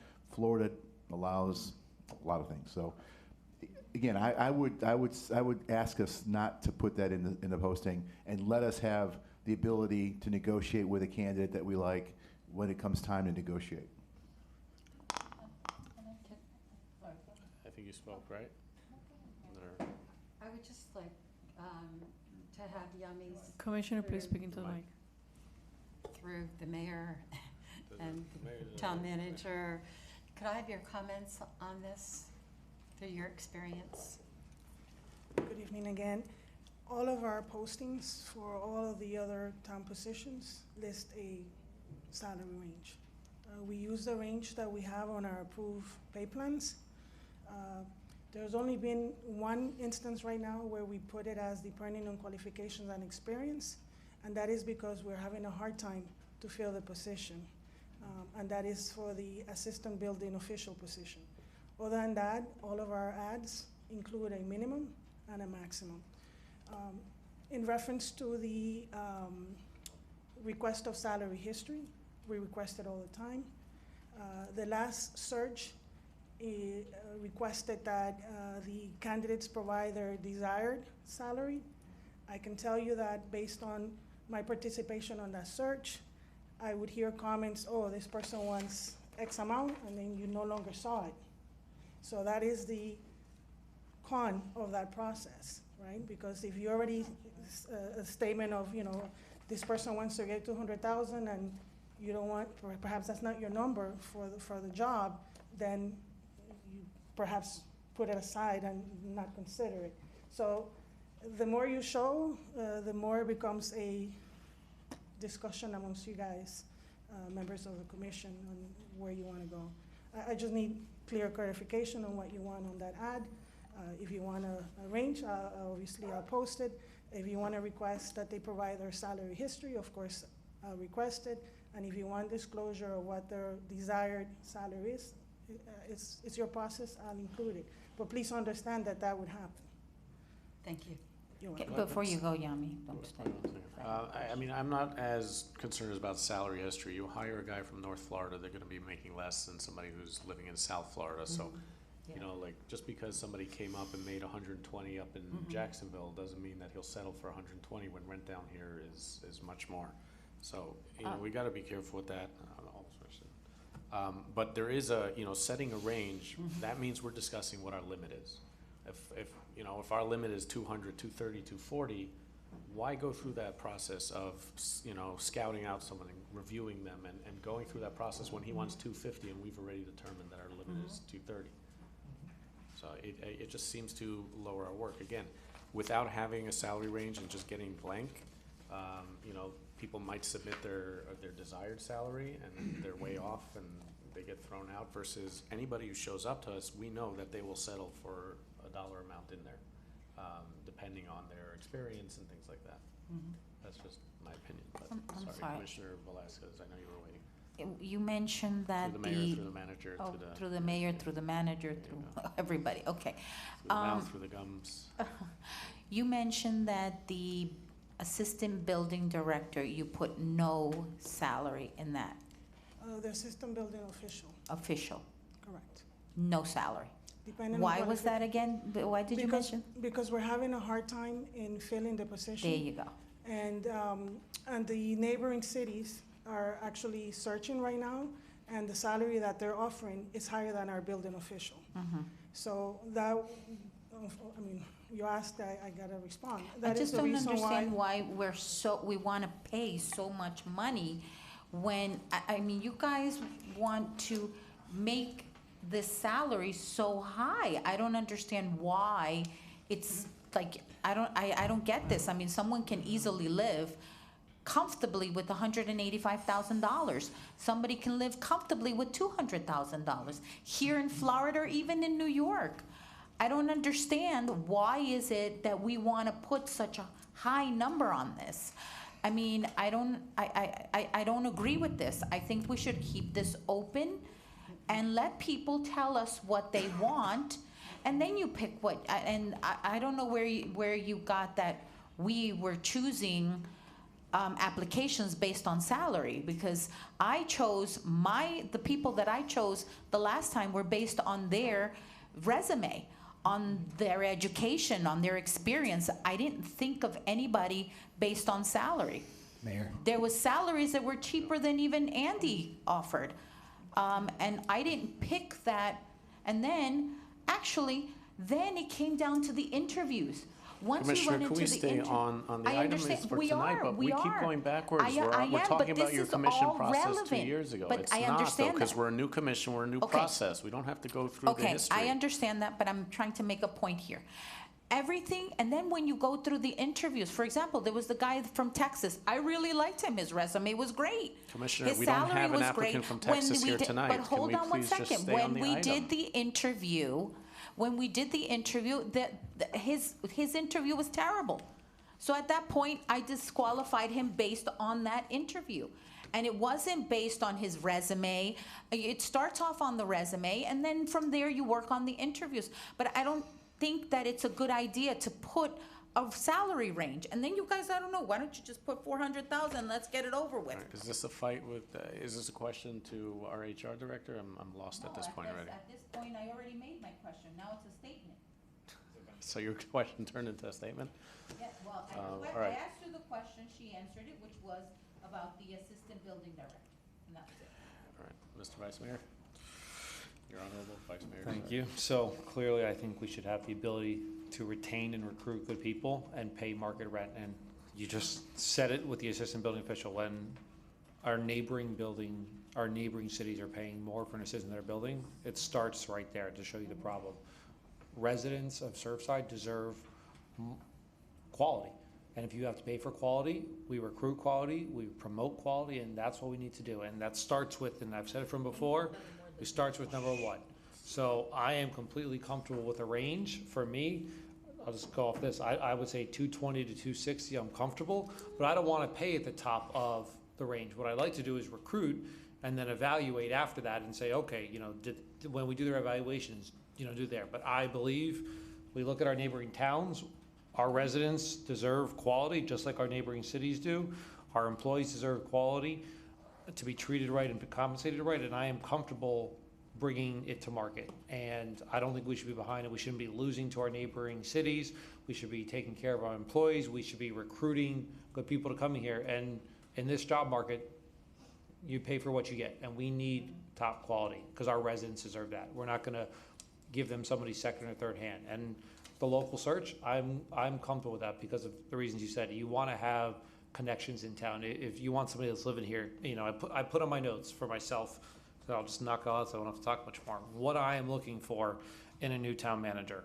Doing the same thing over and over is a definition of insanity and getting the same result. I mean, we don't want to be going through town managers every year and a half. I want somebody, I wrote this, fresh eyes, new idea, innovative, vested into the town. I want somebody to be here for the next 10 to 20 years. I don't want somebody who's just here at the end of their career just to correct a top paycheck. I want somebody who wants to be here, seeing all these projects go through from start to finish, not just leave, you know, not resign, whatever it is during the time. I think we want somebody that's going to be here for the long term that's vested. And to start in compensation, to look for that, I am comfortable paying market and what our neighboring towns are. So I'm comfortable, I'll put a motion after, if the mayor's ready for it, I'm comfortable doing the job search for $220,000 to $260,000.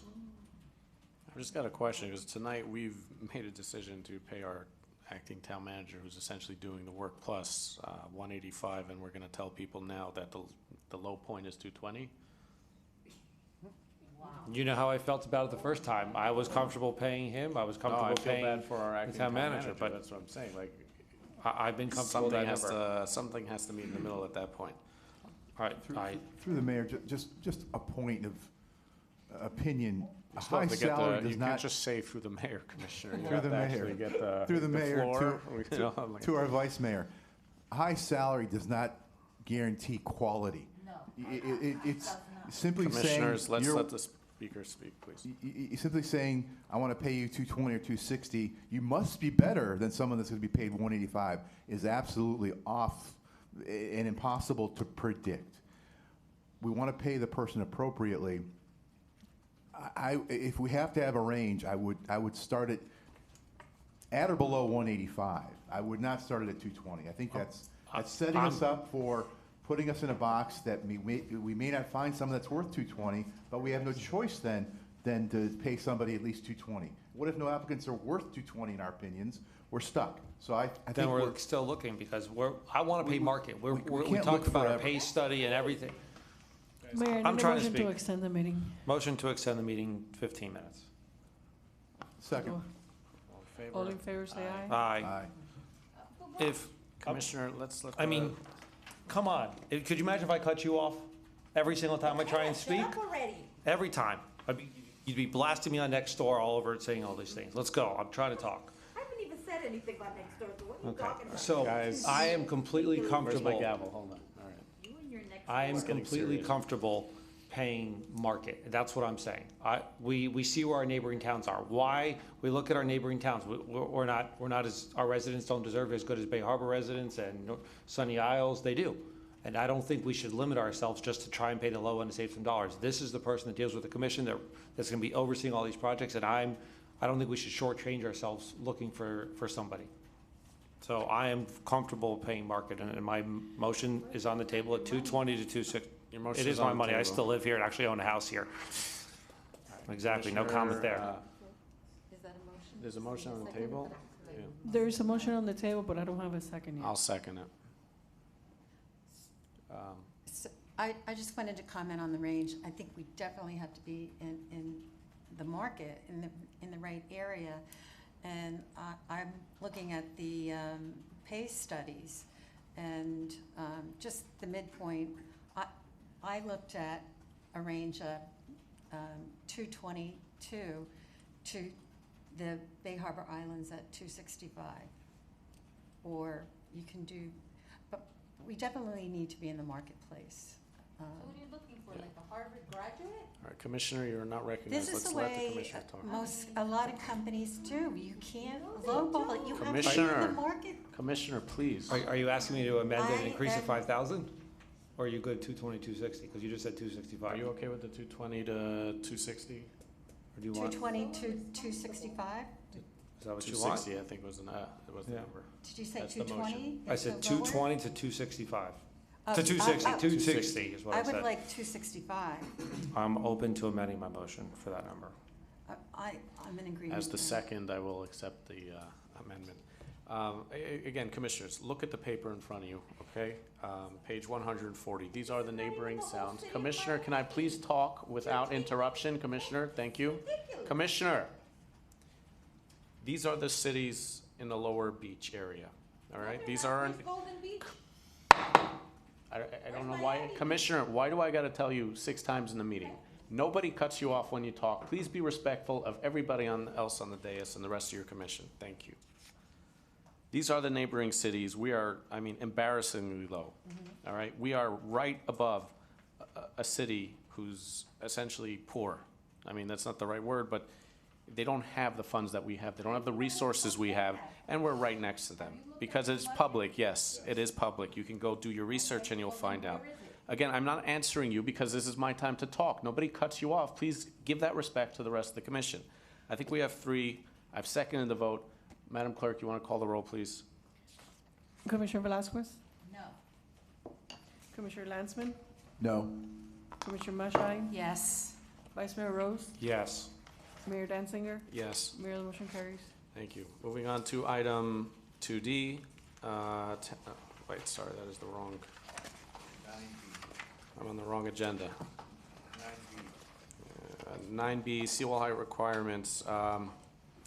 Mr. Manager, if you'll just do a brief introduction, then we'll open up to the public and then finish it off. Thank you very much, Mayor. I'll give you the quick version. Currently, the seawall description in the code is outdated, so we're trying to update it in such a way that creates consistency and uniformity and try and address some of the current permit applications we're receiving, which have seawall elevations all over the place. So we need to update our seawall elevation to be a more resilient of age definition, description, or lastly, just elevation. At the same time, we want to explore the maximum. We don't want to have a big zigzag across our seawall. This addresses current code to update it so that new permits, new buildings address this need or have this need. That is a really quick version.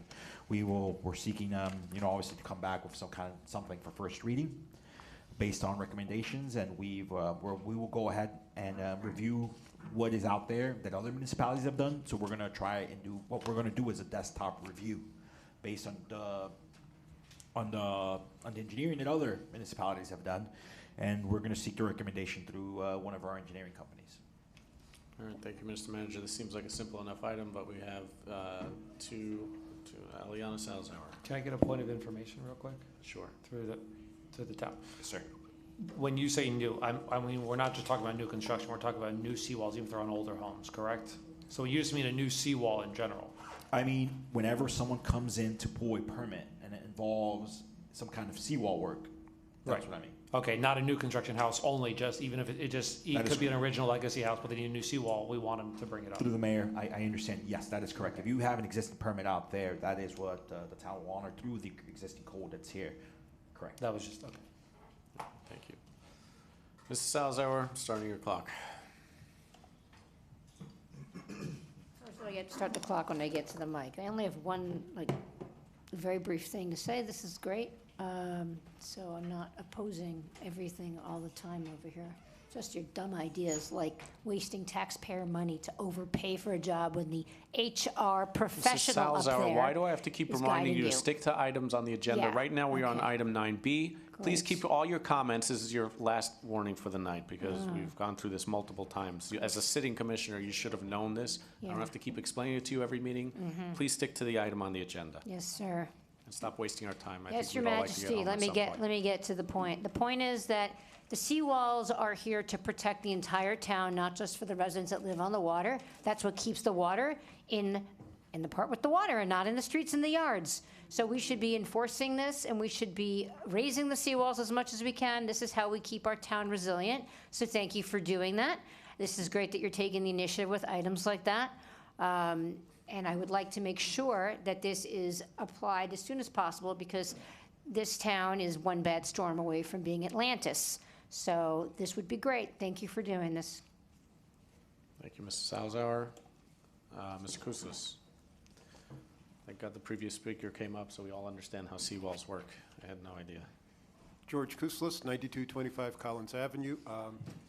The description by the acting town manager is right on. The code is really antiquated, in fact, using terms like mean low water, which isn't even related to NGVD in any direct way, and it's a little bit lower. So that 5 feet is even lower than you might think it's going to be. Neighboring towns are typically have ones that have adjusted themselves. And there's some of the towns you were talking about with the town manager conversation. Typically say something like 7.5 NGVD and structurally capable of being raised to 8.0. So right off the bat, you don't have to do anything in terms of the battered piles or anything to actually add to the cap of the seawall in the future. That's more or less what it is. So I think this is part of our antiquated code that definitely needs updating. Thank you. Thank you, Mr. Kouslis. Is there a need for a discussion, or we could make a motion? We have the motion. We don't have a motion. No. Do we need one? Just give me I thought you direction? started with the, no, we started with the motion. No. We never Just did? as- All right, no. can we make a motion? No, it's town. I don't know what I don't have a height, but I'd like to make a motion for us to look in. Is that to bring it back as Come a back for a reading? recommendation. yeah. Recommendation? Well, why don't they Because I put got together other the, comments. it's 2 ordinances. Why don't they put together the ordinance in conjunction with the town planner and what other parties need to be involved, and then this way we're not wasting another month on this. We could just. That's good. I just do have one comment, because I know this is part of the resiliency. Right. Greater conversation that our town planners are going to be looking into is, overall, are we looking at a 5 or 10 year plan to, those are separate issues, but I want to bring that up, that this is also going to be discussed. Is there a 5-year plan of every seawall in town has to be at that height to protect our town? Is there a 10-year plan? Because I Seems think like a different issue from I'd love to get home at some point. Yeah. they're different, but they do need to be had. So we should probably put them when we put our resiliency plan together. But I'm definitely think for new ones, for sure, and continue that conversation with part of our resiliency. So I am comfortable making a motion for the town to bring us to do the research and bring us what height they recommend for new seawalls. With the resolution, first draft resolution next month. Ordinance. With an ordinance for Ordinance first change, reading sorry. next month. Second. All right, Madam Clerk, call the roll, please. Commissioner Lansman, Yes. Commissioner Velazquez, Yes. Commissioner Maschein, Yes. Vice Mayor Rose, Yes. Mayor Danzinger. Yes. Mayor, the motion carries, and even though the town manager may not like it, can I have a motion to adjourn? So moved. Motion to extend? Extend. Commissioner Lansman made the motion. To adjourn, yes. All in favor, I'll say aye. second that. Bring the Aye. Second to second. adjourn. All in Aye. favor? Aye, Thank thank you, you. everybody.